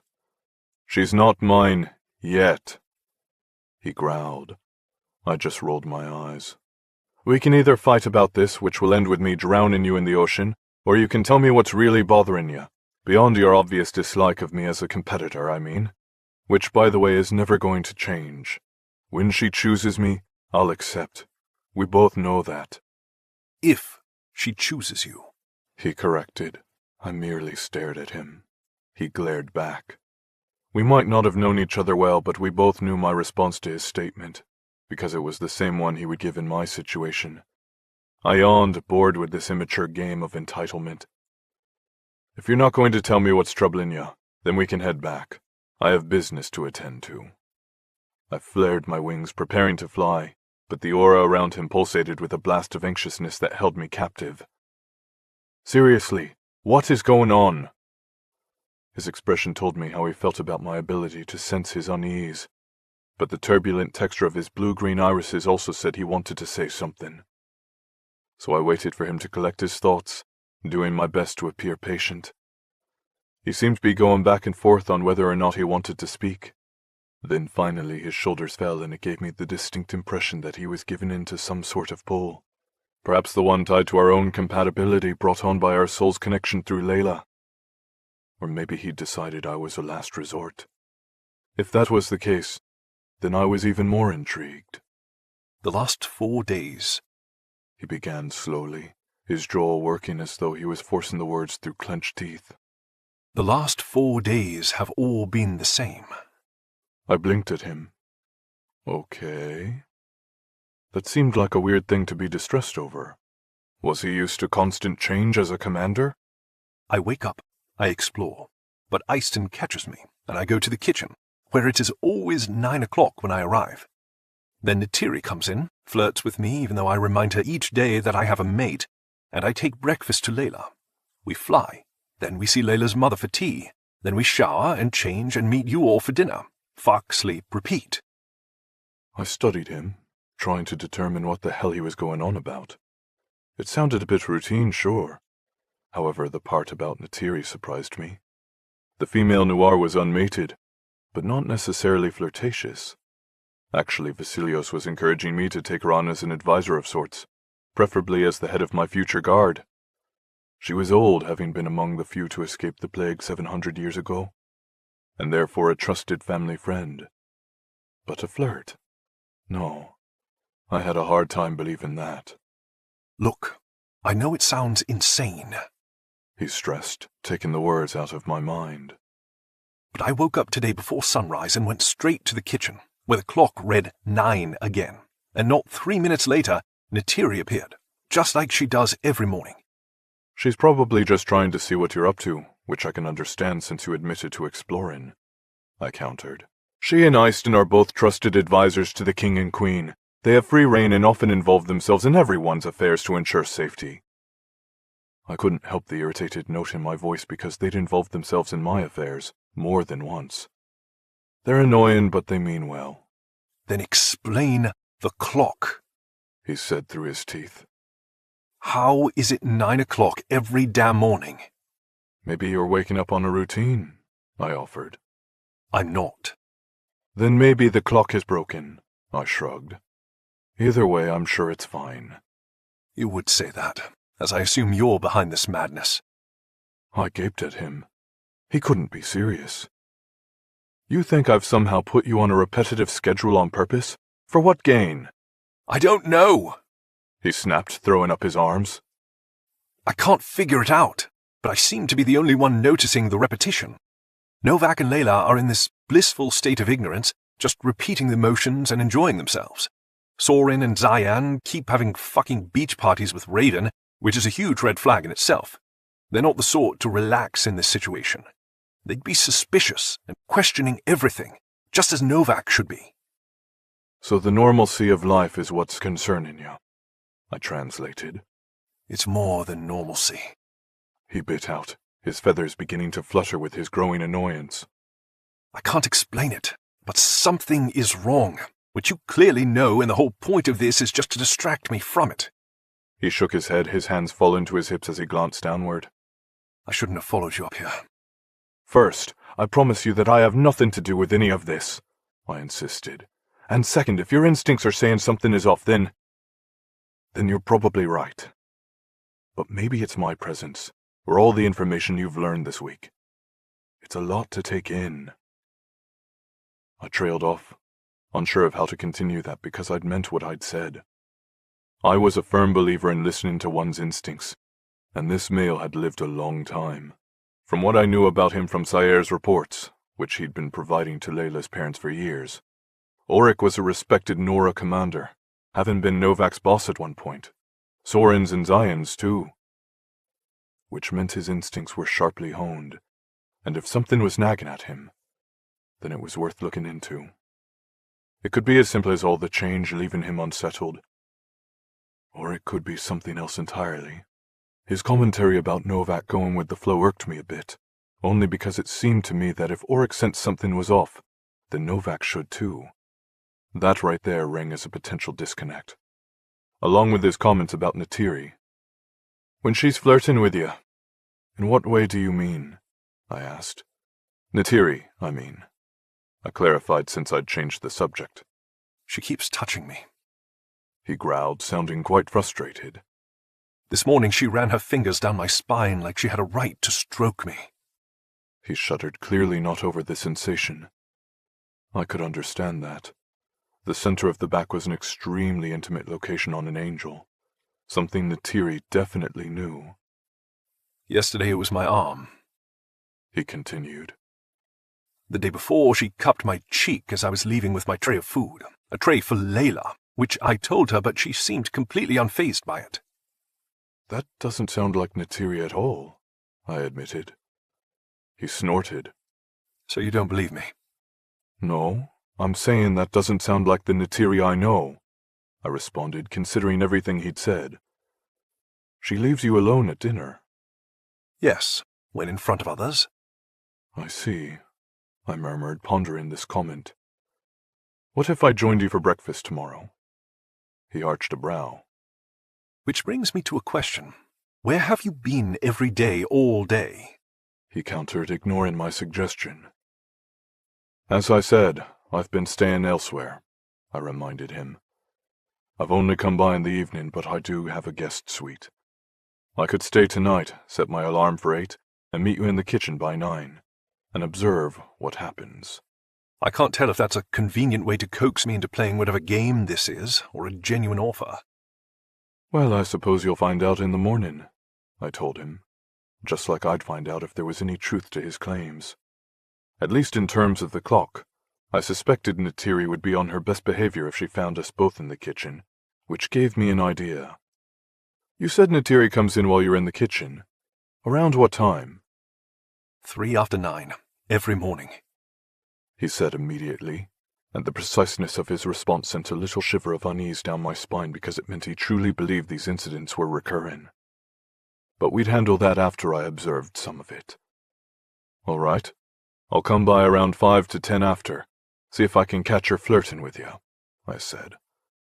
Not that there was anything wrong with flirting, but Neytiri should know better than to taunt a mated male, especially one tied to the Noir princess. Mated parents were notoriously possessive of each other, which was why I'd allowed Auric's punch the other day. He hadn't appreciated the introduction of another compatible male to his mate circle, and he'd reacted. Layla would react similarly if she caught Neytiri touching Auric, and Layla had the potential to do a lot of damage as the daughter of 2 ancient royal beings. Auric's expression suggested he was doubtful that I would help at all, but he nodded anyway. You can invite Novak too, I suggested. I won't leave Layla unprotected, he countered. Fair point, I replied. Then maybe Soren or Zion. He shook his head. They're too consumed by this spell. He blew out a breath and ran his fingers through his hair. I'm aware that I sound crazy, but I swear something isn't right. We'll figure it out. Unless you've organized this whole thing, he muttered. You've yet to say what I would gain from that. Removing me and Novak from the picture? He suggested. Taking her for yourself? Why would that even begin to appeal to me? I demanded, a little irritated that he could jump to such an asinine conclusion. You're both ideal mates for Layla. You keep her safe. You make her happy. How could I possibly benefit from ruining that? He actually looked startled, as though my annoyance was an emotion he hadn't expected from me. Sure, I tended to present myself in a more professional manner, but for fuck's sake, he'd just accused me of wanting to harm my intended mate. No male of sound mind would appreciate such an allegation. His turquoise irises glittered as he took my measure. Then he nodded as though he approved of something. Tomorrow morning, 9:10. Yes, I agreed. Good. He glanced around. Now, which way? I smiled. Why? Are you feeling a bit lost? No. You sure? I taunted, tempted to leave him out here and teach him a lesson. That would probably harm our relationship more than help it at this point, but it was certainly an appealing idea. Fortunately for him, I valued the future more than the present, so I cocked my head and took him to the airstream that led back to the estate. If you want to avoid the sentries again, be sure to take a different path, I shouted back to him. The key is to alter your patterns. They never know what to expect. You do this often? Every chance I get, I confided, grinning as I picked up speed. Auric kept pace with me, his positioning guarded as though he didn't quite believe I'd lead him back to the palace grounds. But as the coast appeared, his shoulders relaxed a little, at least until a sentry appeared directly in front of us. I sighed, stopping to greet Amadil. His crystal blue eyes narrowed, his light blonde hair reminding me a bit of Auric's coloring. Only the sentry's hair was much shorter, cropped to his ears, while Auric favored a longer, fuller mane. Amadil, I murmured. Let us through. You left the compound unprotected. Again. I grinned. Are you upset that I outmaneuvered your squadron or that I declined your offer to guard? We can't protect you if you use your energy shields against us, he said, his tone rigid with superiority. How about this? Once one of your sentries can outmaneuver my shields, I'll consider letting him protect me, and until then, I'll handle myself. I offered, very aware of how arrogant I sounded, but honestly none of his noir were qualified to handle me. Auric and Novak were the only two around here that even came close, something I wouldn't admit out loud because it would just piss off Amadil more. I'll be speaking with King Vasilios about this, he threatened. Please do, I encouraged him, then used a subtle shift of energy to move him out of our way. Until next time, Amadil. He cursed in my wake, only intensifying my grin.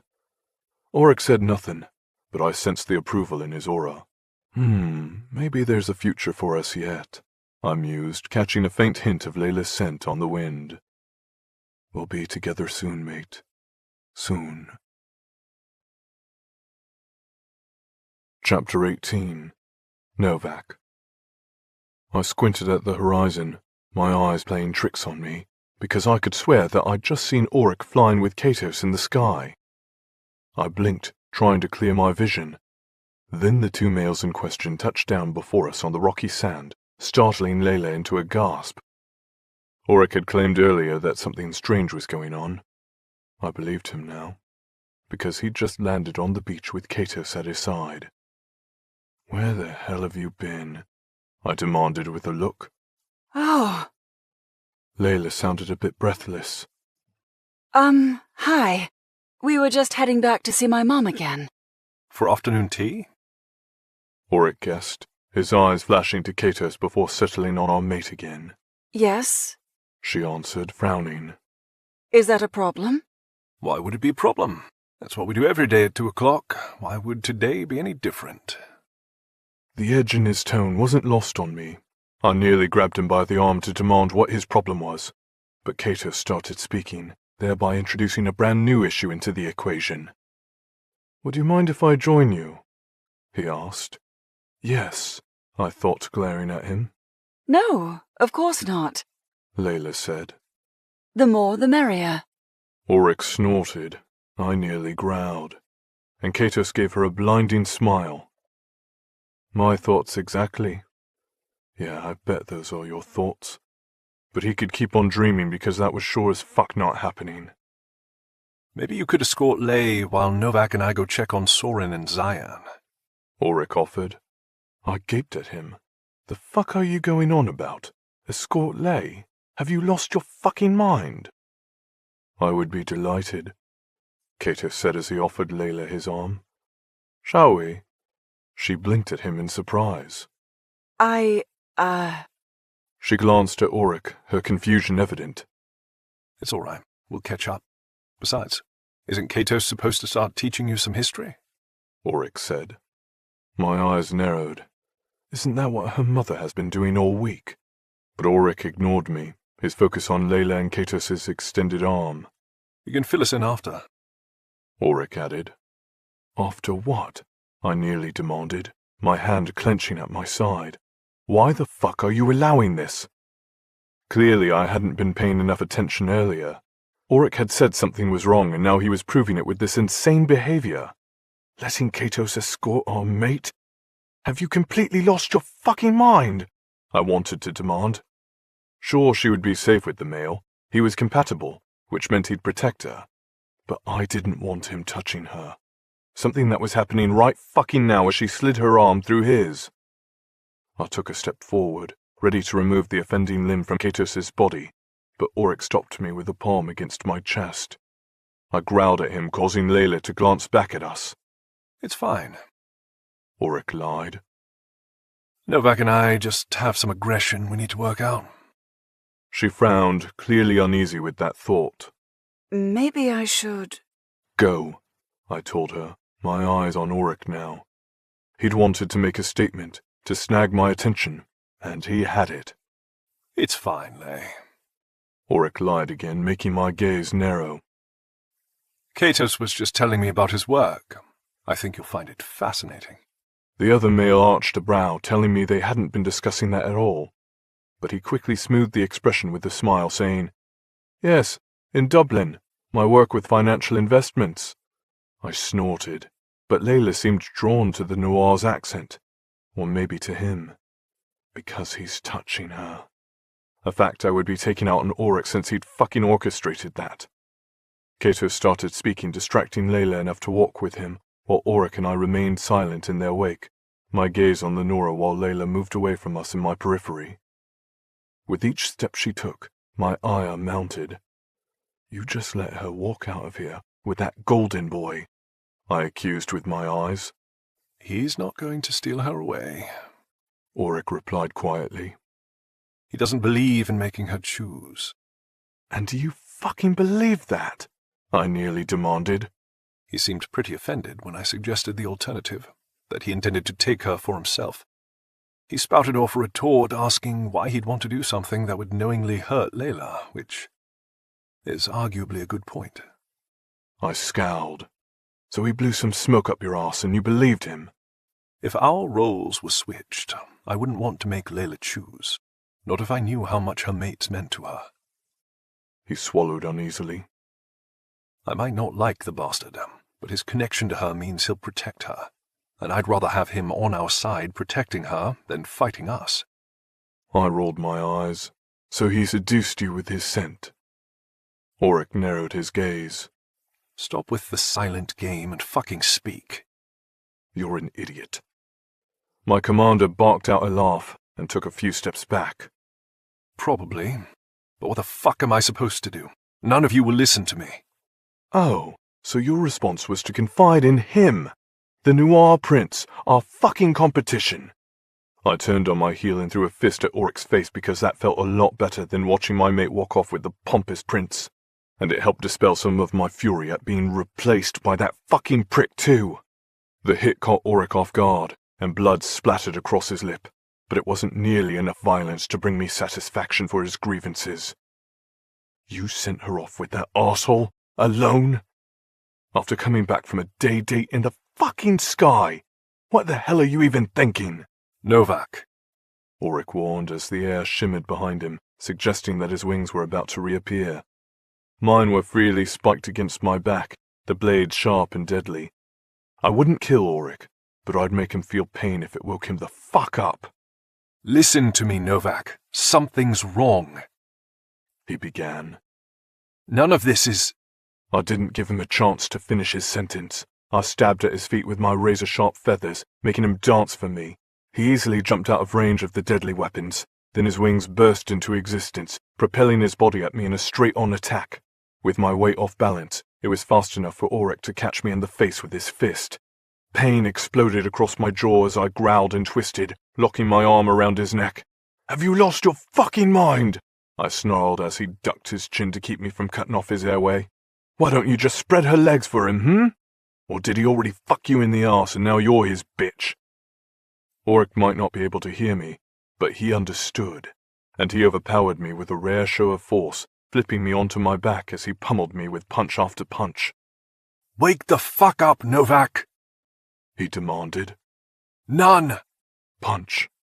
of Punch. this is real."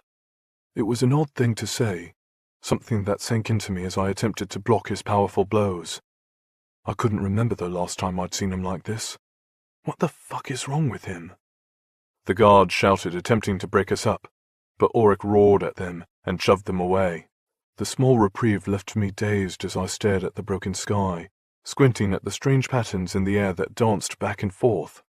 What the fuck is that? I wondered. Something felt off. I couldn't place what it was, but it probably had something to do with being punched multiple times in the face by my pissed-off commander. Struggling to my feet, I shook off the strange feeling as best I could. "I'm going to kick your ass," I growled as I launched for Auric again. We would have easily fought until the sun went down, but Soren and Zion came soaring toward us. "What the fuck is wrong with the two of you?" Zion demanded, his feet landing on my chest as he drove me several steps backward. Soren held off Auric, the two of them putting even more distance between us as I bared my teeth. Raven stood off to the side with a puzzled frown. She glanced around and back to the ocean, then at us, like she was trying to shake herself from some sort of enchantment.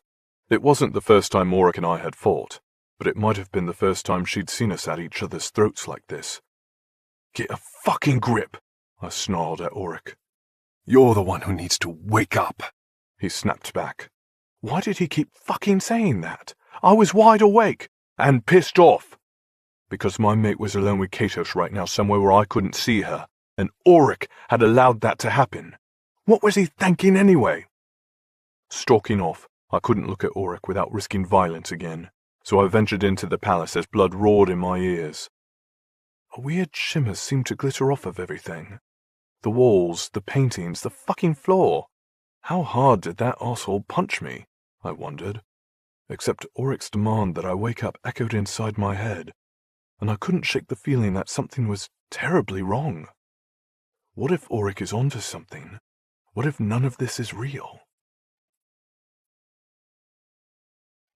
Chapter 19. Layla.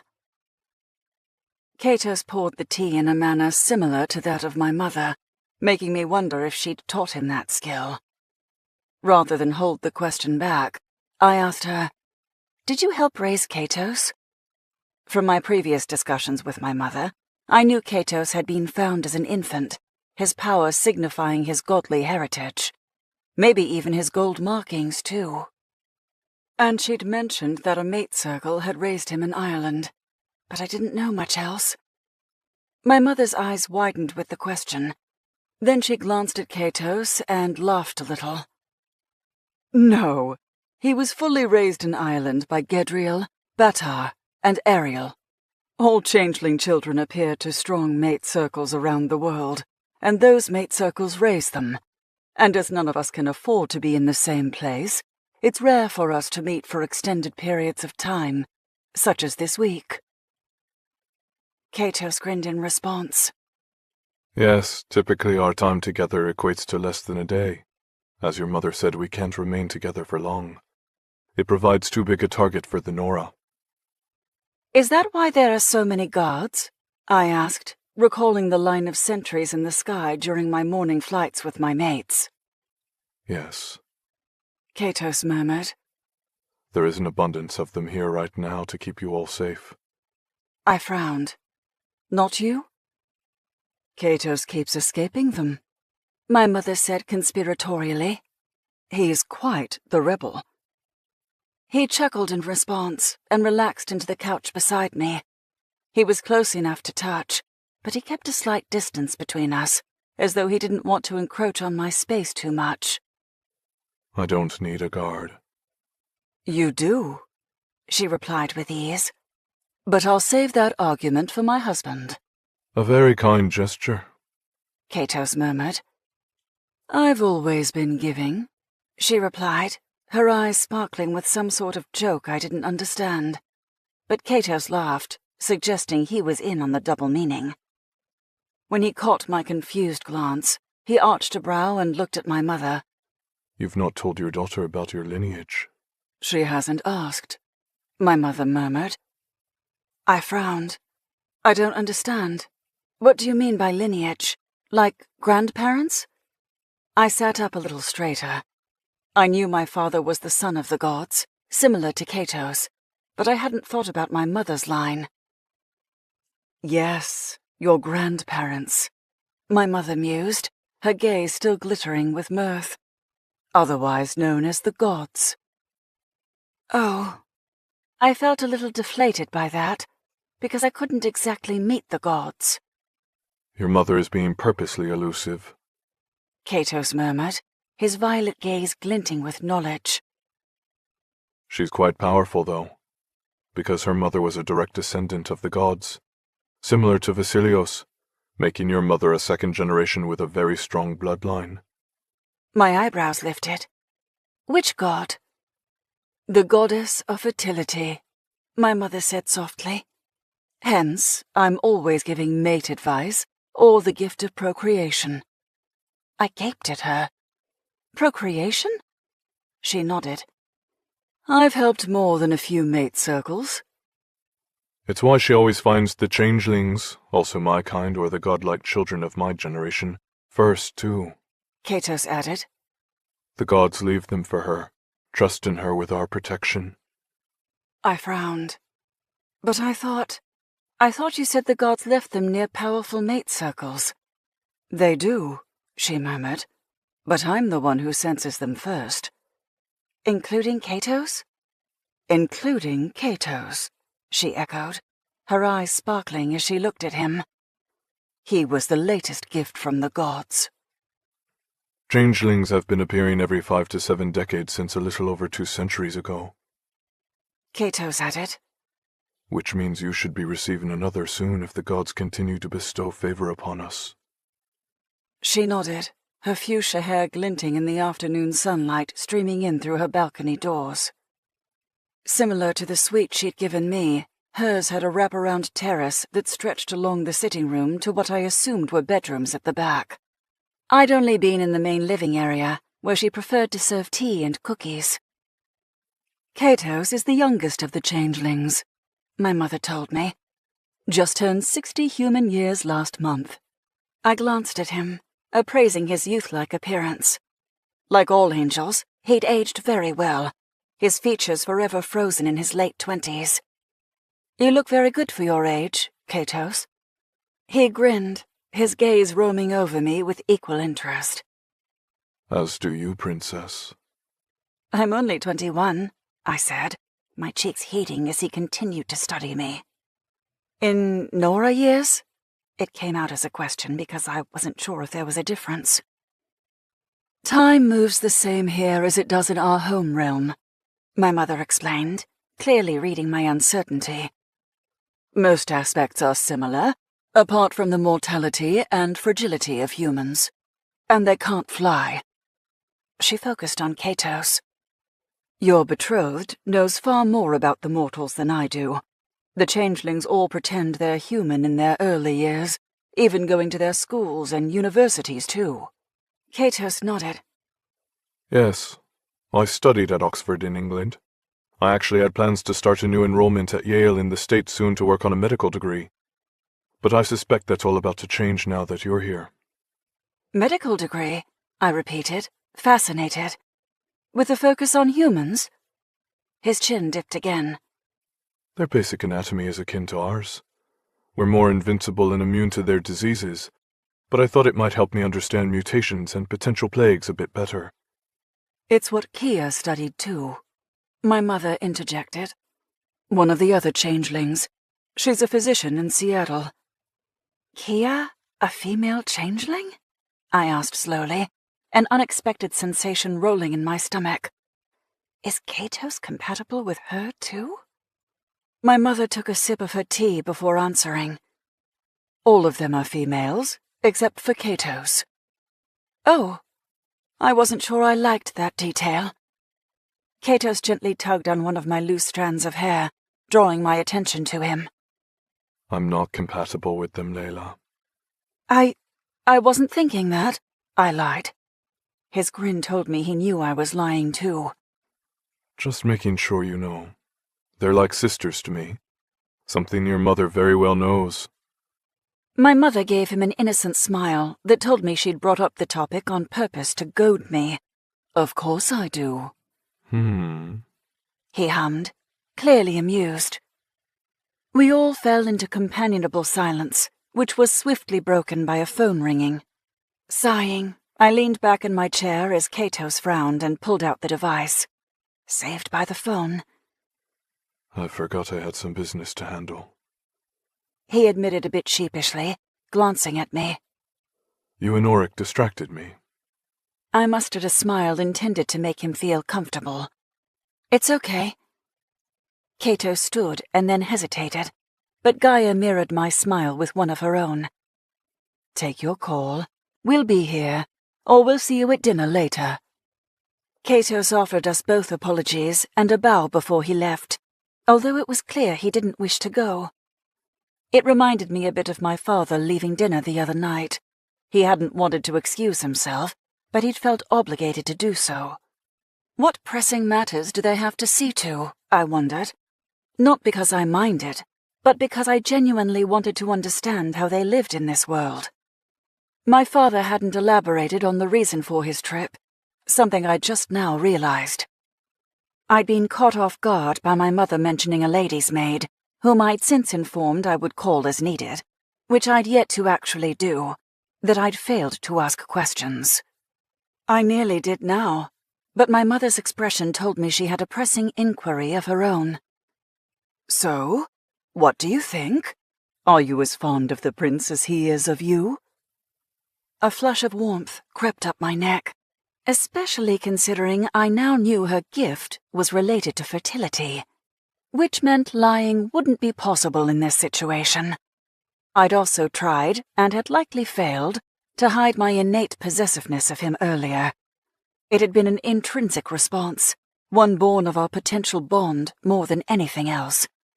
However, I couldn't deny that the prince intrigued me, and not just because of his scent, but because of his overall persona. He was exactly the kind of mate I'd desired growing up. Other than Auric, anyway. But he and Katos couldn't be more different. Auric was a warrior, my protector, someone who forced me to learn, to grow, to be a better angel, while Katos was regal, a man who understood politics, one destined to lead. And Novak. Novak was my beast, my silent knight, the one I would always turn to when a problem needed to be fixed. My mother arched a brow, my impending silence seeming to intrigue her. I cleared my throat. It's all a bit overwhelming, I admitted quietly. I won't lie to you. I do feel an attraction to him. But Novak and Auric are mine, and their opinions matter to me too. I don't see them ever accepting Katos or anyone into our mate circle. I didn't even think it mattered who it was. No one would be good enough for me in their eyes, not even a god. Or maybe that was precisely what made them feel so threatened. My mother considered me for a long moment. I understand your mates mean a lot to you, but if you mean the same to them, which I suspect that you do, then they will be open to your choices. I nibbled my lip, uncertain as to if that was true. Yes, they cared about me as much as I cared about them, but they were highly possessive. And I wasn't even sure I wanted Katos to join our circle. I barely knew him. So right now, whether or not Novak and Auric would accept him was a moot point, because I didn't accept him, Not yet, anyway, a small part of me whispered. A traitorous part. A part that had liked the feel of his arm against mine just a little too much earlier. A part that was still lingering in the residual notes of his ambrosia-like scent in the air. My mother smiled knowingly, likely sensing my unvoiced interest. He won't push you to choose, Layla. He's very patient. Patient, I repeated, playing it over my tongue before smiling. I don't think Auric or Novak know the definition of that term. Which probably wasn't true. Both of them had proved to be quite patient with me when we'd first been stuck in the reformatory. But so much had changed since then. So much had evolved. And where Katos was concerned, I highly doubted they knew how to be patient around him. Although Auric let Katos escort me here, I recalled, frowning a little. He wanted to talk to Novak. Where are they?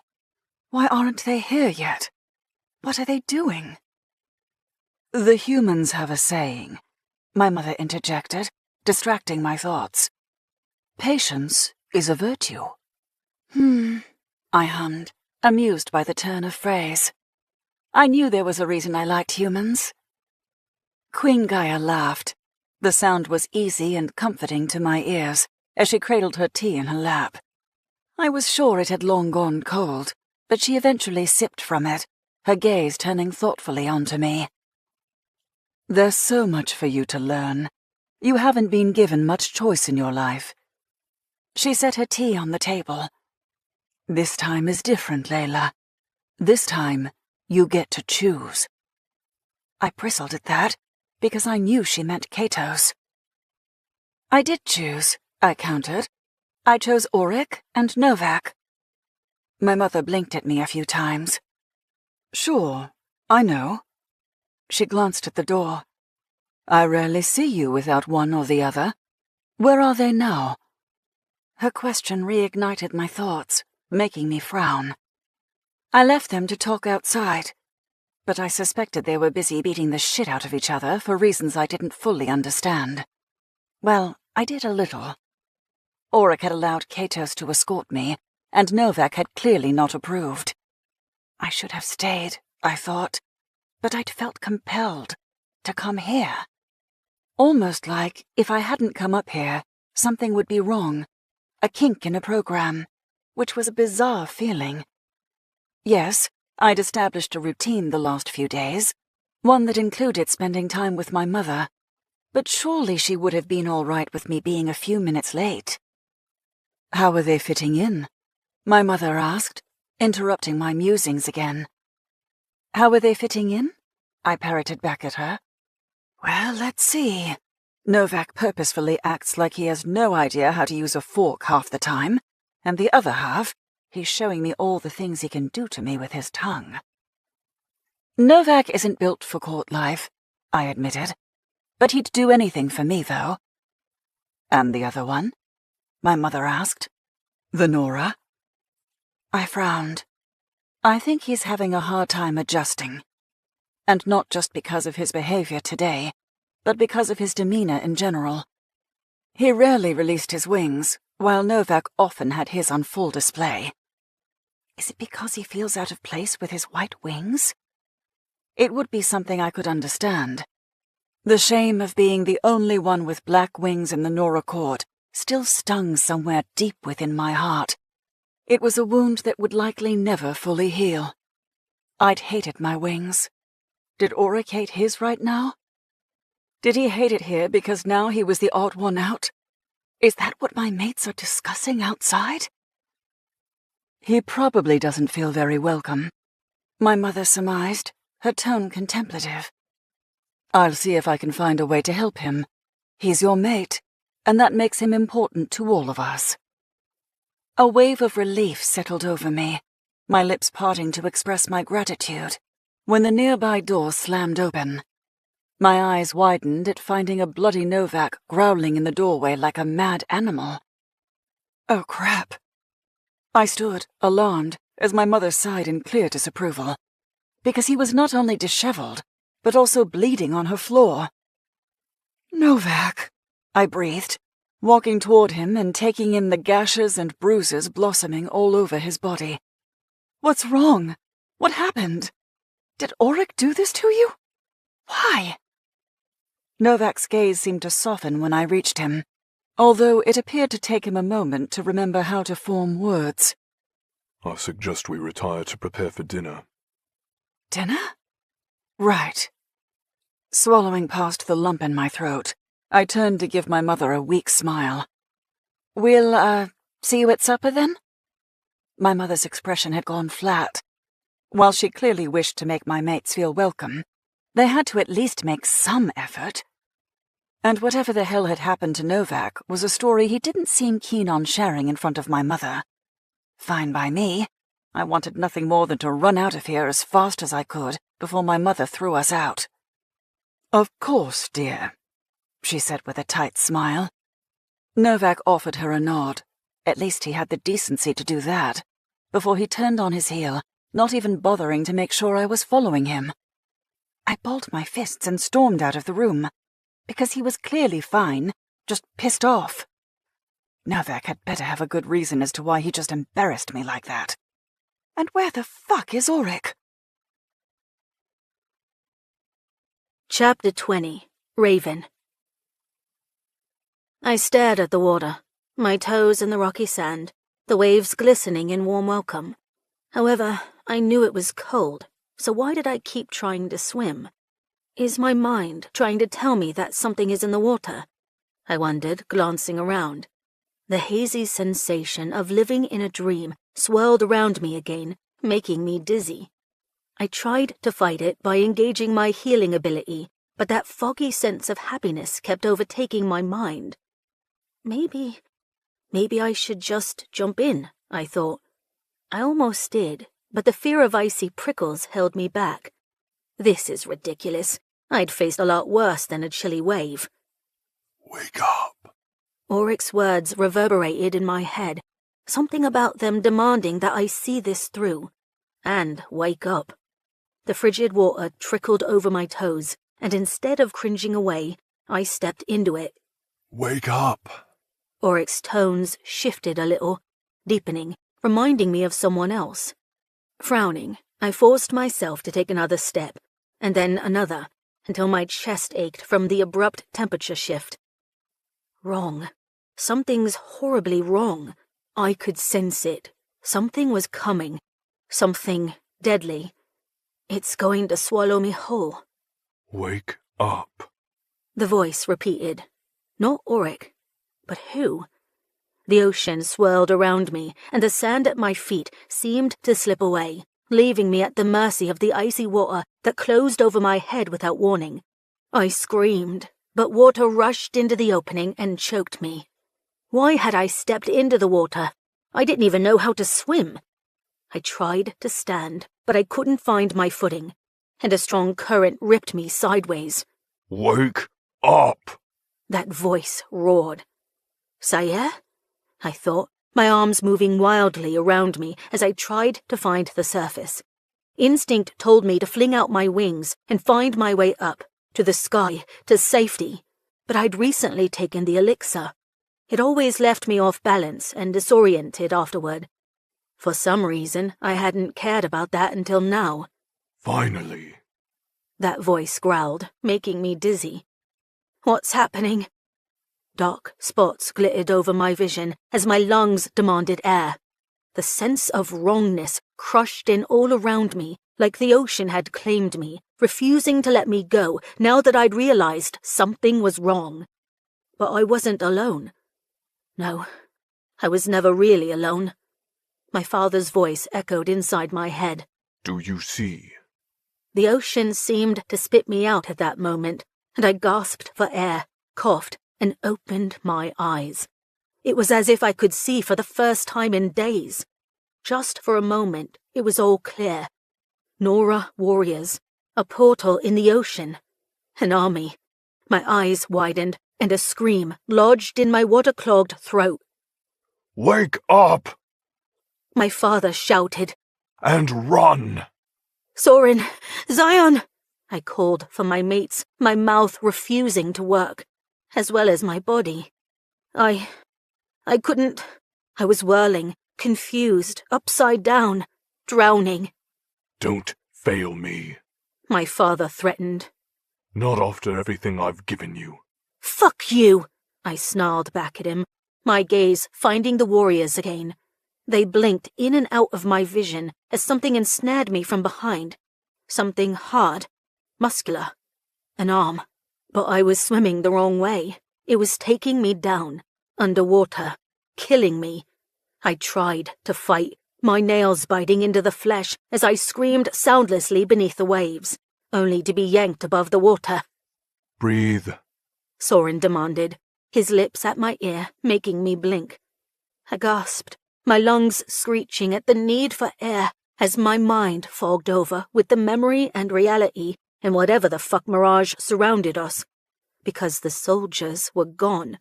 The portal had disappeared. A bad dream? I wondered, frowning. do you see? That voice echoed in my head, my father's presence suffocating me once more. I blinked, my lips parting, as I saw the mirage fade again, revealing the portal beyond. Honora stood nearby, his lips curling into a cruel smirk as he watched my mates drag me to shore. He wasn't watching me at all, but them, and a murderous rage glimmered in his eyes. Then he disappeared again behind a cloak of blue sky. All of them did, the soldiers and the portal too. I blinked again, only to be surrounded by a handful of sentries a second later as my back hit the rocky earth. But these warriors were Noir, not Nora. Did I just lose my mind? What just happened? I stammered, my words coming out raw and scratchy. You tried to swim. Zion said with a frown. Soren scoffed. Unsuccessfully, I might add. Very unsuccessfully. Zion agreed. But the portal, I coughed again, my mind hazy once more, the dream settling again. Or was this the reality, and the other was the dream? I'm so confused and lost. Easton showed up with a tray of cocktails. Are you all right? She's fine. Zion practically growled, but he quickly grabbed one of the waters and handed it to me. Drink, sweet bird.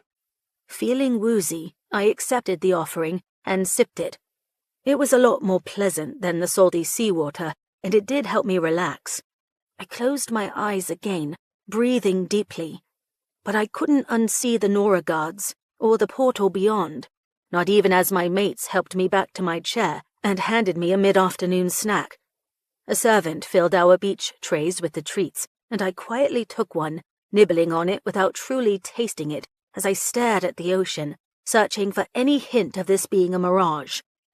I could really get used to living like this, Soren said, as I bit an olive off of a fancy stick thing. Then he glanced at me. minus the drowning bit. Perhaps we should teach her to swim as our next training exercise.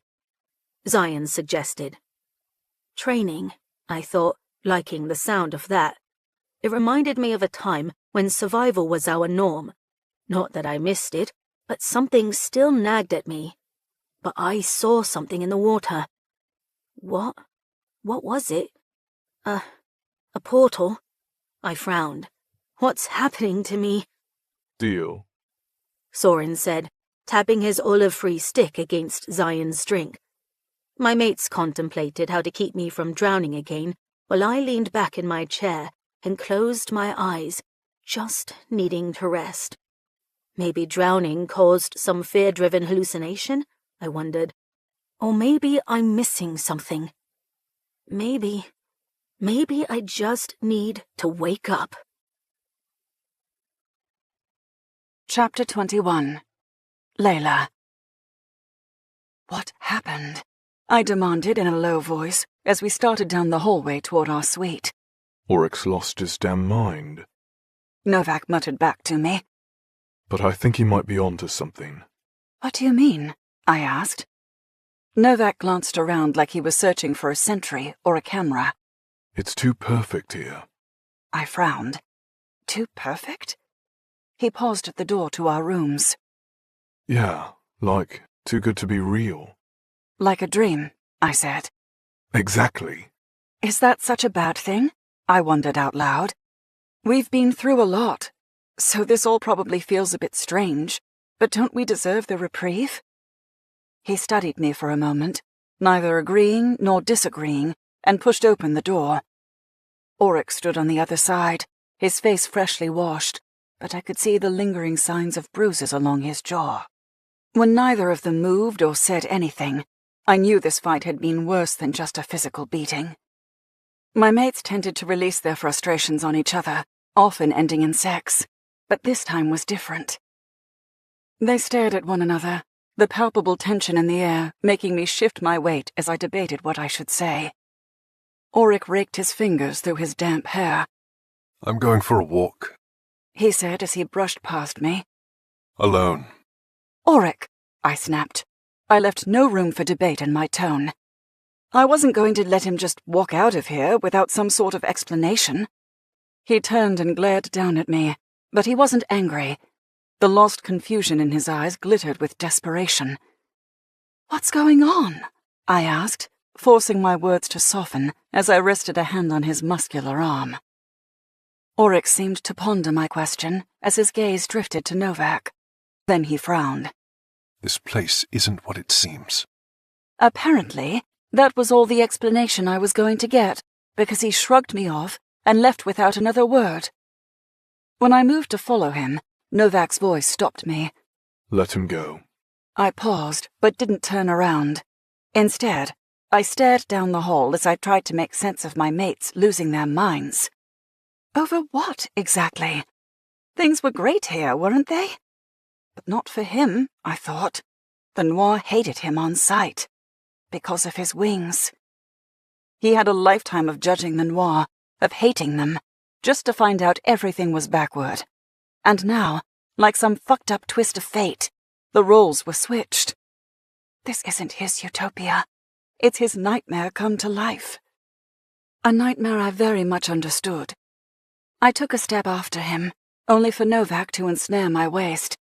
He shouldn't be alone right now, I whispered, my heart aching. Novak's lips brushed the back of my neck. I think that's exactly what he needs, little cherry. I started to shake my head. He already feels alone. He needs us. I wrapped my hand over Novak's fingers and frowned when I found him still bleeding. And you need to tend to these wounds. Only if you help me, he murmured against my ear. My lips parted, a protest ready to leave my lips. But he hushed me before I could speak. He'll be back. Just give him a few minutes. How can you be sure?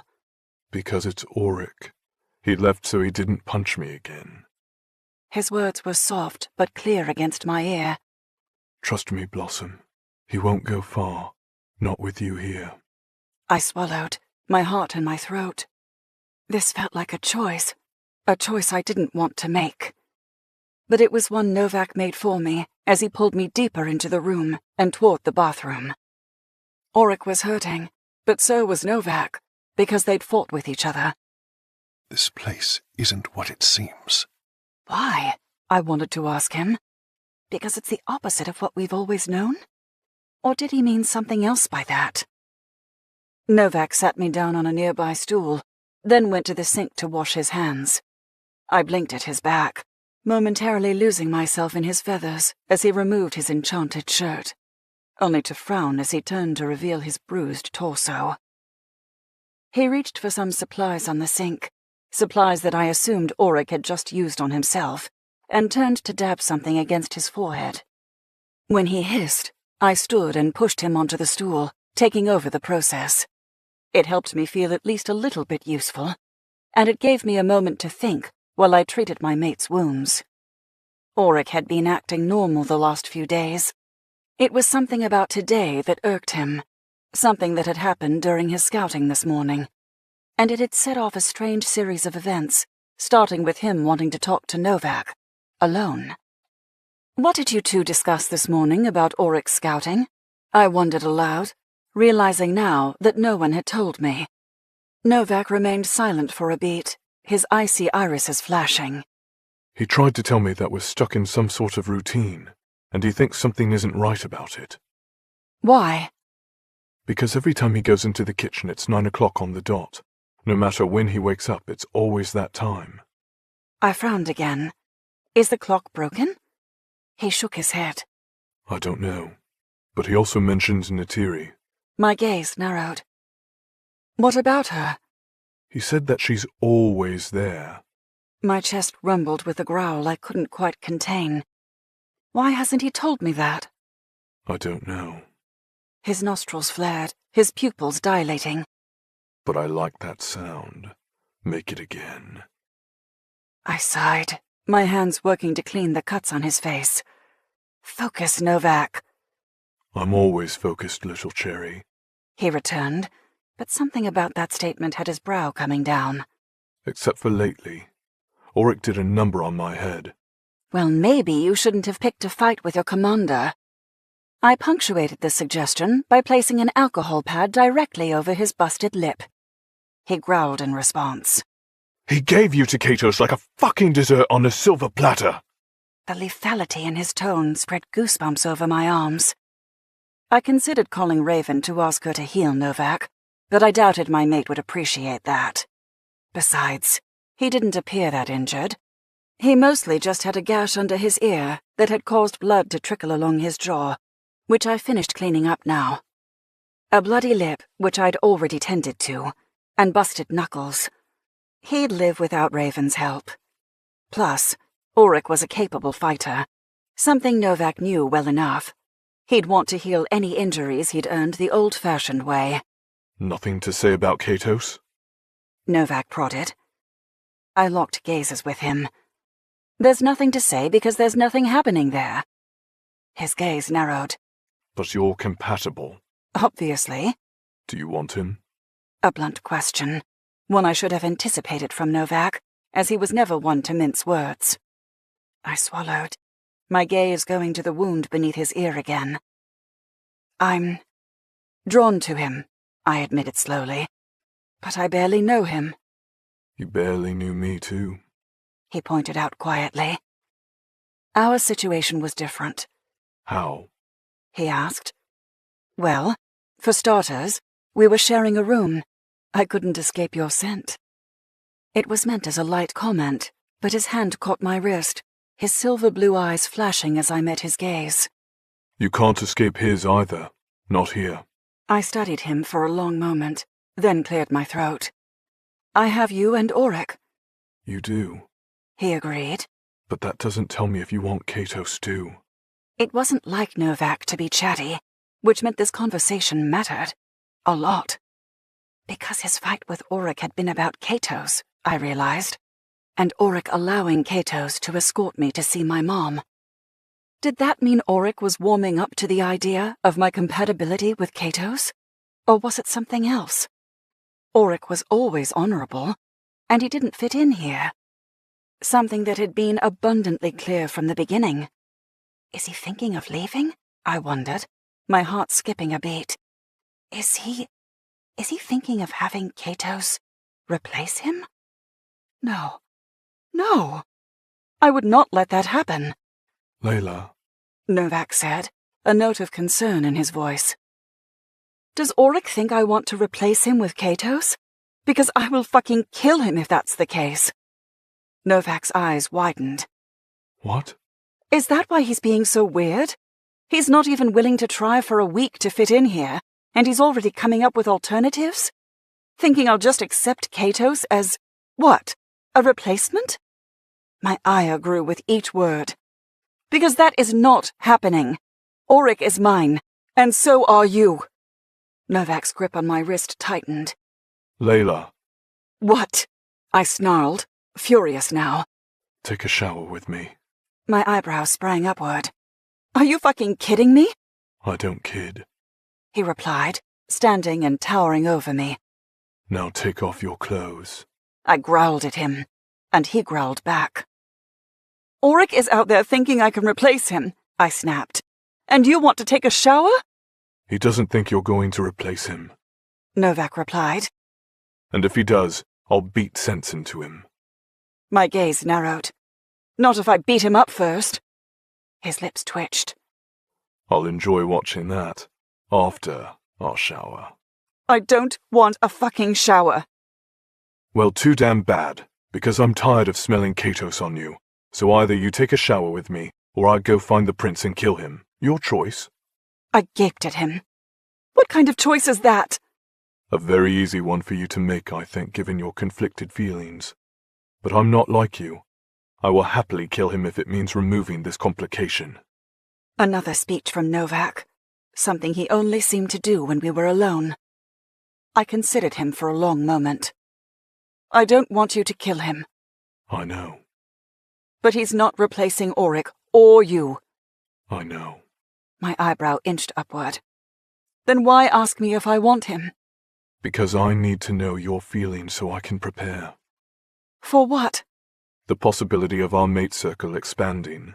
He answered bluntly, making me gape at him again. You would be okay with that? He grunted. No, I would not. But I would learn how to deal with it. For you. My heart skipped a beat in my chest, his words turning my world upside down. You would? His chin dipped, his palm cupping my cheek. I would do anything for you. He reiterated, his lips whispering across mine. Including stripping you down and fucking you in the shower right now if it'll make you feel better. My lips twitched a little. That sounds like something that'll make you feel better. So we're agreed? He asked, his palm sliding to the back of my neck. I almost said yes, but thoughts of Auric still lingered in my mind, as well as Katos, and Novak's revelations about Katos. My throat worked as I tried to swallow. Auric will come around, Novak promised. And if he doesn't, I'll make him. I swallowed, nodding against him. Then I let him disrobe me and pull me into the shower. But we didn't fuck. Instead, we washed each other and let our hands do all the talking, which was just like Novak, his silent communications shouting so much louder than words. He was telling me with each stroke of his fingers that he would never leave me, that he would worship me, that he would be there forever and always. Every gentle kiss was another whispered vow, telling me he wouldn't let anything happen to me. He would protect me. He would forever guard my heart. Which meant he truly would ensure that Auric came back, that he didn't leave us, that he'd make sure I had a chance to tell Auric he was irreplaceable. And with every stroke of my own fingertips against Novak's muscular form, I drew symbols and words of love, letters only he could understand. A whole new language meant only for us. We kissed, we petted, we cherished, until my body was shivering with a need I almost couldn't deny. Novak took that as a sign to stop, to pull me out of the shower and dry us both off. We dressed in silence, waiting for Auric to return. But he didn't. So we went to dinner without him. His chair remained empty the whole time, distracting me from the polite conversation my mother and Katos were making. He seemed just as preoccupied with Auric's disappearance as I was, but he was much better at hiding it. My mother didn't comment on his absence, and neither did Katos. Although it was definitely noticed by everyone at the table. Raven had arched a brow a few times. However, I shook my head, not wanting to talk about it. Neither Soren nor Zayan seemed surprised, but they asked Novak a few questions with their eyes. Questions he seemed to answer with a few silent twists of his jaw. During dessert, I placed a bite of chocolate mousse into my mouth, but hardly tasted it, even though it should have been divine. I couldn't help but glance around the dining room, finding it emptier than usual, because Eyston and Natiri were missing too. Because Auric isn't here, I guessed, proving that they only attended because of my Nora mate. I would have liked to have seen Natiri, though, mostly so I could tell her to leave my mate alone. When the task of dinner was done, Novak and I silently returned to our room. I almost suggested we go looking for Auric, but a shake of Novak's head told me the answer would be no before I even voiced the thought aloud. Something I understood the moment the door opened, and I found Auric waiting for us. Because somehow, Novak had known. Maybe he'd sensed it. I wasn't sure. But seeing Auric immediately had my heart hammering in my chest. "Auric," I breathed, running for him. He caught me in a hug that nearly suffocated my very being. I buried my head against his neck, inhaling his familiar scent as his feathers curled around us. He's been flying, I realized, reveling in his wintergreen fragrance. My mate. "Please don't leave again," I murmured against his chest. "You're mine. I could never replace you." He stilled against me. What? She thinks you're trying to set her up with Golden Boy, Novak muttered. Auric pulled away from me, his gaze narrowed. Why the fuck would you think that? "Because you left. And this place, you don't like it here." I trailed off, my reasoning no longer sounding right as I voiced it aloud. Auric seemed startled. And that leads to me wanting you to mate Katos instead of me? My lips twisted. "You've been acting strange," Because this place is messing with my head. he growled. Not because I want to give you up. He palmed the back of my neck, his gaze intense. I could never give you up, Lay. You're mine as much as I am yours. And a prince is not going to replace me. "You promise?" I whispered, searching his gaze. "You don't want to leave?" Oh, I want to leave. He replied. But with you, Lay. Always with you. His lips captured mine before I could reply, his mouth whispering a claiming benediction against my very soul. I shivered in response, my fingers curling into his shirt, only for my nose to twitch as a weird scent hit me. Rotten eggs. Netiri. "Did you?" No more talking. he said, his voice urgent as he ripped his shirt over his head. I need you to know who you are to me. Who you are to us. His gaze went to Novak before returning to mine. I love you, Lay. I meant it when I said that. I still do. My gaze searched his, noting the sense of loss blossoming in his depths. Something between us felt wounded, but not broken. A sense of strangeness in this odd slice of utopia. Or is it a nightmare, I thought, scrutinizing his features. Auric's nightmare. However, the way he was looking at me, I was his dream, his fantasy, his truth. I went up onto my toes to kiss him again, accepting his desires and returning them in kind. Because I loved him too. So damn much that it hurt. Chapter 22. Auric. I needed Layla right now, because she was the only thing that made any fucking sense in this place. Leaving her had been a mistake, but I didn't know what else to do. I was only trying to make sense of this feeling of wrongness that wouldn't go away. But this feels so right, I murmured against Layla's mouth, my tongue laying claim to her once more. Novak gave me space, allowing me this moment, knowing I needed it. And I accepted it for what it was. An apology from him. A sense of understanding. A history filled with ups and downs that always seemed to lead to us forgiving each other, no matter how hard the hit. He'd hurt my pride, betrayed my trust. But I'd done the same to him, our egos at odds as we grappled with the truth. However, what mattered through it all was Layla, our princess, our mate. And I told her that with my mouth. I love you, I was saying, you're mine.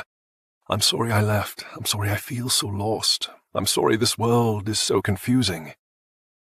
None of that was her fault. This wrongness, this place, this life, it was all a fucked up fate. And she didn't deserve to be caught in the middle. She deserved to be worshipped, loved, cherished by me, by Novak, by us. I lifted her off the ground, my hands on her hips, and she wrapped her legs around my waist. Then I carried her to the bed with Novak right behind us. He'd already lost his tie and dress shirt, his chest hard and honed from his harsh warrior training. He moved to stand behind Layla as I slowly set her on her feet, his hands finding her shoulders and bringing the straps of her dress down. My gaze followed, her flesh slowly revealed in the evening light, making her resemble her goddess birthright as her tits glowed with a soft golden hue illuminated by the moon. I leaned down to capture her nipple in my mouth, the taut peak seeming to beg for my touch. Then I shifted to her opposite breast as her dress pooled on the ground at her feet. Novak grabbed her chin, tilting her head back for a hungry kiss, his opposite hand going to her throat to give her a squeeze. I nibbled her rosy tip while enjoying the view of their mouths worshipping each other. This was home. Even if it felt like a fucked-up dream, even if we were stuck in some sort of spell, this right here was my everything. And I needed Layla to know that. Replace me with Katos? I nearly grunted. Fuck that. Did I recognize the possibility that he might join our mate circle? Unfortunately, yes, I did. But he would not be replacing me. Because I would never leave Layla. Just as I knew she would never leave me. We were mates, pieces of the same soul, connected for eternity. Nothing would come between us, especially not another compatible mate. If she chose to accept him, we'd figure it out. Until then, we were just us. Novak, Layla, and me. I kissed a path up to her neck, my mouth capturing hers as soon as Novak released her. He busied himself with removing his clothes, then he moved around to my back, his hands on my hips. His touch was tentative at first, almost as though he expected me to kick him off of me. When I didn't, his hands grew bolder, roaming to my abdomen and lower to unbutton my pants. His teeth met my bare shoulder as he lowered my zipper, his hand finding my cock and giving it a harsh squeeze. I growled in response and shuddered when he gave it a firm stroke between me and Layla. Her sweet cherry fragrance blossomed around us, her desire a decadent taste on my tongue that mingled with Novak's smoky essence. Fuck. I was lost to them, their touch, their hands, their tongues. Because Layla had begun trailing a wet path downward, her gorgeous blue eyes hypnotic as she stared up at me. She seemed to be communicating silently with Novak, or maybe he'd issued a command. Or perhaps they were just working naturally together, understanding their motives without words. I wasn't sure. But as her mouth closed around the tip, I shuddered. I damn near came. However, Novak squeezed, his grip unyielding and demanding that I not explode. I cursed, my head falling back against his shoulder as his teeth sank into my neck, marking me, claiming me as his. It was so fucking feral that it was downright animalistic. And so damn perfect. Because it was Novak. I growled again, my hand going to Layla's hair as I held her against me. You're both killing me. She hummed in approval, the vibration making my balls fucking ache. I'm going to fuck you, Novak told me with a low rumble to his voice. And you're going to fuck her.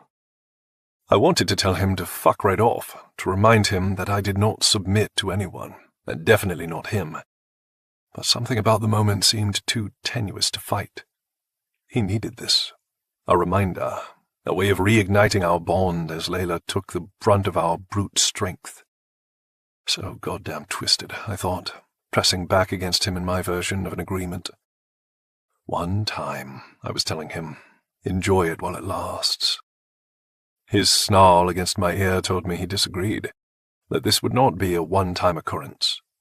And he was reminding me that we had done this before, just between us. Never with a woman. We'd always put the female between us. But all of that was about to change, because of her.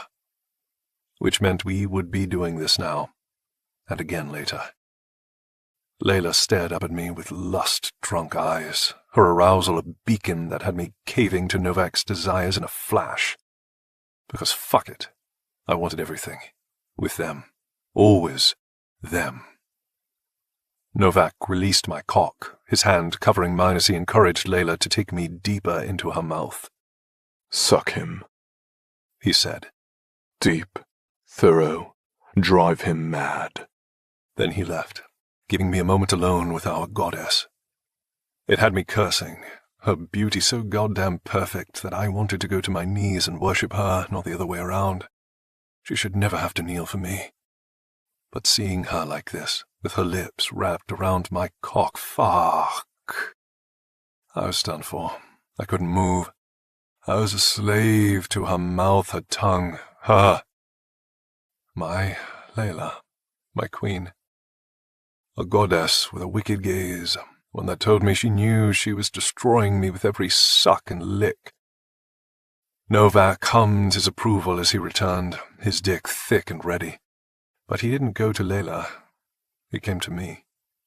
And I knew why the moment I felt his fingers exploring my backside. Lube. I didn't even ask where he'd found it, probably in a drawer somewhere. I didn't care. I just gave in to him, relaxing my muscles and letting him penetrate me in an intimate way that I hadn't felt in a very long time. Too long, I thought, lost to the sensation of Layla's mouth and his fingers. I tightened my grip on Layla's hair, my stomach clenching as I fought the urge to release down her beautiful fucking throat. She drew her teeth along my shaft, those stunning irises of hers knowing and smiling in triumph. "You're about to bring me to my knees, princess," I told her, swallowing. "Make me beg you to stop before I explode." Because I wanted to be inside her, fucking her, taking her while Novak took me. Shit, just thinking about it nearly had me losing control. This was a test of conviction, a labor of holding on to my resolve and refusing to give in to the temptation. But I had a damn succubus sucking my cock, and she was so exquisite that I was losing my damn mind. Novak thrust another finger into me, his harsh move drawing me back a little and expelling an insult from my tongue. He responded by biting me again. Fuck.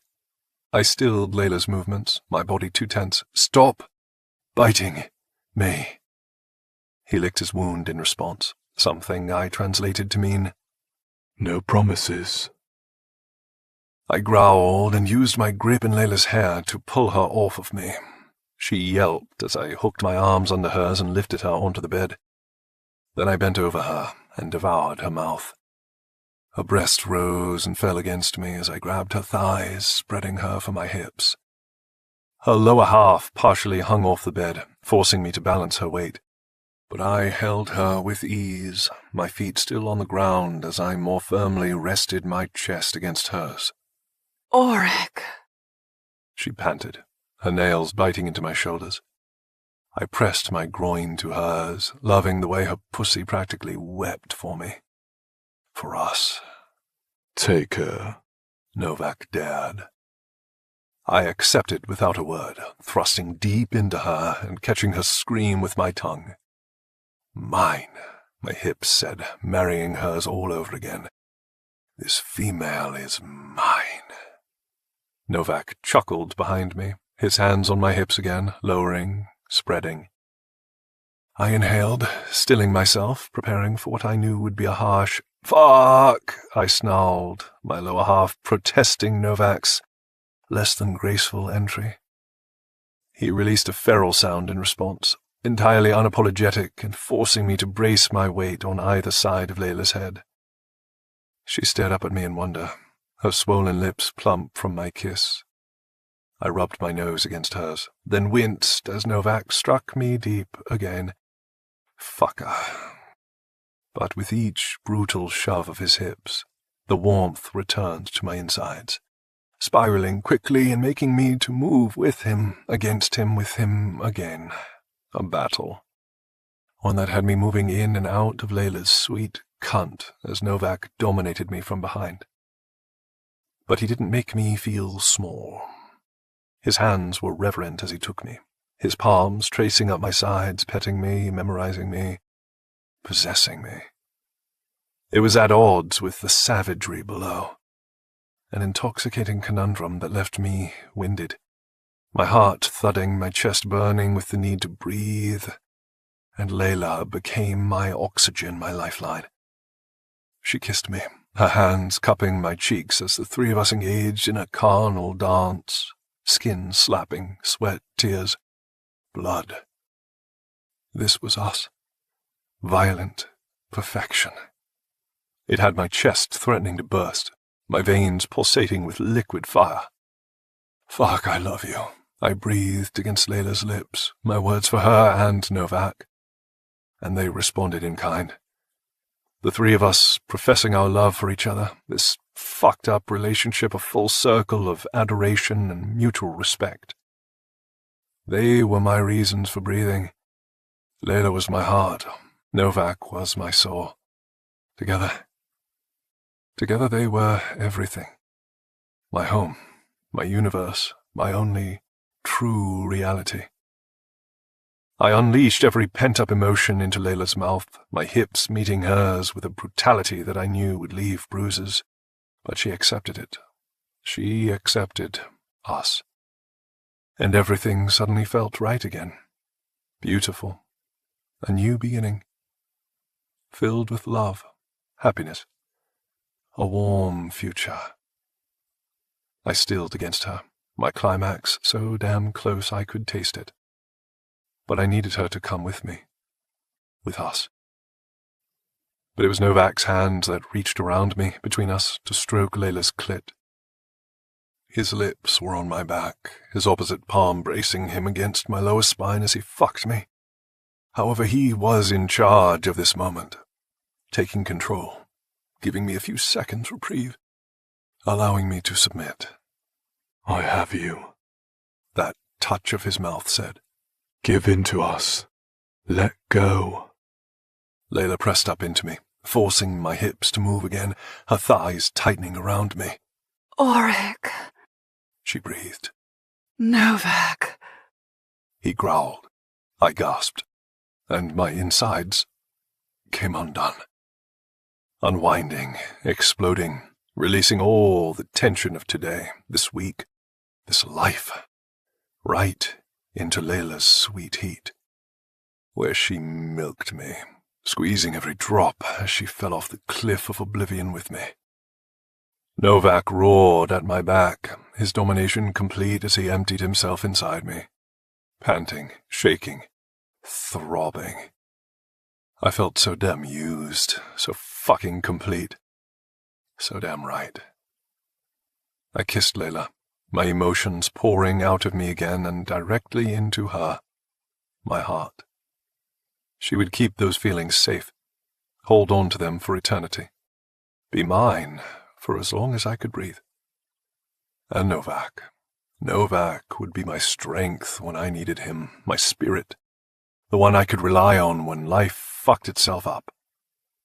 I breathed out all my bad energy and inhaled their collective presence, my being feeling somehow complete again.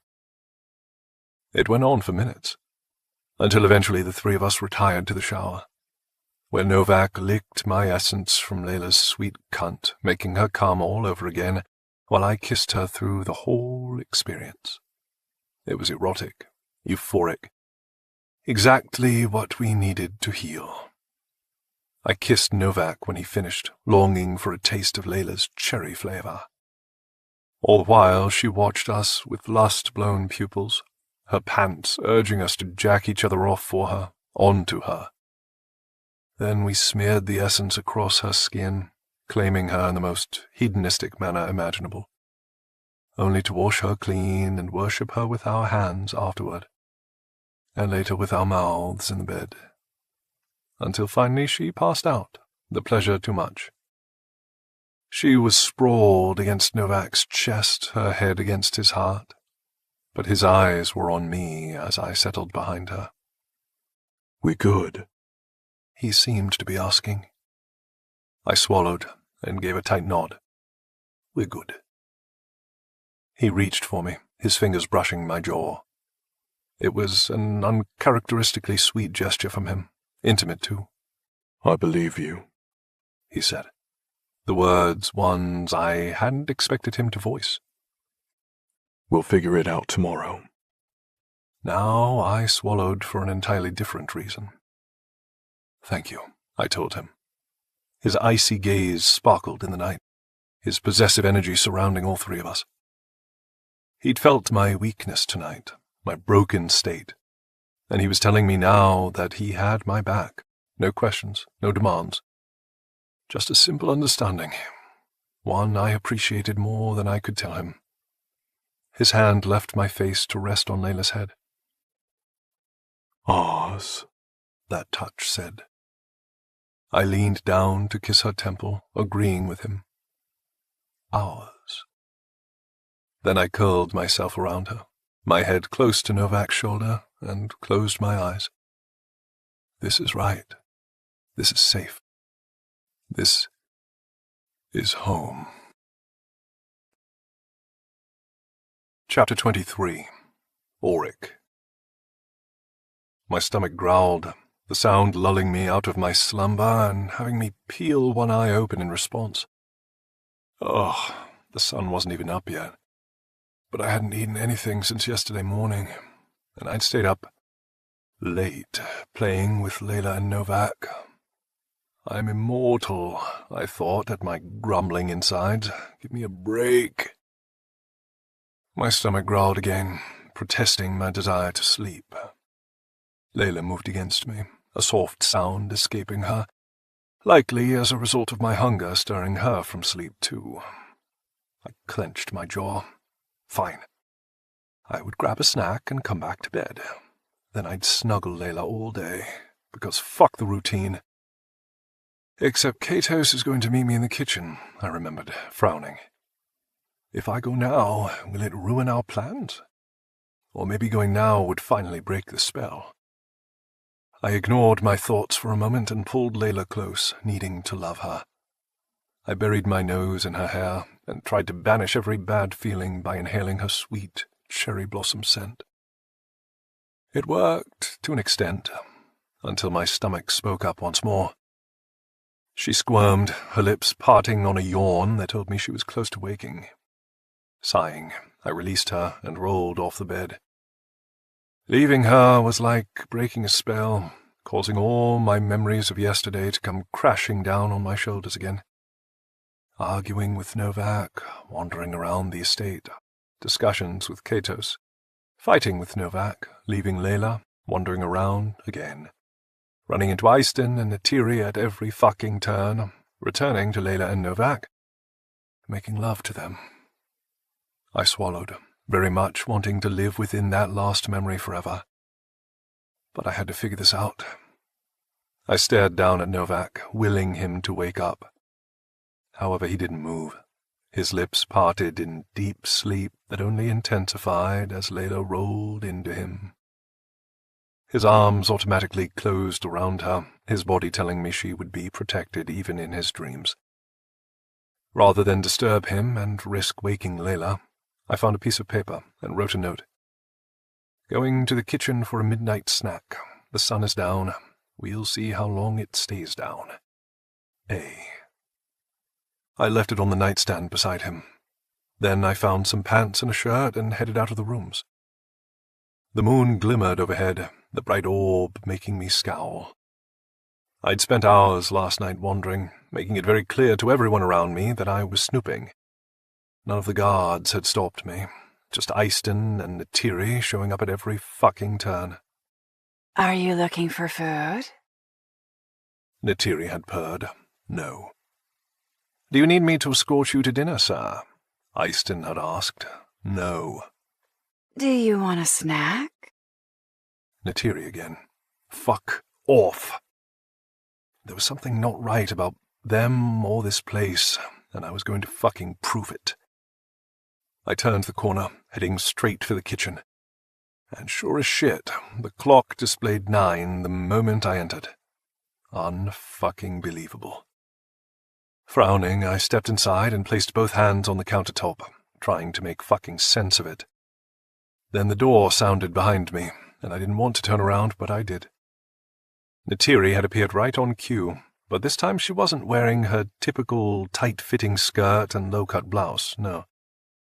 She was in a damn robe, and nothing underneath, something I knew because of the sheer fabric. Her foul scent made my stomach twist as a growl escaped my throat. "What the fuck are you doing?" I demanded, giving up on formalities and social pleasantries. I was done with whatever the fuck this was. She batted her eyes demurely at me. Continuing where we left off last night. My eyebrows lifted. Left off last night? You mean with you stalking me all over the damn palace? I glanced at the clock, noting the time, 9:04. Katos would be here in either a minute or 6, assuming I could even trust him to show.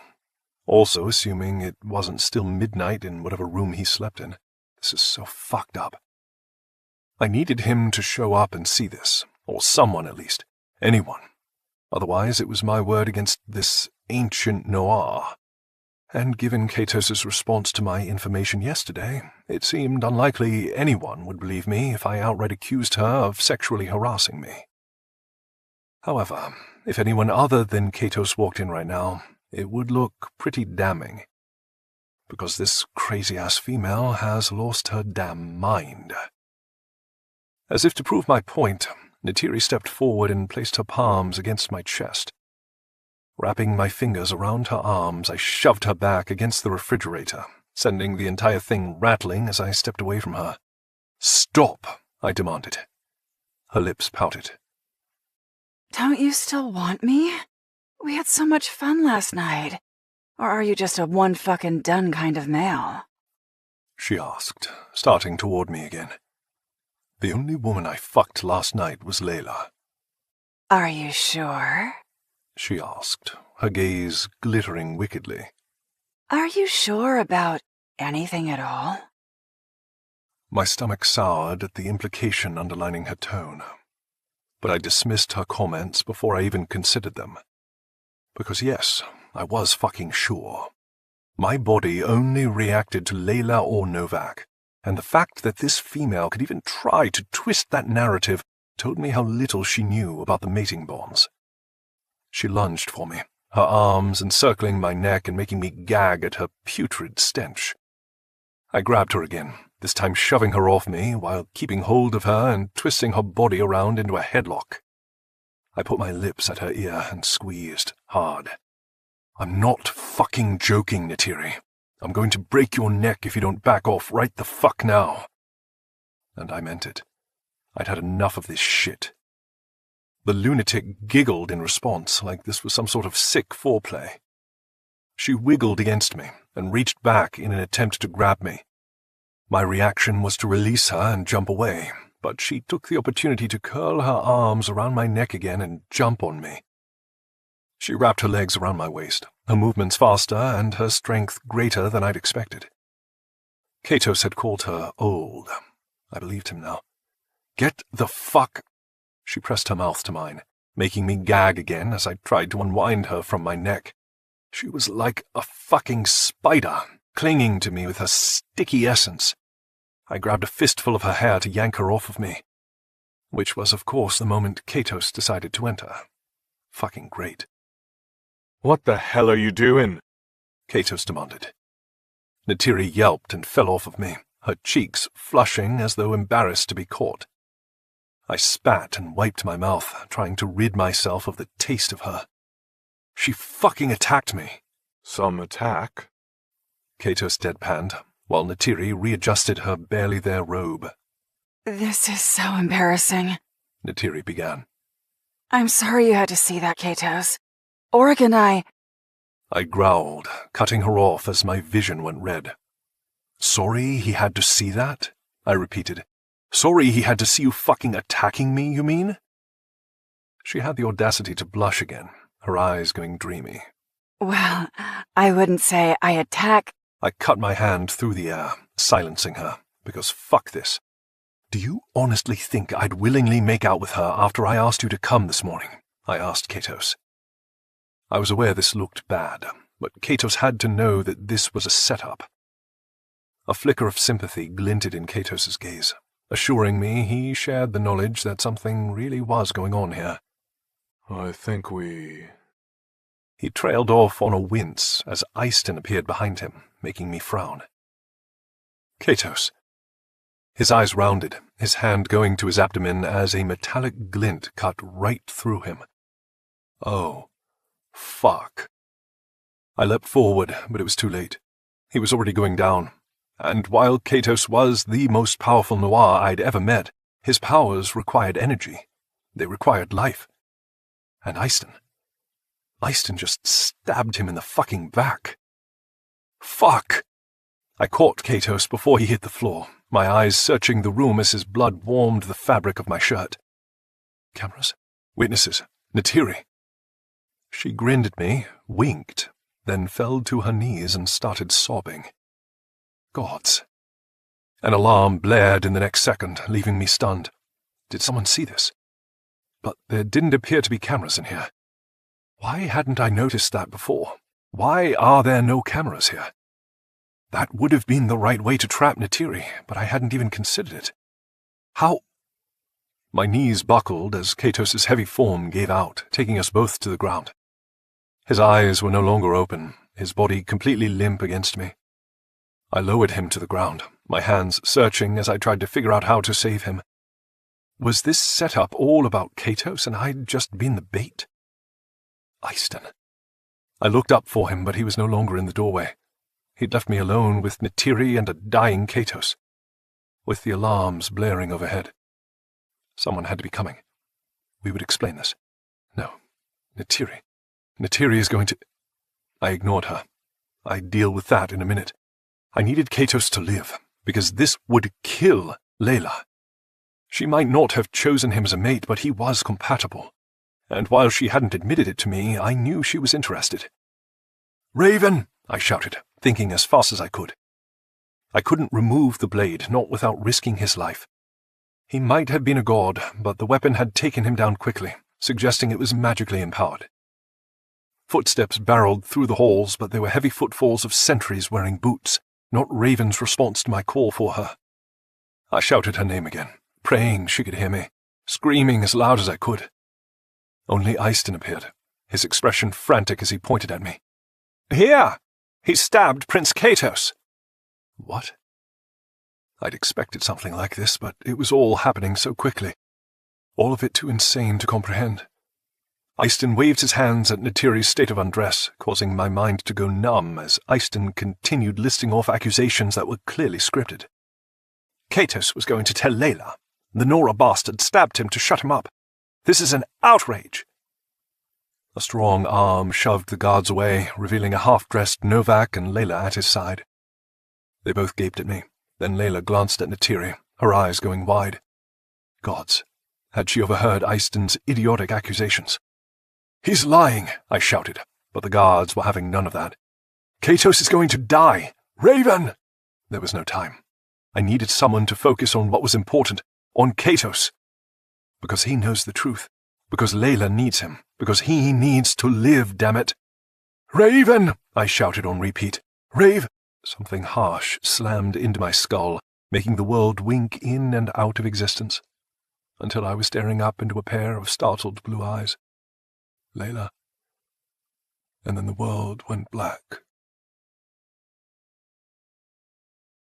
Chapter 24. Raven. You saw it, didn't you? The portal in the ocean. Sire asked, his black-tipped white wings bristling around him in clear agitation. Raven, tell me you saw it. Why is this becoming a thing? I asked, sighing. Can't a girl sleep without her insane father bothering her dreams in the middle of the night? Raven. He growled. We're running out of time. I need you to focus. I could do that a lot better if you stopped interrupting my sleep. Consider for a moment that there is a reason I'm here. He pressed, the sense of urgency in his voice, one that drew my gaze to him. This isn't a dream or a nightmare. This is real. I'm trying to help you. Help me, I repeated. Right, because he'd been so helpful before. You need to save Prince Katos. He and Layla are the keys to everything. You have to trust me. Why the hell would I ever trust you? I countered, sitting up and glaring at him. The reformer stood several feet away from the bed, and while I knew I was asleep, it was a bit of a surreal experience to see my two mates passed out and unaware beside me. If you would just listen to me, my father insisted. You'd see what I'm saying is true. He stabbed a finger at the balcony. You saw the portal, Raven. You saw what this mirage is trying to hide. I yawned in response. Just because I was still technically asleep didn't mean I was resting, not when the reformer kept bothering me. I almost drowned, I reminded him.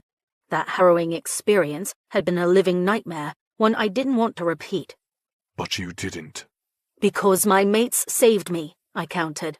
My father started pacing, as if I was the one irritating him, and not the other way around. Raven, I don't know how to say this any differently. This mirage is a trap. The Nora warriors are coming! He slammed his hands onto the end of the bed, making me jolt. You need to wake the fuck up! I curled my fingers into the sheets. Something wasn't right. My father was always so calm, cool, and collected. He was a calculative monster, not a roaring one, and even at his worst, he'd never yelled at me, never even cursed at me. He preferred to exude his usual elegant facade. I parted my lips to speak, but didn't know what to say. This felt so real, as if my father truly was speaking to me, except I'd never seen him like this. He looked at me, really looked at me. They're coming, Raven. Today. And if you don't heal Prince Katos, you and your mates will die. My brow furrowed. Heal Prince Katos? Heal him from what? Katos is the only one who knows where all the secrets are kept. Save him to save yourselves. With that, he turned on his heel, and the air blurred around him as a circular spiral of black and purple magic rippled through the room, revealing a portal, one that the reformer used to leave. My lips parted. That certainly hasn't happened before, and the burning scent that followed was new as well. It was too realistic. Too... My eyes widened. Fuck! Soren! I shouted. Zion! They stirred beside me as the portal started to dissipate. Sire! But my father, the reformer, was already gone, leaving only a hint of smoke behind as the portal closed, and a jagged mark on the floor. I scrambled off the bed to trace the line, my lips trembling. Sire was here, in my room, in real life. Raven, Soren murmured. It wasn't a dream, I breathed. He was here. Sire was here. Zion was at my side in the next instant, a blade in his hand as he evaluated the room. His nostrils flared, taking in the metallic cologne that clung in the air. From him. My father. Sire. The reformer. I stood and did a circle over the portal line, searching for anything of importance when his words slammed into me again. If you don't heal Prince Katos, you and your mates will die. I parted my lips, ready to repeat the words to Soren and Zion, when a bellow reached my ears. A bellow shouted in my name. Auric. He called my name, but I wasn't sure how I could hear him. I did another circle, my skin crawling with energy as the air rippled and fractured around me. What? Then everything shattered, like glass, only it wasn't tangible. It was my vision crumbling away to reveal the truth behind the mirage. Oh, fuck. A cold sensation hummed over my skin, followed by a blistering heat that had me hissing in a breath. Nothing around me changed, and yet everything was completely different. I was in the same room, wearing the same silky pajamas, but my mind was finally my own, at least for now, and Auric was shouting my name. I could feel that pull to dream, to sleep, and relax, but I fought it, clinging to Auric's urgency and the realization that my father had portaled here to warn me. I'm coming, I shouted, knowing that Auric couldn't hear me, but he needed me, and damn it, That commander had tried to warn us. He'd come to us on the beach yesterday, spouting gibberish. Gibberish that suddenly made sense. He'd told us this wasn't real, that we needed to wake up, and we'd ignored him. Fuck. That pull to go back to bed and close my eyes hit me hard as I entered the hallway. I groaned as I fell to my knees and grabbed my head. No, fuck off. This isn't real. Fuck off. I shoved against the invisible barrier, sensing it shattering again, the jagged ends threatening to slice my very soul. My healing ability ignited on instinct, instantly calming my mind and allowing me to see, just like I'd done beneath the waves. I'd been drowning, truly drowning, and healing myself to stay alive. That was what had allowed me to see, I realized, my eyes widening. Then I shoved it all away and ran, my healing strength keeping my head steady as I pushed myself to follow Oryx's echo. Some part of me knew it wasn't truly him, but a force of energy, ensuring that the sound reached my ears. Katos, I breathed. Katos ensuring that Oryx's call reaches me. I wasn't sure what was happening, just that I was needed. My mates shouted behind me, scrambling to push through the mirage and pursue their mate. I shoved some of my power backward, hoping my healing essence reached them, giving them the energy to follow. The heavy steps told me it worked, as did their voices as they demanded to know what I was doing and where I was going. I don't know, I admitted, but we have to hurry. It's taking too much energy, I lamented, as the fog closed in around me once more, but I shoved it back with another punch of healing. What's going on? Soren demanded, his hand reaching my arm. He didn't try to stop me, just attempted to keep up with me. It took so much concentration to keep myself moving that I merely hissed, "Trust me!" They stopped asking questions and followed, their presence a warm and welcome protection at my back, even as we navigated through the insanity of this mirage. I had no idea what kind of power kept this whole thing going, but it was immense and terrifying. But I fought it with everything I possessed, navigating through the murky reality and following that hum of sound. Raven! Raven! Raven! It took me downstairs, through the middle of the house, and back up into a new wing. Layla's wing, I vaguely recognized, and right to her kitchen, where Prince Katos was bleeding out on the floor. I froze, searching for Auric, but I didn't see him anywhere. However, I'd heard him yelling for me, for Katos. The guards were all around him, wrapping him up in a body bag like he was already dead, but his chest was moving, ever so slightly, and I could sense his spirit still inside of him. "Move!" I demanded, shoving the guard closest to me out of the way. He snarled, his energy shifting as he came for me, but Zion blocked him. Or maybe it was Soren, I wasn't sure, but they were instantly at my back, growling at the guards in warning. Touch her and you die, they were saying, their snarls animalistic in nature. I trusted them to protect me, my energy already shifting as I hovered my hand over Katos's prone form. Come on, I thought. Tell me how to fix you. Show me where it hurts most. Chaos swirled around me, the entire fucking palace losing their damn minds. Layla and Novak stood in the corner, listening as Natiri cried over some sob story about Auric stabbing Katos. But I sensed her lie. I could fucking taste it. Because the truth was in Katos's blood. He needs to survive. I didn't know where Auric was, but they'd done this to him, somehow, which meant they couldn't be trusted. Auric saw through it all. Maybe Katos did too. I found the source of his wound, the blade in his abdomen, and ripped it out of him.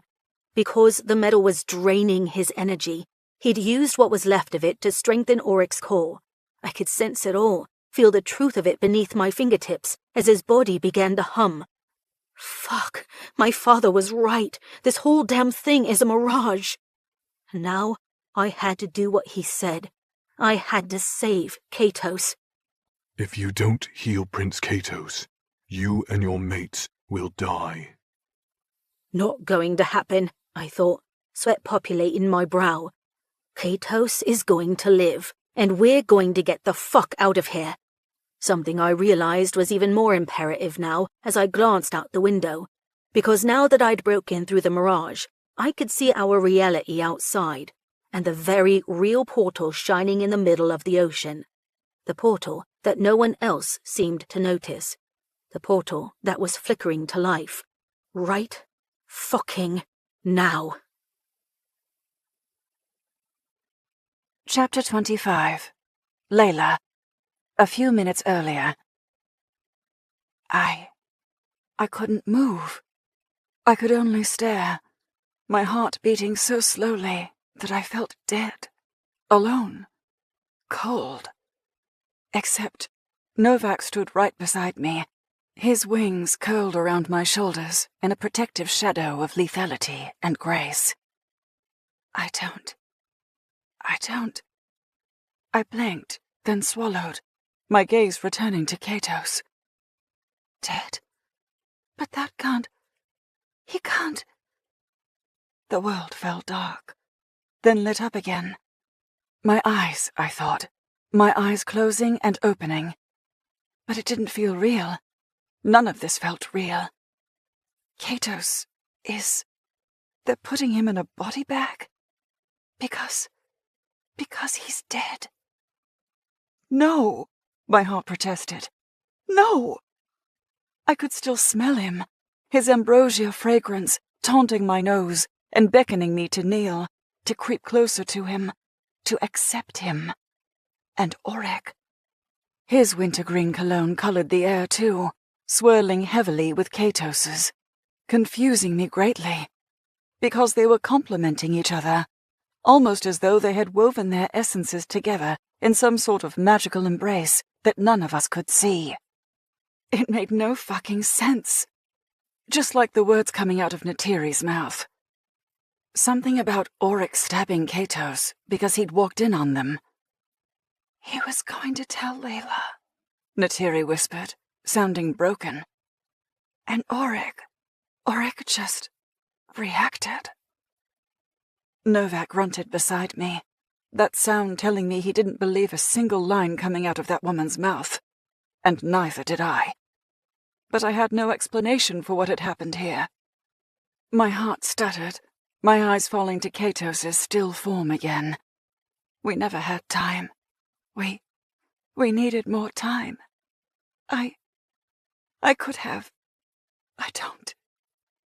Novak's feathers brushed my arms, grounding me once more, only for that woman to keep speaking, accusing Auric, telling lies. He would never touch her.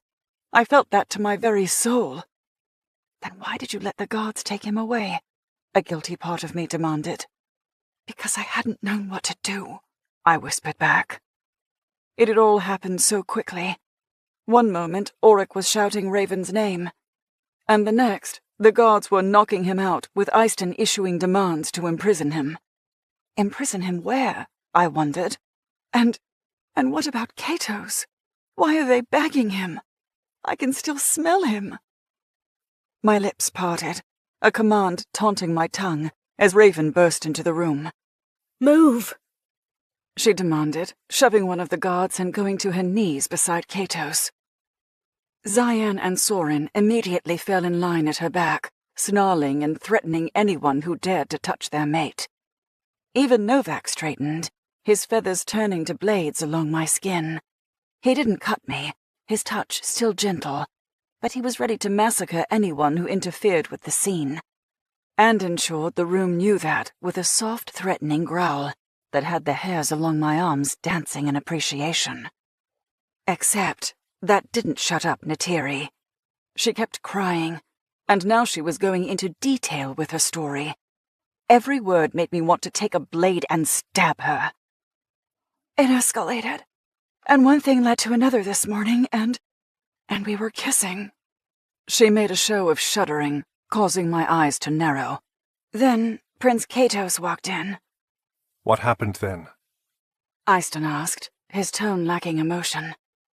I tuned them out, my focus on Raven and the scent of her healing energy. She seemed to be evaluating Katos.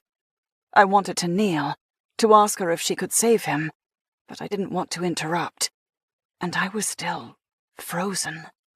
Like my entire body had just stopped working. Because of my mates, I thought. No, mate, Auric, and Katos? Our souls weren't properly bonded, but we were connected in a way. Compatible. Betrothed. I shivered.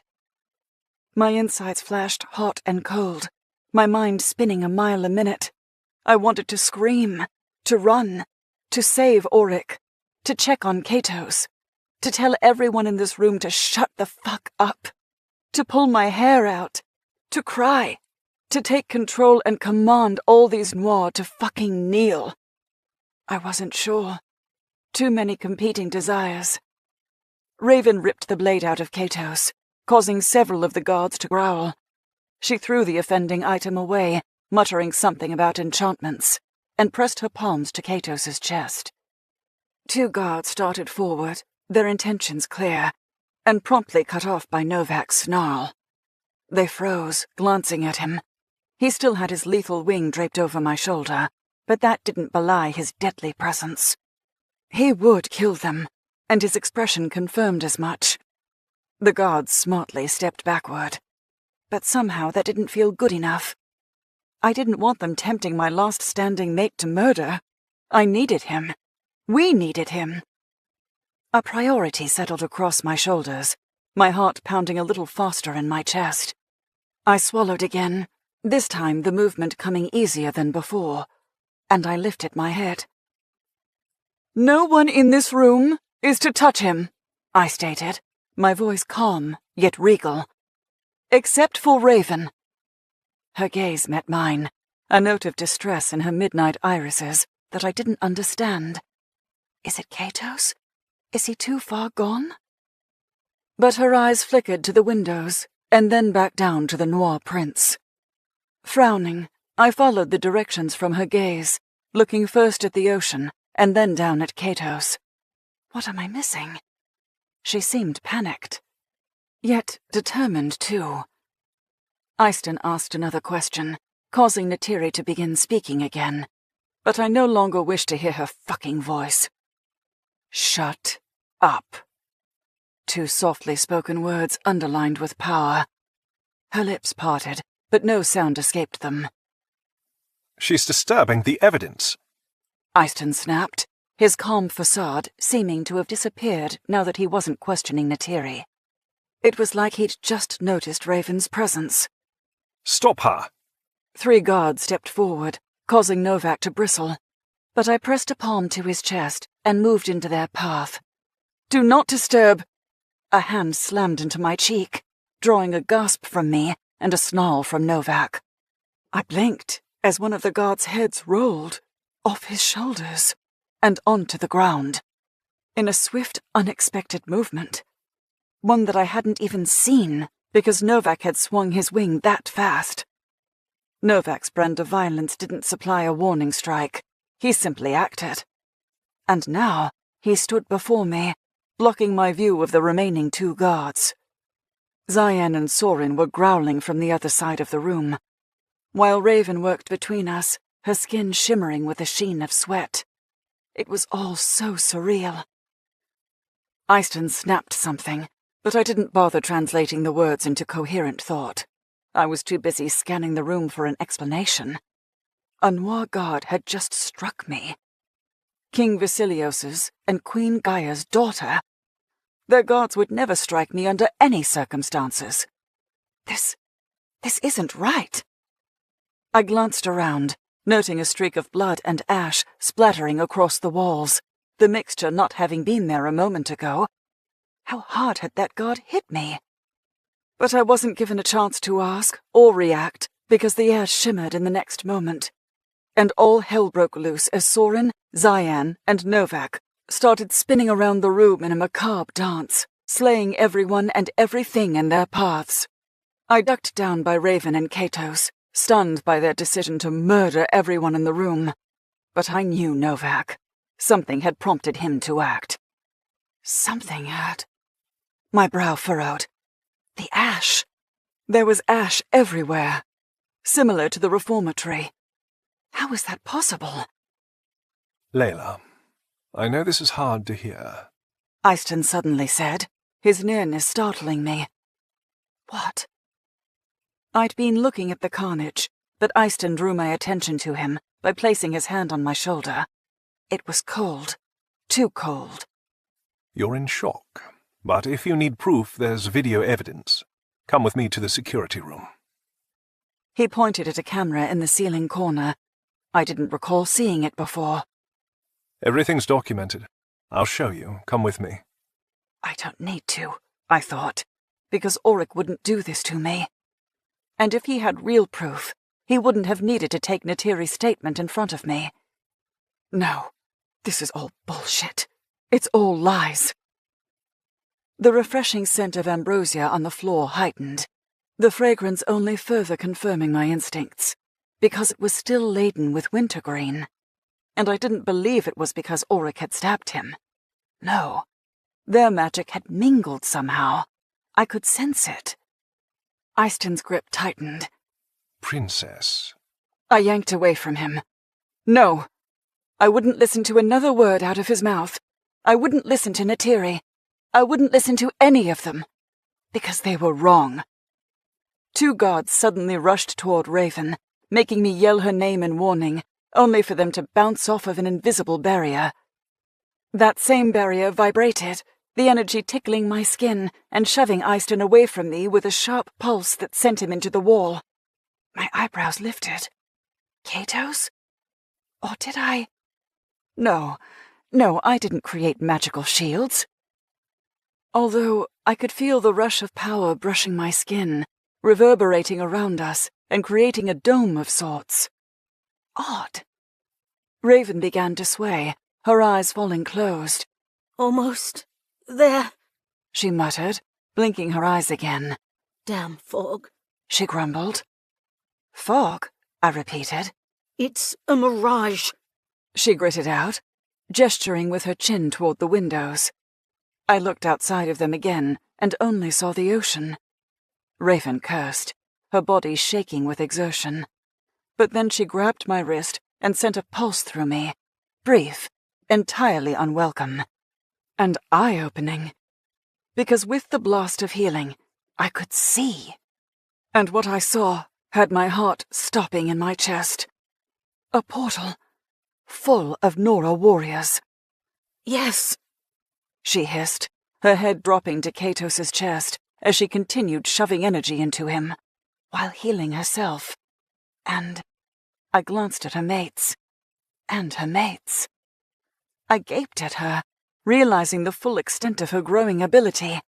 She was powerful, which I supposed shouldn't shock me.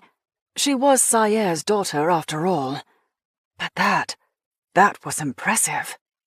And it proved that everything Auric had been trying to tell us was right. That something about this place was very wrong. He hadn't been able to see through the mirage, but he'd sensed it, and he'd tried to warn us, and I hadn't listened. I needed to go to him, but I needed Katos to live too. That barrier around us pulsated with a strange energy that I could feel, and I suspected it was coming from him, or maybe from us. I couldn't say.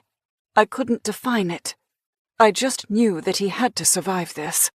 And then we would find Auric, save him, free him.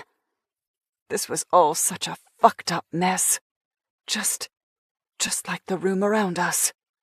My lips parted at the carnage. We were literally in the middle of a sea of blood and ash. And in the middle of it was a very pissed-off, blood-soaked god with razor-tipped feathers that dripped with immortal blood. Novak. Chapter 26. Novak. Several minutes earlier. That arsehole had hit my goddess, my Layla, my mate. I'd sliced his head clean off, only to watch as his blood sizzled with ash. Just like the mirages back at the reformatory. What the fuck?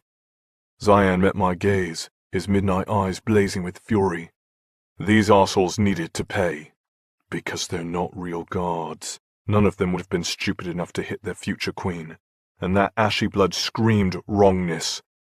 I spun, my wings reacting instinctually to my thoughts as I began to slay, only to be struck in the next instant by a blast of energy that sent me careening across the room and into a wall, head first. Fuck! My skull ached in protest, making the world spin around me. I clawed at reality, fighting for my vision to return before something else struck me. It felt slow, everything moving at a gradual pace, almost as though I were waking from a dream. Just like when Auric punched me. And like that time at the reformatory. I frowned. The kitchen held those same glimmers I'd seen before, making me squint. Oh shit. I knew what this meant. It's all a fucking mirage.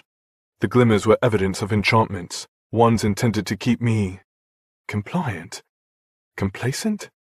Glancing around the kitchen and dining area, I found everything to be exactly the same. Noir guards were filtering into the room. Cato still remained on the floor. Auric was gone. Everyone was who they said they were, which meant this wasn't one of Saye's mind manipulations. No, this was a different sort of spell. One that purposefully kept us all calm and at ease. And distracted. That was when I felt the negative energy from outside. Something big was coming. Something hidden. Something I should have noticed but hadn't because of whatever these damn angels had done to me. Eyston and Natiri, I realized with a snarl. I wasn't sure how I knew. I just did. The wrongness wafted off of them like a stench. Or maybe it was the energy I felt pulsating in their auras, like they were personally signed notes from Katos that said, "Bad guys here." Am I imagining that? I wondered, making up evidence to support my theories. Maybe, but it was the only conclusion that made sense after days of insanity. The wrongness, the betrayal, the sense of something other. And suddenly everything was clear again, and I could hear Eyston chanting, not speaking, not uttering words of apology or orders or asking questions. No, a chant. And the residual magic underlying those words made my skin crawl. "This is your doing, you arsehole." The guards finally looked at me, realizing that I stood over here rather than in the middle of the room. I growled as they charged forward, only to bounce against the invisible shield between us. An energy shield. From Katos. This was all him. The wake-up shove. The energy signatures of Natiri and Eyston. My ability to hear the chants. He was doing this. He was helping us. He was ensuring Raven could save him. And he had her and Layla protected as well. Or is that Layla? I wondered, confused by the power rippling off her. Or is it some sort of combination from both of them? Because the power had erupted when Layla had shouted for the guards to back off. Or was I misremembering that detail? I took in my mate, noting the way she hovered over Katos, clearly needing him to survive. Because all of this was meant to kill him. He's a threat. I glanced toward the window again, that ominous presence beating at my instincts. He's a threat to whatever that is. Which meant we needed him to live, and Eyston to die. My feathers twitched, my razors ready to play. "I'm going to need that energy field to lower now," I said conversationally, and I wasn't sure if the words were for Layla or for Katos. Regardless, I felt the hum of power setting me free. I smiled, then sliced through the first wave of mindless guards beating against Layla's shield. Less than a minute had passed since I'd hit the wall, my mind having processed everything swiftly thanks to the few seconds reprieve, which left me with a lot of beings to kill, as my cousin and Soren were busy working through the other half of the room. I growled at the guards, my thirst for blood awakening as I painted the walls red. Such a beautiful color. Normally I preferred a challenge, but right now I was too pissed off to beg for a fight, so I simply slayed, because I'd been bespelled, drugged, tricked, blown off my commander's warnings, fought him. All because I had been manipulated. The price for that was blood, death, screams. I beheaded a guard that turned on me, finally having noticed that I wasn't on their side. Only I frowned to find that these turned to ash, depriving me of the blood I craved. Not again. Fuck this shit. Although not all of the guards turned to ash, some indeed bled. That only confused things further, but I decided it didn't matter. Right now my job was to kill. If my enemies bled, that was just a bonus. I painted the kitchen an ashy red, staining the walls so thoroughly that no one would ever be able to use this space again without tasting carnage in their mouths for days. Another 3 guards attempted to take me down in unison, but the confines of the kitchen area were too small to evade my wings. It was almost pathetically easy to slice down my enemies. I stepped over the growing pile of bodies as more mindlessly attacked. All of them are under that damned spell. I should have felt sympathy for guards that likely had no other choice, but I couldn't know for sure who was a mind-controlled friend or a foe. All I could strive for right now was the survival of Layla and all those she cared about. What I need to do is kill Easton. I distinguished that his chant was coming from behind the cupboards. My lips stretched over my face in a feral grin. You can hide, but a good hunter always finds his prey. The coward was hiding like a fledgling. I prowled forward and stabbed my wings through the finely crafted wooden cabinetry. A scream sounded only to be cut off when I sliced again and again. Blood seeped out from underneath the woodwork, pleasing my dark cravings. I struck once more, flinging splinters and split cabinet boards all over the kitchen, and revealing Easton inside. His fingers twitched, a physiological response to a sudden and painful death as his brain sent signals to his body to flee. Good fucking riddance. That done, I turned to find Natiri, but only ash and dead bodies remained, minus the last guard Soren was currently skewering with his own knife. While the screams had stopped, a rumbling noise still made me feel like the walls were about to come tumbling down. That was when I realized that the palace was shaking, and that force I had felt coming from outside wasn't part of the spell. It was what the spell had been trying to conceal.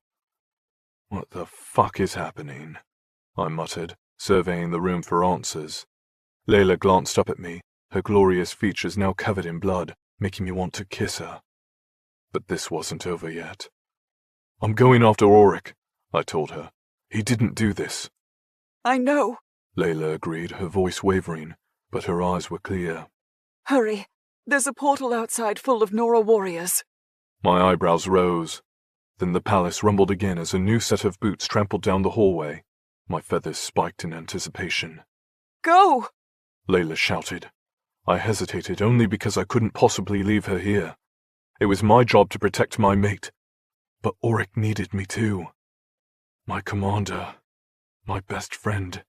I had to choose, and I hated this choice. But a glare from Layla told me to move. Move! The only choice was us, and right now, she needed me to find Auric. Now, Novak! She shouted, confirming I'd read her correctly. With a nod, I ran through the door, and slashed my way down the hall, massacring every guard I came across. Bullets sounded and pinged off of my wings. Fucking guns. I hated guns. So archaic and cheap. The walls shook again, showering me in dirt and debris as I sliced my way through, shielding myself until I was close enough to behead every guard who was stupid enough to face me. Easton wasn't chanting anymore, because he no longer had a tongue to chant with. But these guards still came at me, mindless in the last order he'd given them to stop me. Good fucking luck with that. I had to protect Layla. I had to find Auric, which meant I couldn't leave anyone in my path alive.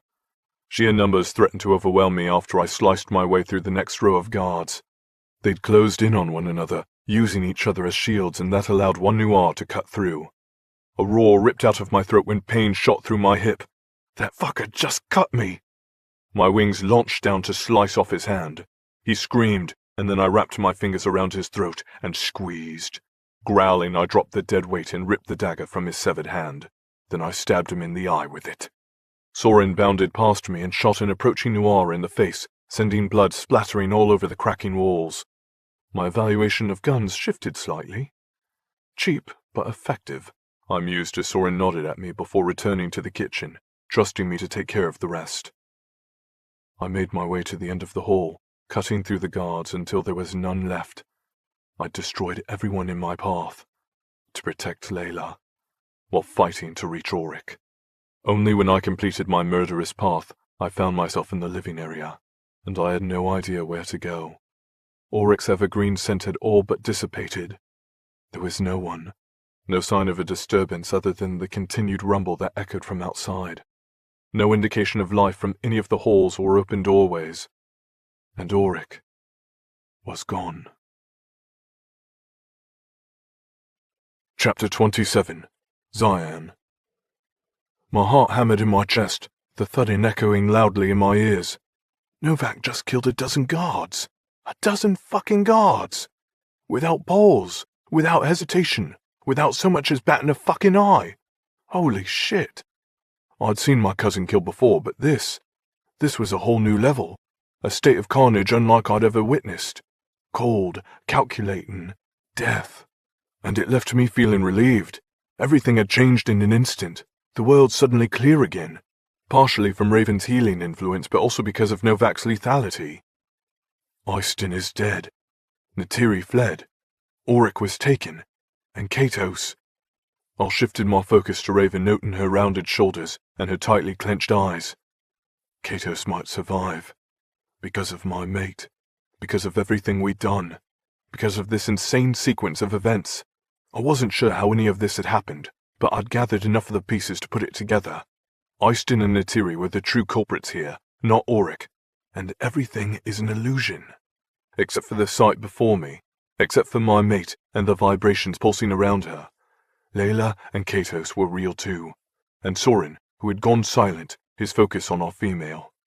He knelt beside her, his palm on her back, concern etching his brow. Our mate's pale skin glimmered with a sheen of sweat, every part of her appearing strained. But she didn't stop focusing on the noir prince. She just muttered words about fog, demanding it to fuck off. Fog, I repeated to myself, acknowledging the description. Yes, fog. It was an adequate description for the sensation I felt now, my mind clouding with a mixture of reality and dream. Raven had seen through it. She tried to tell us at different points. Fuck, she damn near drowned trying to break herself from the spell that had fucked with our versions of reality. We knew better. We'd been through this before. And yet, this had somehow been so much worse, because we'd wanted to believe we were safe. But we're never safe. That's not our lives or our fates. Raven shuddered, causing Soren to press himself against her, offering her strength. I stood guard behind them just in case more of those mind-fucked guards appeared. Although Layla appeared to be creating some sort of shield, I could feel the energy of it pulsing around us, the warmth, the comforting blanket over our skin. Or is that Katos? I wondered, having heard about his energy-related power from Raven.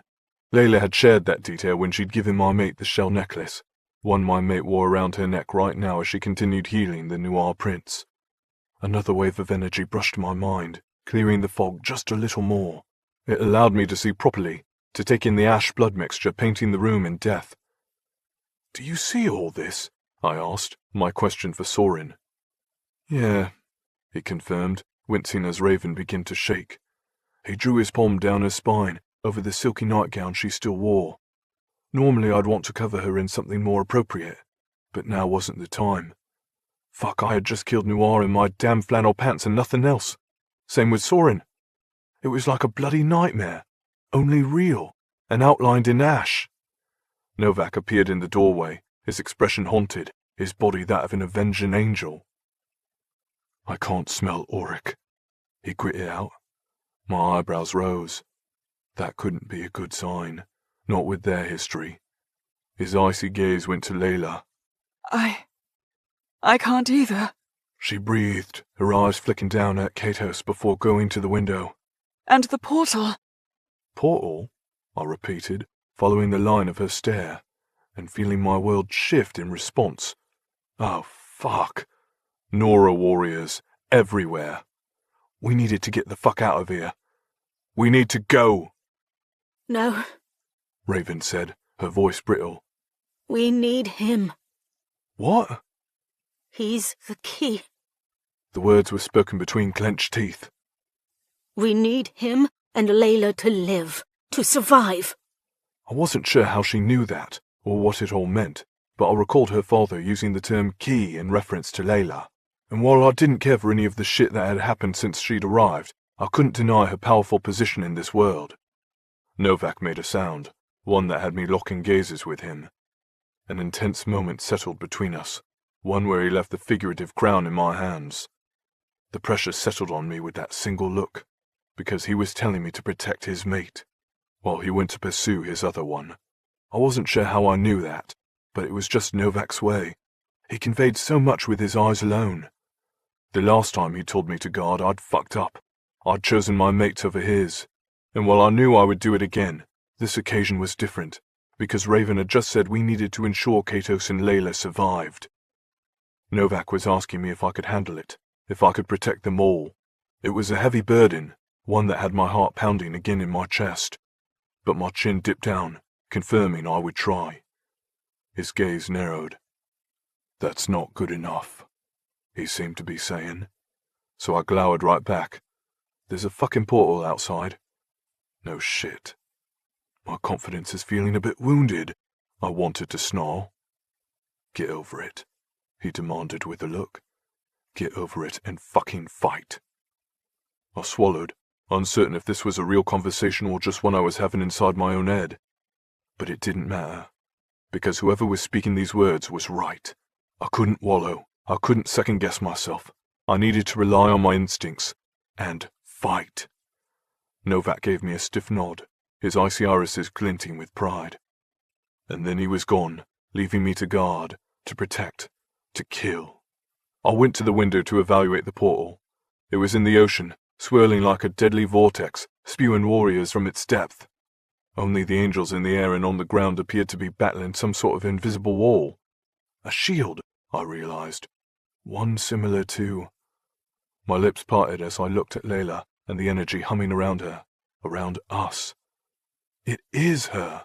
She's created a barrier, made of energy. Katos' energy? Or her own? I opened my mouth to ask when a fiery wave of heat singed my senses. My gaze flew to the window again, my pulse racing. Because the portal had just widened to reveal an army of Nora.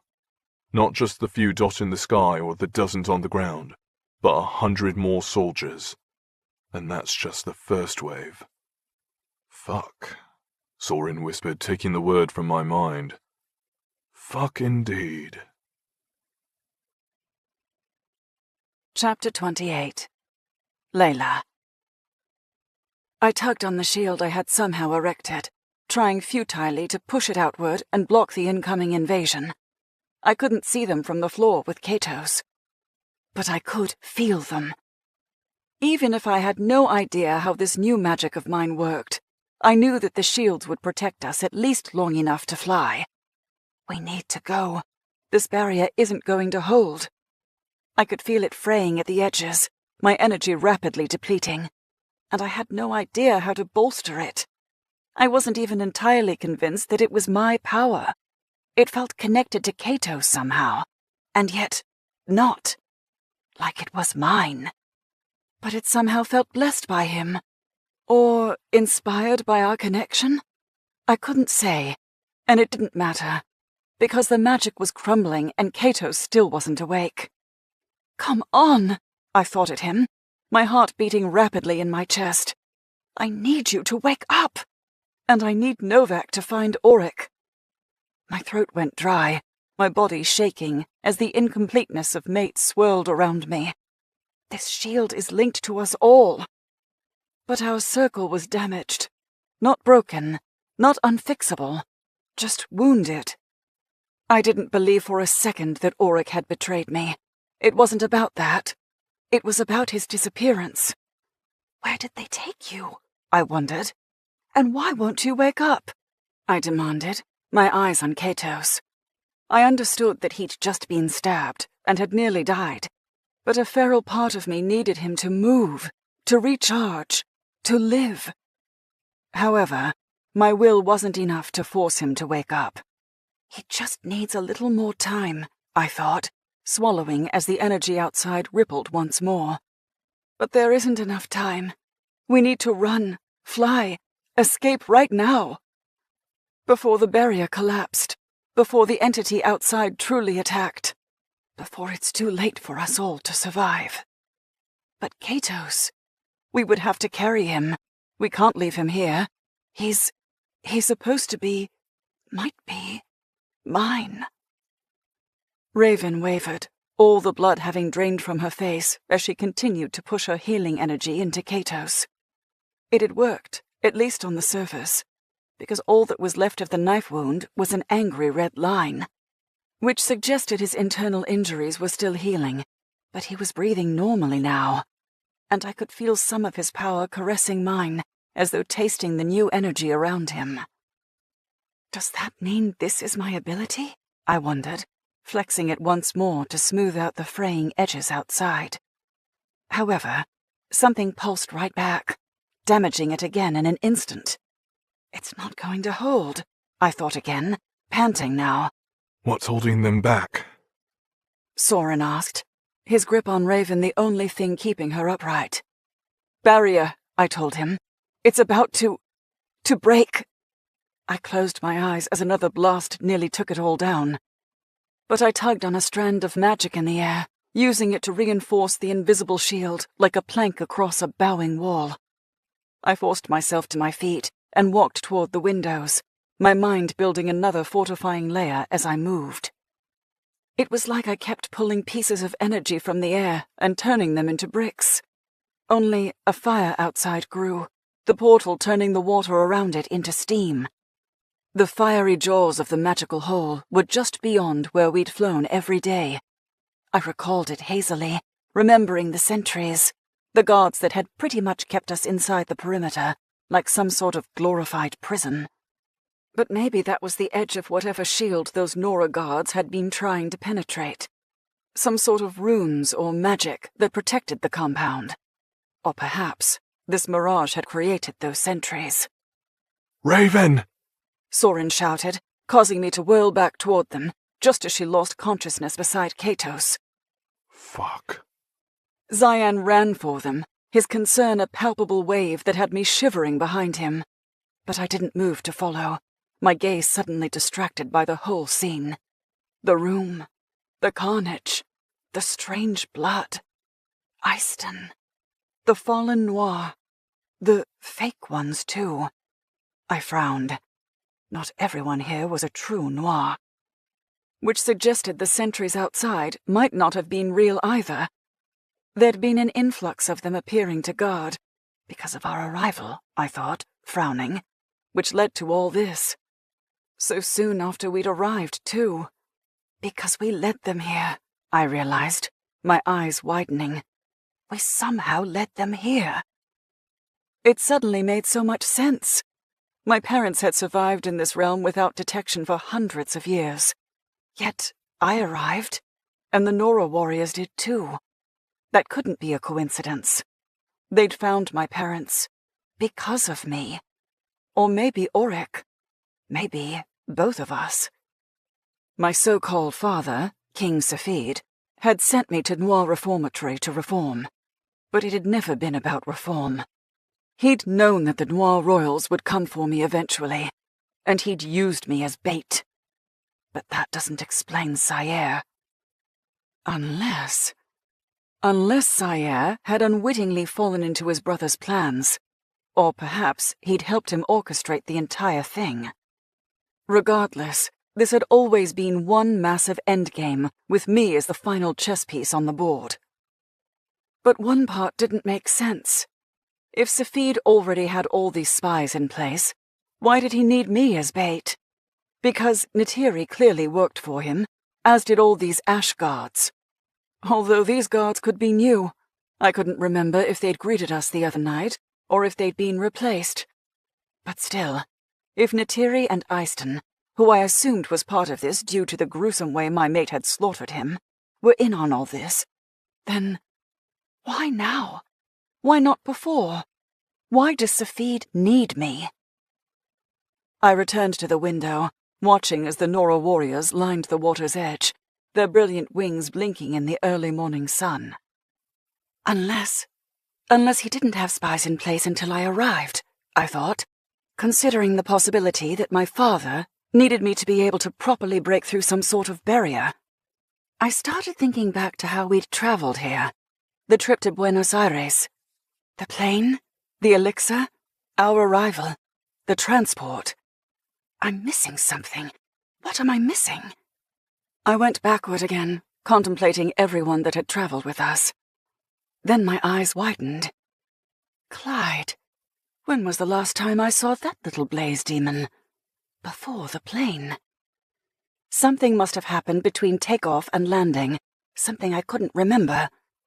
We had the elixir, then we slept. Did you all sleep on the plane? I asked, spinning to face Soren and Cyan. I knew Raven and I had slept, but had the men? What? Soren asked, his expression telling me he had no idea what I was talking about.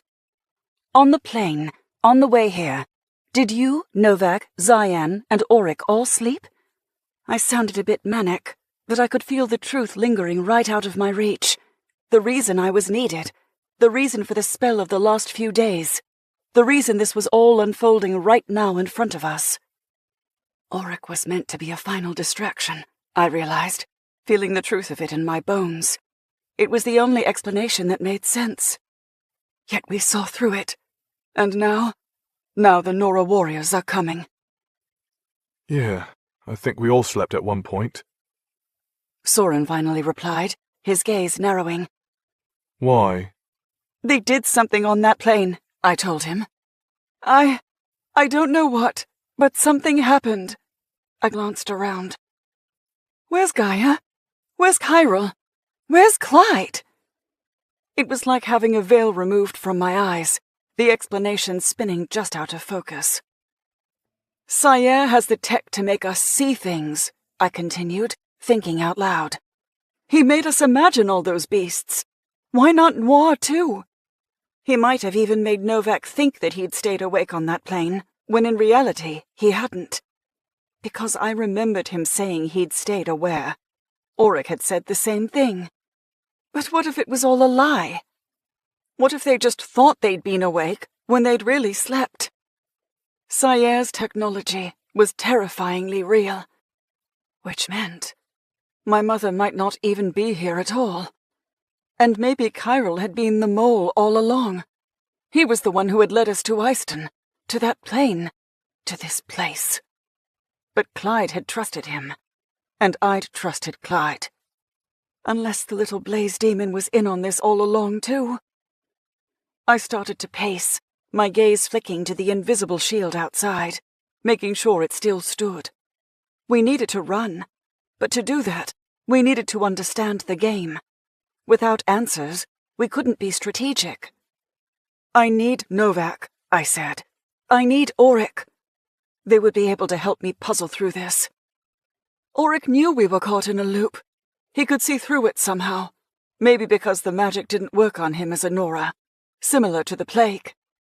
My lips pinched to the side. But Novak, I think he could see through it too. Not me, though.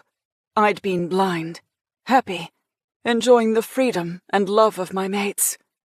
How naive I'd been. But now wasn't the time to berate myself. Think, Layla, think. It was all right there. We'd taken the flight. They'd given us the elixir. We'd slept. Something in the elixir must have knocked us out. How long is a trip from Buenos Aires to Rome? I asked, still pacing. Do any of you know? Soren and Cyan both shook their heads, and Raven groaned from the floor as she started to wake up. Cato still didn't move. The ground continued to rumble. We were running out of time, but I had to solve this puzzle, this riddle. It was important. Why now? If Neytiri and Eyston had been working for Safid this whole time, they would have engaged in this battle years ago, which meant that they'd either been brainwashed or replaced. I frowned, glancing at Eyston's remains. He hadn't turned to ash at all. His face remained the same, what was left of it anyway. But I wonder... I grabbed a knife from a nearby block and walked over to his corpse. This was wrong on so many levels, but I had to know. I bent his head and cut into his neck, into the place Sire had implanted those bugs, and growled as I found one lodged into his skull. I dropped it on the ground before Cyan and Soren. They both immediately grasped their own necks. Cyan pulled out a blade, driving the tip into Soren's skin, but all he did was bleed in response. Soren repeated the action on Cyan, and the same thing happened. Then they attempted to rouse Raven enough to have her check with her healing ability, but she was too weak to do more than mumble unintelligibly at them. I knelt beside Katos, gently moving his head, and pressed the blade to his neck. But he caught my wrist in a flash, his alert gaze lifting to mine. My heart skipped a beat at finding him awake, my soul rejoicing in a cartwheel of emotions I didn't have time to analyze. Instead, I swallowed and let him see some of those emotions in my eyes. I'm checking you for an implant, I told him. And I'm so glad you're alive, that we have a chance, that we might be able to know each other better. He didn't reply at first, his gaze suspicious and his grip firm. He was definitely close to fully healed now, confirming Raven had given him an extreme amount of energy. After a long beat, he ever so slowly released my wrist and relaxed his neck for me. I sliced as small a sliver as I could, finding nothing inside him. "So just Eyston," I said, frowning. "Then how did they bespell us the last few days?" "The food," Raven croaked out, coughing with the words. I frowned at her, then recalled all our meals. Auric had made breakfast, but my mother had supplied afternoon tea, and dinner was always prepared by the Noir team. But that still doesn't explain my purpose here, I thought, standing again. I needed some distance from the prince on the ground. Now wasn't the time to explore our connection. Although I was entirely grateful that he'd survived, because I wanted a chance to know him. To see what could exist between us, within my mate circle. Maybe. Katos pressed his palm to his chest, wincing as he rasped out, What's happening? "We've all been under some sort of enchantment, while the Nora have been trying to find a way around that invisible shield." I summarized, swallowing. "And someone stabbed you. I don't know who, but they tried to blame Auric. Which I knew wasn't true. He wouldn't do that. Regardless, I needed to figure this out. Something happened on the plane.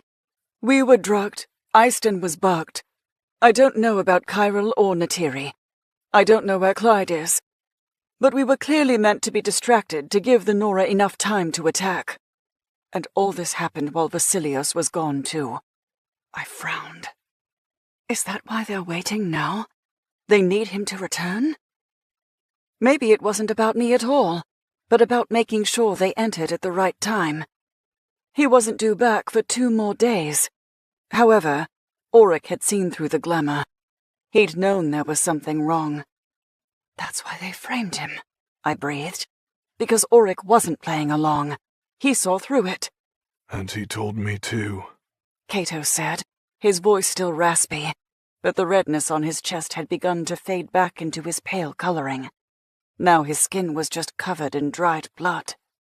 I came here this morning to witness what he'd been telling me. Only Natiri..." The kitchen rattled as a loud boom echoed through the estate. I spun toward the beach, my heart stopping in my chest as a jolt of energy sizzled across my skin. This hadn't been like the other attacks. It had been impactful, thorough, and downright destructive. Because they hadn't just frayed the edges of my barrier, they'd demolished it. "They're coming," I whispered. "We needed to run. Right now." Chapter 29.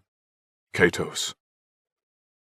Energy whirled around me, the familiarity of it calling upon my soul demanding I absorb it, take it, let it heal me entirely. Only the source of it gave me pause. Layla. I frowned, not understanding how she'd created this entity of power, until I realized she's coming into her gift. My lips parted in awe even as my spirit begged me to draw in the foreign energy, to allow it to bolster my reserves, to give me strength. But I would never take from her. She was my betrothed, my compatible mate, and she stood in this room like a warrior, overlooking us all with her jaw clenched in determination. "They're coming," she repeated, the words ones I'd only barely heard before. But now they were beginning to register, the meaning behind them, the trembling foundation around us, that delicious energy swirling in the air. It was fragmented, broken, destroyed by something outside, and dancing all over the room as it trickled back into Layla's aura. I doubted she could see it, but she undoubtedly felt it. This was energy. This was us. I tried to move, to sit up, to take in the scent, to understand what had just happened. Layla had provided a brief summary, saying I'd almost died, but... I blinked. Glancing down, I gaped at the blood coating my chest, my skin, my entire body. Holy fuck. No wonder it felt as though the energy had been leached from my core. I swallowed, nausea pulsing through my stomach as I flexed my fingers, finding dried blood crackling over the seams of my palms. Fuck, I thought again, dizzy from the revelation of my near-death, dizzy from the insanity of this situation, dizzy from the lack of a memory of what exactly had happened, dizzy from the energy swimming in the room, the allure of it making me want to drink, to devour, to claim. Pull it together, I told myself, giving myself a mental shake. There wasn't time to daydream. There wasn't time to gather all my bearings. Whatever was outside was coming, just as Layla had warned. I could feel it. Glimpses of what had led to this moment flickered behind my eyes, memories of Auric, of Natiri, of being... stabbed. I shuddered. I could do without that feeling again. But it was there, pulsing in my chest, only to be warmed by another energy source, one I hadn't quite considered yet, a healing sort of energy. Raven. I vaguely recalled Auric yelling her name, his frantic call making me push the words through the palace to reach her ears. It had been my final fight, the last fragments of my power enforcing that single word for reasons I couldn't quite define. Just that it had felt right. Because Auric had shouted it, he'd made it clear she was needed. I'd instinctually listened. I'd ensured she could hear it too. And she healed me. The nearly unconscious female groaned as one of her mates held her aloft like a broken bird, making my chest tighten with gratitude and shame. Gratitude that she'd helped me. Shame that it had hurt her. She'd supplied me with an incredible amount of energy. Exactly what I'd needed to survive what should have otherwise been a fatal wound. We need to go, Layla said, interrupting my thoughts and yanking me back to the present. A present where that energy swam all around her and the palace walls reverberated with angry warnings. Where? Zion demanded, pointing at the window. We're surrounded! Key. Raven whispered, her big dark eyes opening as she met my gaze. Katos is key. I frowned. I'm what? How do we get out of here? Soren asked me, his tone filled with impatience. Is there another way out, besides the sky? My feathers twitched behind me, their broken quality confirming how close to death I'd been. However, I could fly. It would hurt, but I could force it. Layla approached us. Katos. That energy swirled around her like a beacon of light, causing her to glow angelically and making me wonder for half a beat if I'd fallen into a dream. But I hadn't. This was real, and I needed to fucking focus. I closed my eyes and stole a breath. I'd woken suddenly when I'd felt the threat against my neck, but it had taken serious effort to grab the assailant. Layla's wrist, checking me. Did anyone check her neck? I did, Zion said, causing my eyes to open again. Apparently I'd voiced that out loud. Katos. Layla repeated, a hint of desperation in her tone. I need you to get up. We have to run. We need to fly. I started to shake my head. No, not fly. She frowned at me. Why are you shaking your head? Get up! She reached for my hand, her strength surprising me as she nearly yanked me off the ground. But I pulled her down to me instead, using the momentum to take her to her knees as I sat up, my eyes on hers. Tunnels. Her eyebrows pulled downward. What? The tunnels, I said again, this time with more force. There are tunnels under the palace. They were created for this purpose. To escape the Nora if you were ever discovered? Soren said, a note of admiration in his voice, I nodded. Yes. I'm not sure which is worse, Cyan mused. Life always looking over your shoulder, or life inside a prison while always looking forward? I prefer freedom, I said without hesitation. I'd never been imprisoned, and it wasn't an experience I wished to endure. Gods did not do well in captivity. My wings ruffled again behind me, this time collecting a little air to help me stand. I pulled Layla up with me, her touch grounding me in a manner that I hadn't realized I craved. Until her, my betrothed. I swallowed, our eyes holding on to each other for a beat longer than they should. Then I stepped away and released her. This way, I said, my voice gruff. My wings clenched against my back as I fought for balance, my legs weak from blood loss, and my head swimming from the lack of energy. But I pushed through, forcing myself to lead them all to safety, to lead Layla to safety. One step at a time, toward the sitting room. Only Layla wasn't following us. She'd stayed at the kitchen doorway, her expression pained. I paused, turning toward her. Why aren't you following? I can't leave without Novak or Auric, she said, her eyes glittering with challenge. It was then that I realized they weren't here. I hadn't really noticed before, their scent's always a note in the air around Layla suggesting their constant presence. I glanced up and down the hallway. Do you know where they went? She frowned. Then we wait, I told her before turning to the others. The tunnel is... No, Cyan interjected. We're not leaving without Novak either. Raven is in no shape to fight, Soren said, hoisting her up to his side. She groaned as her eyes rolled back in her head. I'll go with you and wait in the tunnels. Give us some time to recuperate. I glanced at Cyan, and the two seemed to have a moment of unspoken conversation, coming to the agreement that Raven's well-being came first. I didn't blame them.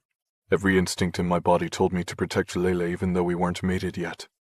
I imagined if we were, that bond would be impossible to ignore. We'll wait for you, Soren said, speaking to Cyan. Don't wait long, Cyan replied. If we're not there in 10 minutes, run. Chapter 30. Novak. Several minutes earlier. Where are you? I demanded, my nostrils flaring as I searched for Auric's scent. Don't tell me you're dead, because I'm not buying it. Because that was the only explanation for his missing scent, and I refused to accept that fate. I'd feel it if he died. So no, he was alive somewhere, just hidden. My eyes narrowed as I prowled through the palace, my rage building with each passing second that I couldn't scent my commander. I took you last night. You're mine. I fucking bit you. Now where the fuck are you? My thoughts stirred a rumble in my throat that matched the pulsating walls around me. But I ignored the chaos, my focus resolute. A hunter tracking his prey. My commander. Come out wherever you are, I taunted him. But the scent remained elusive, no longer existing. I'm going to make you bleed when I find you, I promised Auric, because I don't fucking appreciate this. Every passing second had my pulse racing a little faster, my senses expanding just a bit more. Goosebumps pebbled my flesh, a reaction I could honestly say had never happened to me. But the mere thought... No, I snarled. No, he's alive. He's just playing hide and seek. I'll find him. I always do. The beast inside me released a low, feral sound, irritated by this pursuit. Auric belonged to Layla. He belonged to me, and I would not allow him to... I paused, my nose twitching as a hint of mint touched my senses. Auric. I inhaled deeply, trying to find the source of that wintergreen scent. Both woodsy and minty, but too faint. My lips curled down as I took a step to my left, the aroma disappearing entirely. So I went the other way. And nothing. What the fuck? I growled, returning to the spot where I'd barely scented him, and looked down. I knelt, the scent increasing just enough to confirm he was under me. My inner beast started pacing, forcing my eyes to search for a nearby stairwell, anything that led down to the being I hunted. There was nothing within my current view, and no memories of a staircase came to my mind either. which means it's hidden. I inhaled again, searching for a new scent, something musky or perhaps stale, like a dungeon. Fortunately, it was a fragrance I knew well from my last 100 years in captivity. I stalked around the first floor, sniffing like a rabid animal as I searched and searched and searched. I'm going to find you, I thought at Auric, and then I'm probably going to fuck you again. Except no. There was an army outside, their presence a steady beat against my senses causing me to move faster, continuing my search, scenting each room. Tick-tock, my conscience whispered. It's almost blood o'clock. I hissed, yes, yes. I wanted to kill them all, bathe in their deaths, paint that rocky beach in their gruesome remains. But I need Auric's sword, his presence, his... I stilled again, the scent I'd been tracking swirling around me in a welcoming kiss. My lips nearly curled, my steps reigniting into a jog as I followed that musky tendril to a wall of books. I grunted. How fucking original. They had a tunnel passage hidden in a library. It seemed like something Safid would do, too. A world of darkness concealed behind a lush wall of elegance. I started pulling books off the shelves, not caring if there was a rhythm or a pattern that I needed to follow. I just wanted Auric. I wanted those stairs. I wanted to go down. A growl stirred inside me when the case didn't move, just pages and books splattering all over the ground with inadequate thuds. I punched one of the shelves furious, only for my hand to go through the wood into a cool chamber behind it. My brow came down, my eyes narrowing. Then I started ripping at the hole, my monstrous side demanding the destruction of this barrier between me and my prey. Die, die, die!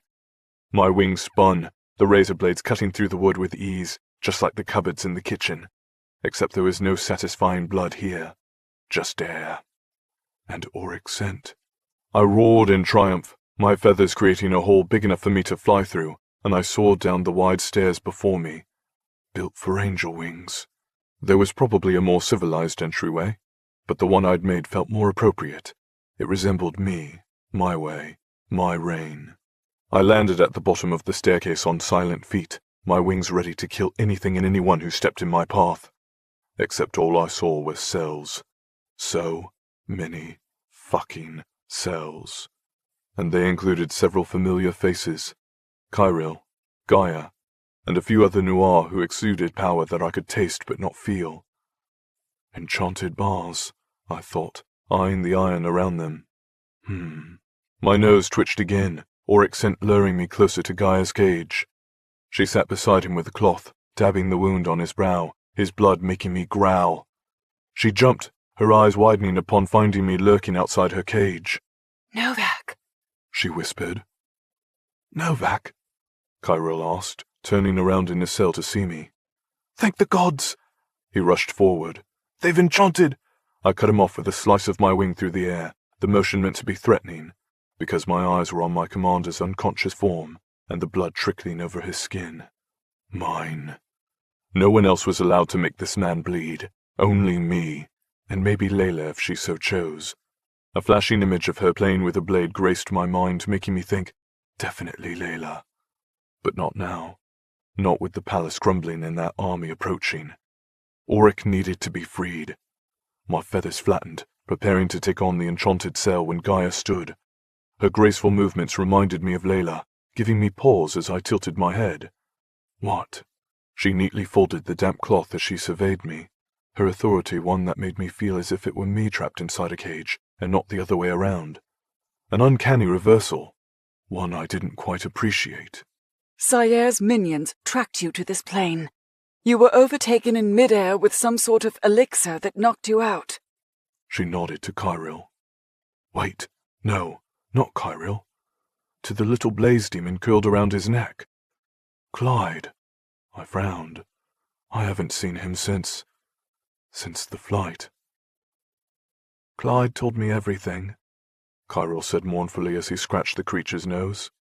He wasn't affected by the elixir, and when he realized that I had a bug implanted in my neck, he removed it. But I had to play along. Play along? I growled, my wings hardening into razors. You played along and didn't think to tell anyone? What the fuck is wrong with you? I was tempted to slice my way through his cage and show the Noir just how I felt about being left in the dark. Just how I felt about being manipulated. Just how I felt about having Auric taken here, his scent removed, his existence potentially destroyed. Because part of me thought he was dead. A part that I'd ignored. A part that throbbed with relief now that Auric was alive. My commander is here. Only after King Vasilios left, I mean, Kyril amended. That's when Clyde fixed me. But by then it was too late. I tried to reach him, but the telecommunications were severed. Likely story, I thought, narrowing my gaze. Eyston destroyed the phones and other means of communication, Queen Gaia added. He's been providing daily updates, false updates, to my husband about how busy everyone's been. It was his excuse for us not calling him. And with how unique this situation is, it seems my husband believed him. I shifted my narrowed gaze to her, then peeked at Auric again, pleased to see him breathing. Eyston had a bug too, Kyril commented, his words drifting from his cell to my ears. But Neytiri was replaced by a look-alike. I blinked, then glanced back at him, arching a brow. A look-alike? I don't know how it happened, he went on, but it's what Clyde told me. Neytiri isn't who we know, and Eyston was bugged. My gaze went to the little blaze demon. He puffed smoke at me, the tiny dragon seeming miffed that I hadn't freed anyone yet. This could all be another mirage, I told him. A bunch of convenient lies. He huffed, the sound one that told me I was just being stubborn, and then he looked pointedly around me at Auric. Does he look like a mirage to you? My eyes narrowed again. Looks can be deceiving. But the scent was all Auric. The plan was to keep everyone calm and fully infiltrate the home before King Vasilios' return, but Auric... Kyril trailed off. Auric wasn't affected. I finished for him in my mind. Auric saw through it all, hence the reason he's here, the purpose of framing him for Katos' death. And Katos they'd taken down because of his power. He's a threat, not to us, not to me or Layla, or Auric, but to them, which explained the hurried assault outside. The banging against the invisible barrier, Layla's energy shield, the one created by her and Katos. Or just her, I couldn't say, but it was shattering now. I could feel it pulsating, the powers outside growing with each passing second. They're close. It's time. We need to act now. And I hoped like hell Katos was fucking awake. I re-evaluated Kyril, Gaia, and Auric again, searching for more signs of injuries, any weaknesses that would need to be taken into account. Gaia smiled at me as if she knew exactly what I was concerned about. I was brought down here in the middle of the night, she informed me. I woke up unharmed in this cell, but I had no idea what had happened. She nodded at Kyril. Kyril was here, and that calmed me. But I knew that the Nora were going to make a move based on the conversation Auric had with Katos. I raised a brow at that. Katos likes to think he can throw off our guards, but his arrogance can be his downfall at times, she explained. I had another guard already stationed at his favorite hiding spot. It's often how I keep tabs on the boy. I nearly smirked, but we were out of time. The walls were trembling with warning. I had to make a decision, quickly, and I went with my instincts. They're telling the truth, and if they're not, I'll kill them. But everything they'd said had made sense. The plane, being knocked out by the elixir, something I hadn't even realized. I would swear I'd stayed awake throughout the flight. However, I'd been so hungry afterward. It had felt as though I hadn't eaten in days. With all the other mirages in place around here, it didn't feel like too big a stretch for me to assume they'd done something to manipulate my memories of the plane too. This is all Saye's tech, I thought. It's just like the reformatory, only worse. Either he'd orchestrated all this for his brother, playing the long game to bring us to this moment, or there was another layer to this whole game. A layer whereby Safid had been manipulating his brother all along. A strategic play that I would need to thoroughly consider later. Making my decision, I sliced my wing through the brackets on the door of Gaia's cell first. Then I flew in a circle and did the same to Kyril and Clyde's door. The doors from the reformatory would have held against my wings. Perhaps whoever had built this dungeon should have taken some tips from the reformer. I made my way down the corridor, releasing the other Noir. I didn't know them, but I sensed their allegiance to Gaia. And maybe I wanted a challenge, too, because if they all turned out to be arseholes, I'd enjoy killing them. Only a groan from Auric had me stilling, my lethal focus shifting to the man I'd admired all my life. He slumped over, his hand going to his head. I remained outside the cage, aware that this might be a trap, but as his turquoise gaze met mine, I realized this was real, and he was truly waking up. "Fuck," he muttered. "My head is killing me." I leaned against the enchanted bars, ignoring the zap that hummed across my skin. "That's what happens when you let a guard take you down," I said with a look. He grunted, likely reading the mocking words in my gaze. Then he gradually pulled himself off the ground, because I wasn't fucking helping him. I'd saved him by coming this far. He could take those last few steps himself. Besides, he'd earned a little pain for falling into Natirian Eyston's trap. He started toward me, his expression shifting as various emotions seemed to settle over his features. Amusement, confusion, sudden dread. He froze. "I didn't do it, Novak. Natiri's lying. I would never—" I grunted, grabbed him by the back of the neck, and yanked him the rest of the way out of the cage. His eyes widened, and I silenced his concern with a kiss meant to punish, a kiss meant to claim, a kiss meant to remind this arsehole that I knew him, that I trusted him, that I would never doubt him. He grabbed me in kind, returning the embrace, our teeth clashing, our souls melting, and only when I knew he truly understood, I released him. He muttered something about blood, making me lick my lips. Then he glanced at Gaia beside us, her expression giving nothing away. But Kyril was staring at the ceiling, his brows pulled down as Clyde chittered at him. "Shit's about to hit the fan," I translated, grabbing Auric by the shoulder and propelling him down the hallway. "Time to go." He grunted and rubbed his head again, but he managed to stumble ahead while the others followed.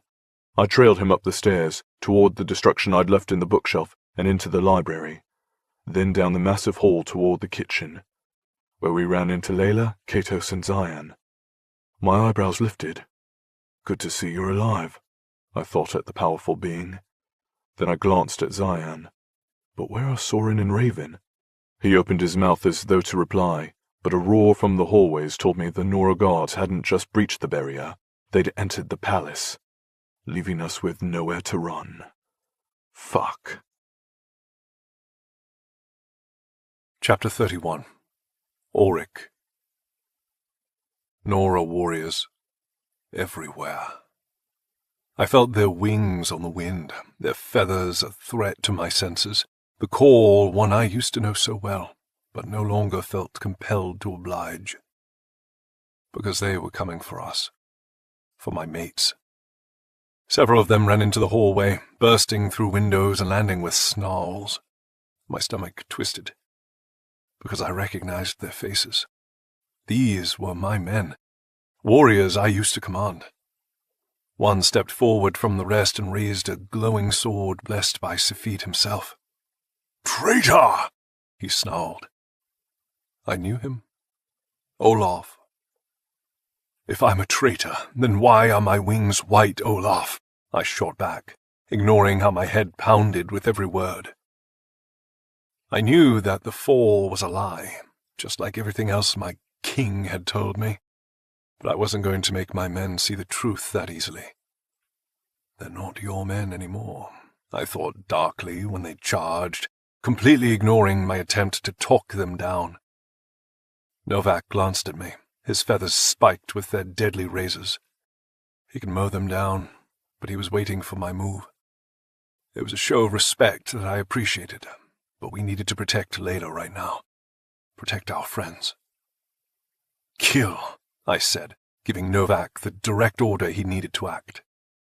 Novak blurred, his lethality terrifying now that he had truly grown in his powers. The kiss of the gods. That was what King Vasilios had called it, the reason for Novak's fall, and the gift that made him even more deadly than he'd already been under my command. He cut through the Nora warriors without mercy, sending blood streaking across the ceiling, the walls, and the floors, and covering him from head to toe.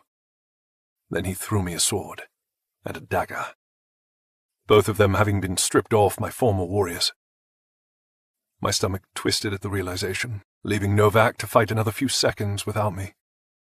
Because these had once been my men, and being forced to hurt them broke something inside of me. Cato stepped up beside me to press his energy into two approaching Nora, slowing them down and creating a barrier between me and them. But sweat instantly broke out on Katos's brow, very unlike the other day when he'd used this trick on me and Novak. Fuck, I wasn't even sure how Katos was alive. Except no, I knew how he'd survived. Raven. However, from the looks of it, he wasn't fully recovered, which, given that knife through his torso, I wasn't surprised by. Still, his power was impressive, and it absolutely made him useful. The flash of a sword in my peripheral vision had me turning toward Olaf, his expression tightened into a sneer. "You betrayed us," he spat at me. "You're a fucking disgrace." "With white wings," I pointed out again.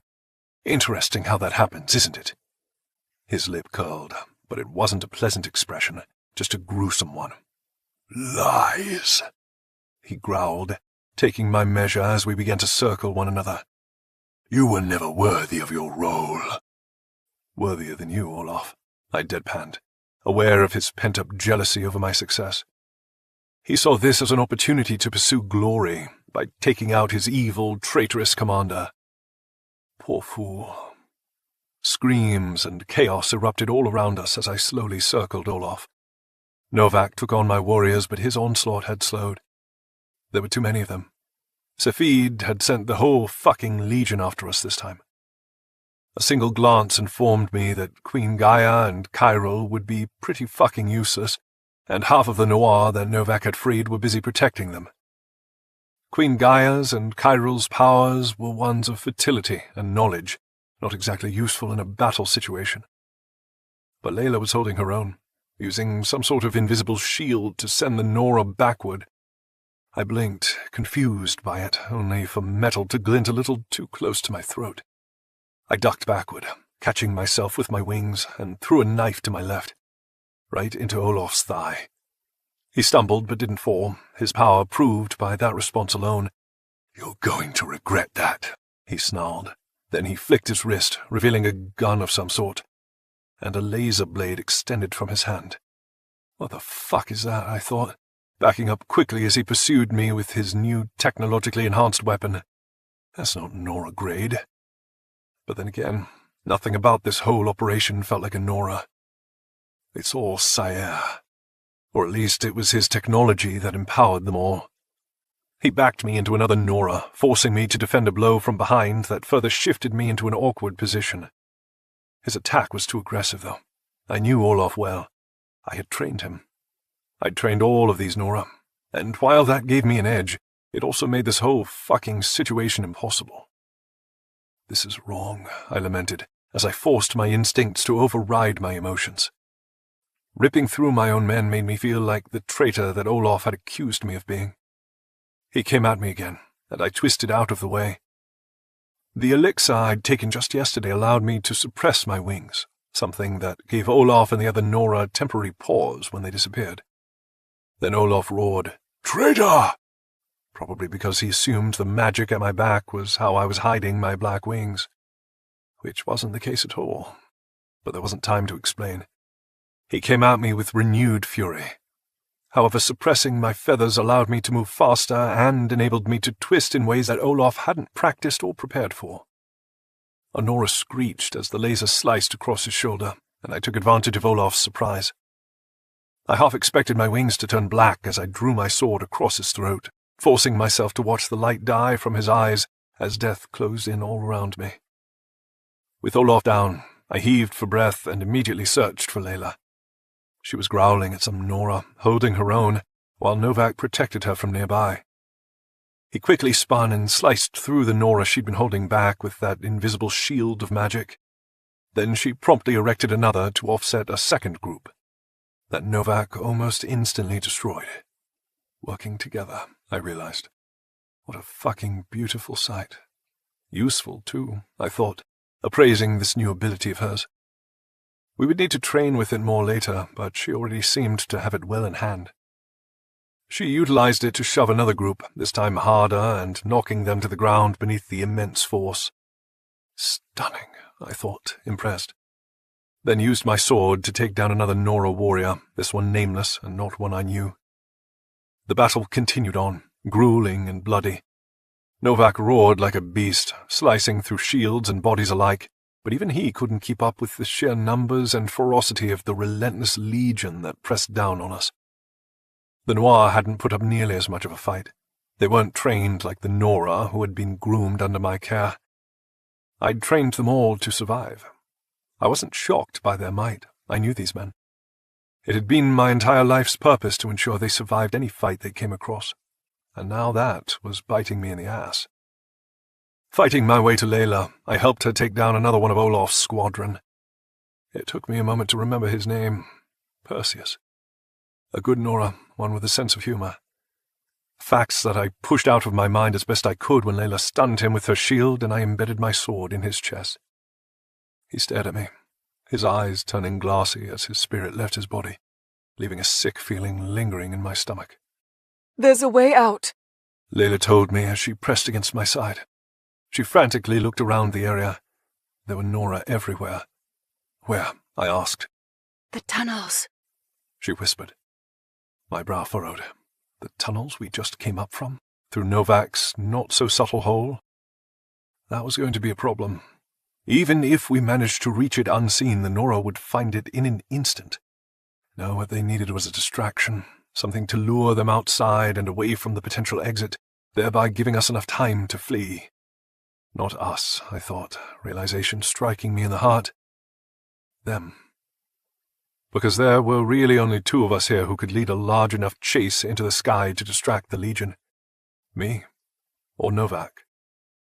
But their anger toward me was stronger than their desire to slaughter Novak, because I was a Nora, their traitorous commander, the betrayer, the one they wanted to make bleed.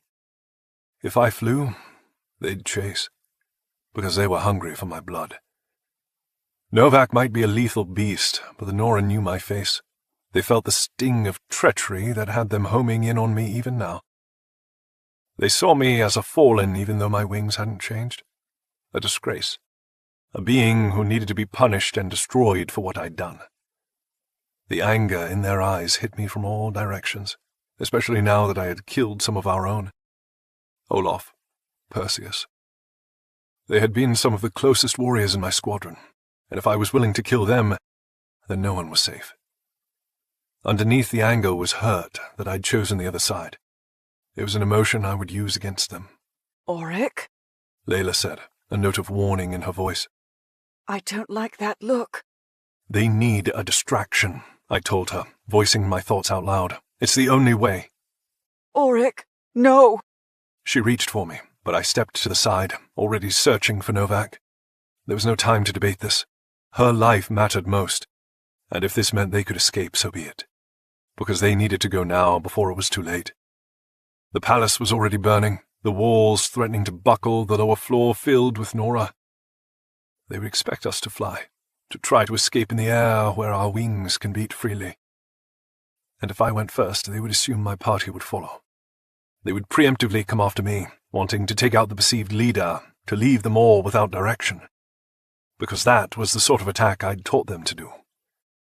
I flew to Novak's side, catching his gaze and telling him without words what needed to be done. Keep her safe and fucking survive. His gaze narrowed, his jaw tightening. He didn't quite understand what I intended to do, but there was enough substance between us for him to grasp that I had a plan. One he knew on principle that he didn't like. It's the only way, Novak. It's not, he seemed to be saying, but his expression told me he wasn't as certain of that as he wanted to be. Protect her, I growled. She knows the way. His brow furrowed. Ask her, I demanded, and do it quickly, before they realize my intent. He grabbed my arm, but I shook him off. "Take her and run," I told Novak in a breath. "Fucking run!" That wasn't the voice of a mate or a friend. That was the order of a commander. And Novak acknowledged it with a nod, running straight for Layla. I met her gaze for a brief second through the fight, my soul leaving my being to rest within her heart. My heart. "I love you," I mouthed to her. "Always." Layla's eyes widened, her mouth parting on a scream. But it was too late. I was already flying, soaring, ripping through the room and bursting through the glass to take this fight to the sky. A roar echoed behind me, the squadron furious that I was escaping, that I was leading another army, that I was flying away from them, not with them. They wanted retribution in the form of my blood, and I was going to give them their best chance at it. "You want me?" I shouted, as over half of my former men followed, proving to me that emotions drove their actions more than purpose. Something that disappointed me a little, because I'd taught them better than that. But this situation was unprecedented. I'd hurt them, and now they would hurt me. For turning on them, for betraying them, for choosing a side that they perceived to be wrong. I flew up and up and up as more spilled from the palace in pursuit of me. And once I was satisfied with the number, I turned, locked eyes with some of the more powerful Nora warriors. "Come and fucking get me."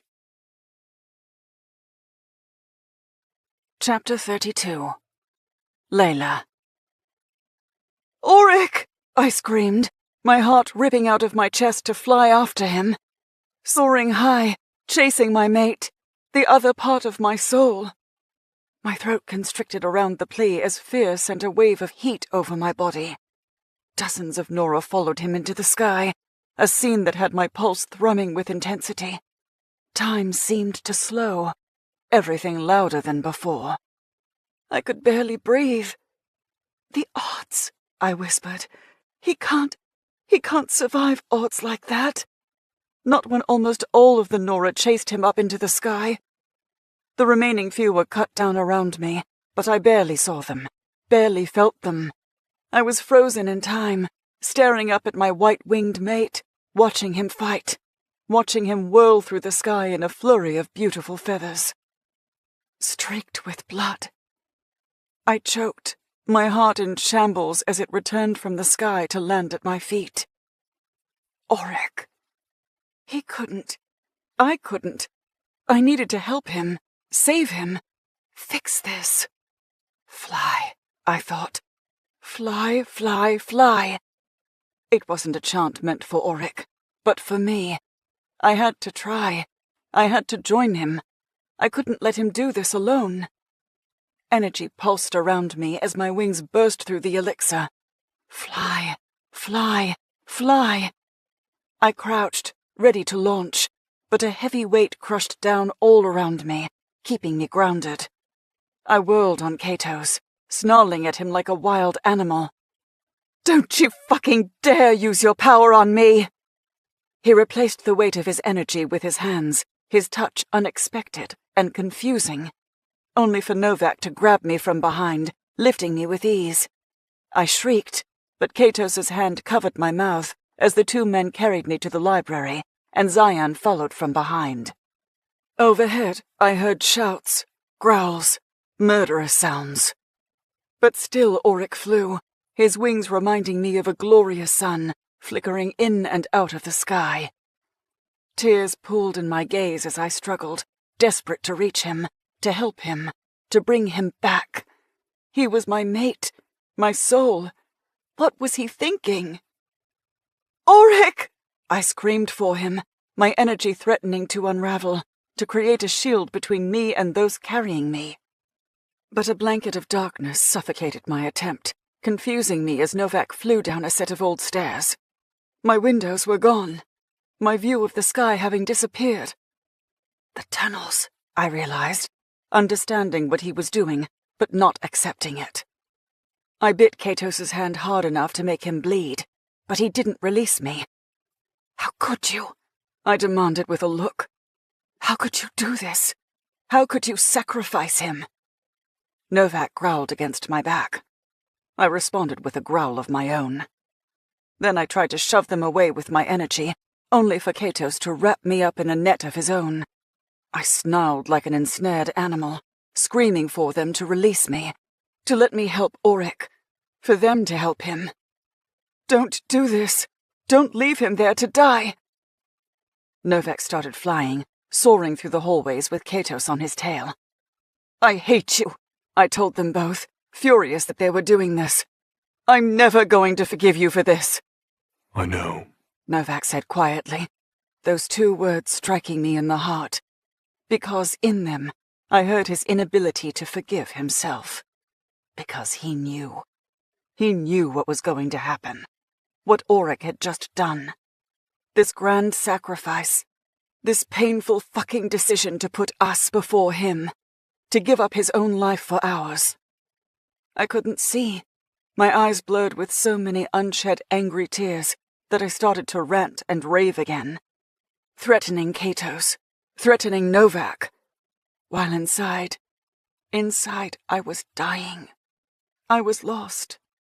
I was belittled to the naive small girl I'd once been, the teenager pining for her God, for the man she was never supposed to love, the man she was never allowed to love, the man the adult version of her had chosen anyway, despite all the odds, despite all the warnings not to, the man she could now feel slipping from her very being.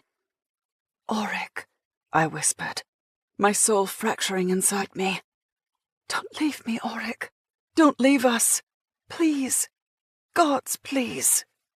My chest went tight as I struggled to breathe. I felt cut off from my mate, like he was already dead. No, that wasn't true. I could feel him in my heart. He's alive. He's going to survive. He'll find us. Novak wrapped his arms around me as I continued to fight, desperate to return to the way we'd come. He continued to run as I beat against his chest. "Go back," I begged him. "Please." His jaw clenched, and I knew he wanted to do exactly that. But he wouldn't. He was choosing me over the fight.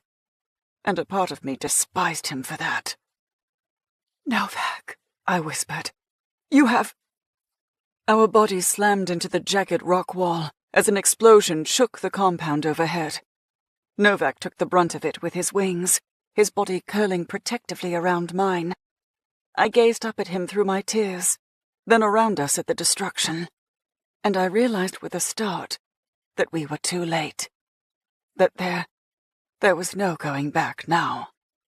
Because rocks had fallen into the tunnel behind us, closing off the entryway, making it impossible for any of us to retreat. No. No. I didn't know what to feel, how to speak, how to think. I simply stared over Novak's shoulder as he stood up again and continued down the path. I felt weak, broken, alone. Pain ripped through me, the agony in my chest cutting off any hope of breathing. Auric. I clutched at the air, clutched at Novak, clutched at hope, but dread weighed me down. Something's happened. Something too horrible to be real. My soul cried out in agony, pain, the link fraying, making my eyes go wide. He's dying, I realized, my insides shattering. Auric. My vision blinked, fading. I can't breathe. My mind, it's... Everything went black. My world was dissolving into nothing. Auric.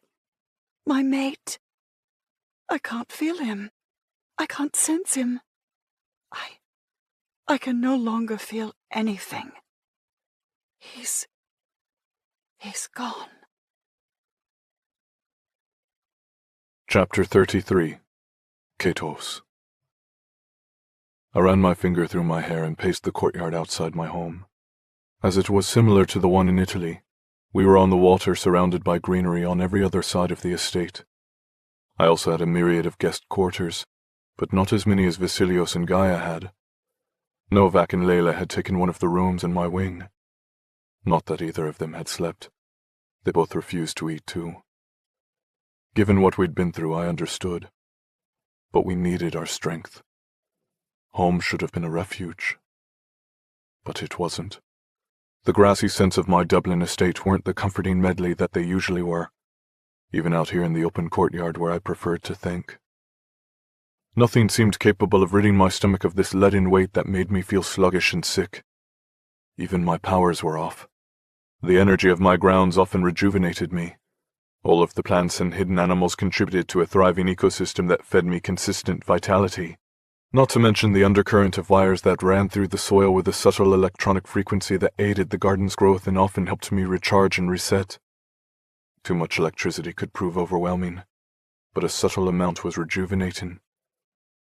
Sometimes I'd come out here just to focus on the hum, but my wings repelled the vibration right now.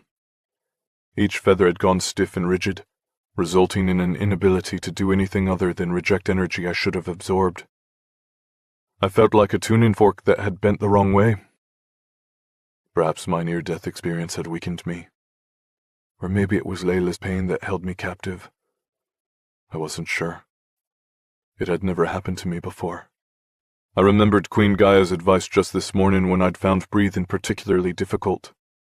Don't be so hard on yourself, dear Prince, or we will all be lost.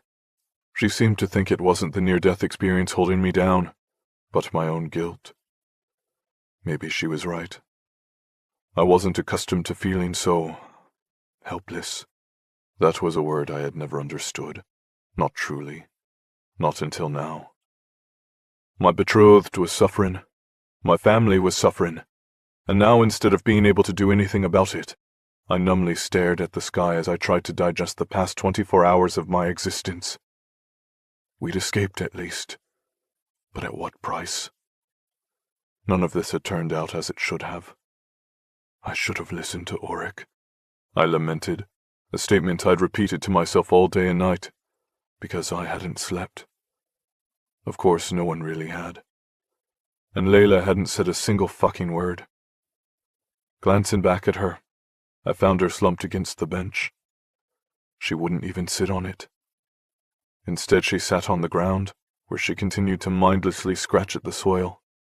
Her graceful fingers were now speckled with dirt, her once polished nails marred beyond recognition.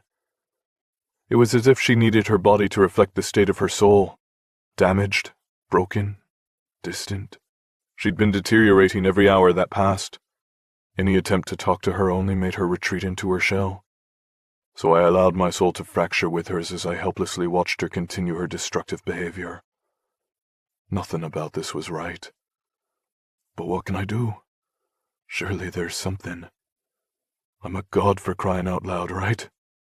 My jaw tightened as I hated myself a little bit more. Layla seemed completely unaware of my internal struggle.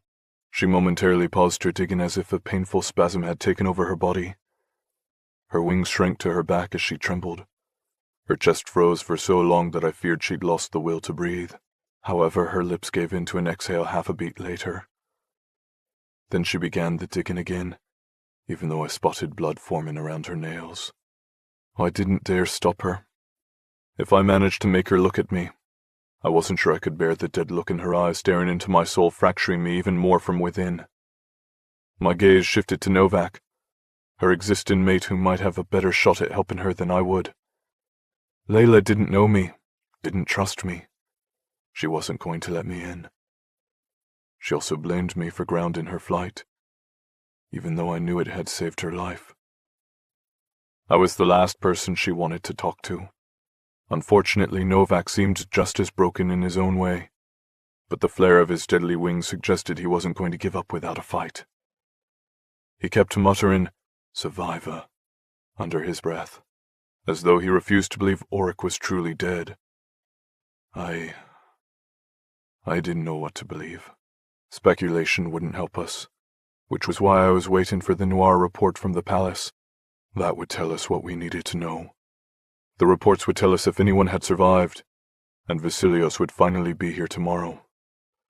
All we could do right now was wait and recuperate. Raven had used her gift to check us all over, despite being exhausted. and she'd spent the longest time on Layla. However, there was no mend in a broken heart, or a shattered soul. "I'm going to fucking kill him," Novak muttered, pacing and breaking me from my thoughts with his unexpected commentary. By him, I assumed he meant Zaire, maybe King Safid. Either way, I'd help. They both deserved death after everything they'd done. Hearing Layla cry was the most heart-wrenching experience of my life. I would burn the fucking world for her, starting with Zaire and King Safid. We just needed a plan, which required information, important answers, a path forward. I blew out a breath, staring up at the sky. Then I walked back to the terrace that led to my study to check my messages again. Nothing. My jaw clenched. Someone has to have survived.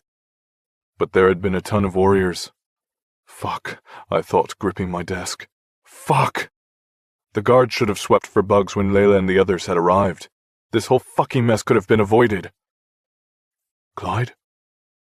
Novak's surprised voice echoed back to me, drawing me from my study and back onto the patio that led to the courtyard. A little blaze demon scampered across the grounds, chirping like a mouse at Novak, causing the male's eyebrows to draw downward. I see, he murmured, crouching down and holding out his hand for the little demigod to crawl onto his palm. He continued to chirp, making Novak nod, his eyes seeming to come alive in a flash. Whatever the little demon had to say intrigued Novak, and it seemed to inspire violence as well because his wings turned over into razor-sharp edges before flipping back to their softer plumes. I'd never possessed the gift of talking to animals, but I wished I harbored that gift right now, because Novak clearly understood every word. When he finished, I stepped back into the yard and asked, "What did he say?" Novak's icy irises flashed as he met my gaze, his jaw tightening.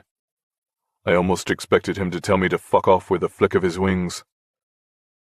But instead he replied, "Oryx's alive." Epilogue. Auric. Sunlight kissed my face as I opened my eyes. Light, brilliance, purity. All the things I had always loved filling my soul, making me wonder where I'd been the last few days. No, that didn't matter. What was time when one had a purpose? And mine consumed me like the fires of redemption. Sitting up, I swung my legs over my bed and grabbed my blade from the nightstand. It wasn't my commander's quarters, but I was in the Nora Palace, where I belonged. Everything felt right here.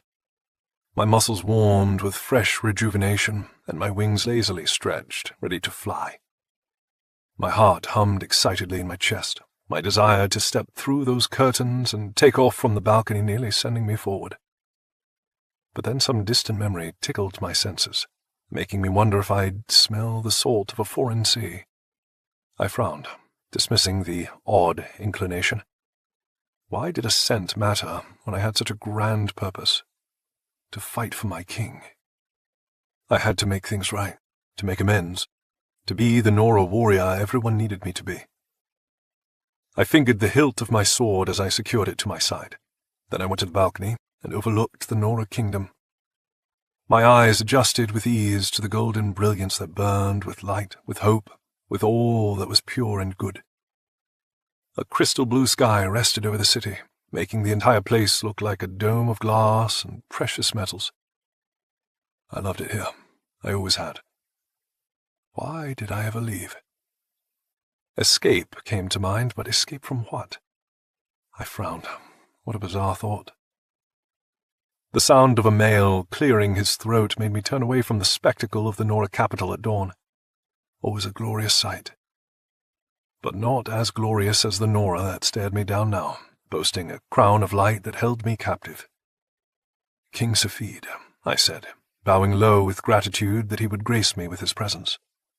I hadn't recalled him owning such a crown, but I'd been gone for too long while his daughter had been sentenced to the reformatory.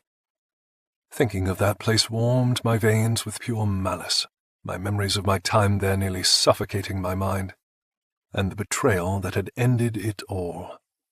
Her escape. But rather than punish me, King Safid had offered me another chance. Capture her, fix her, reform her. I'd failed in that task before, but I wouldn't let my king down again. I wouldn't let Layla down again either. She didn't know better, the noir sins clouding her mind and judgment. But beneath it all, I knew she was a good Nora. She just needed help reascending, was all. "How are you feeling, Auric?" King Safid asked. Taking a long, measured breath, I made sure to collect myself before I straightened. While I was only wearing a simple pair of pants and no shirt, my king liked to keep things casual among his higher authority. Angry, I admitted, my hand tightening around the hilt of my sword. And frustrated. King Safid said, approaching me until he laid a heavy hand on my shoulder. Understandable. After all you've been through, all the manipulation, it can be confusing. Frowning, I had to agree with that. I'm not confused anymore. I knew what my goal was now, and I wouldn't fail this time. Good. He took his hand away, then went to the balcony where I'd been overlooking the city. Because you're important to my plans for the Nora, Auric. Very important. I will save Layla, I vowed. He glanced at me. You'll bring her here, you mean? Of course, I replied. How better to save her than to bring her home? The reformatory had been too harsh a treatment. King Safid had already explained that to me. That was why she'd felt compelled to escape. His shoulders relaxed as he nodded in agreement. I couldn't agree more. He picked up one of my blades from a nearby table and thoughtfully thumbed the sharp edge. It's imperative that Layla be saved, no matter the cost. The cost. The impact of those words sent a strange sense of unease through me that I didn't understand. Are you referring to Novak, my king? I asked, my stomach tightening at the question. Novak and I had shared a bed and a past, but he wasn't the right mate for Layla. He was the problem. King Safid had explained that too. Except, that didn't make sense, did it? Why? Novak must die, King Safid insisted, his crown flashing with a brilliant light that lured me into a state of exquisite relaxation. My king, my leader, the one who knows all. Novak must die, I repeated, smiling, because clearly that made the most sense. I had to listen to my body. Right now, my king's words calmed me and provided me with guidance when I had clearly been blind and lost. Everything was right in the world. Perfect, happy, blissful harmony. I will not fail again. Not my king, not Layla, no matter the cost. For Layla, he added. For Layla, I agreed, bowing my head. For Layla. For you, my mate. I'll bring you home. I'll fix you. And then we can put all of this behind us. We hope you've enjoyed Noir Reformatory, Third Offense. Written by Lexi C. Foss and J.R. Thorne, writing as Jennifer Thorne. Narrated by Lisa Zimmerman, Gregory Salinas, Cale Williams, and Cassandra Miles. Copyright 2022 by Lexi C. Foss and J.R. Thorne. Production copyright 2023 by Lexi C. Foss and J.R. Thorne. Audible hopes you have enjoyed this program.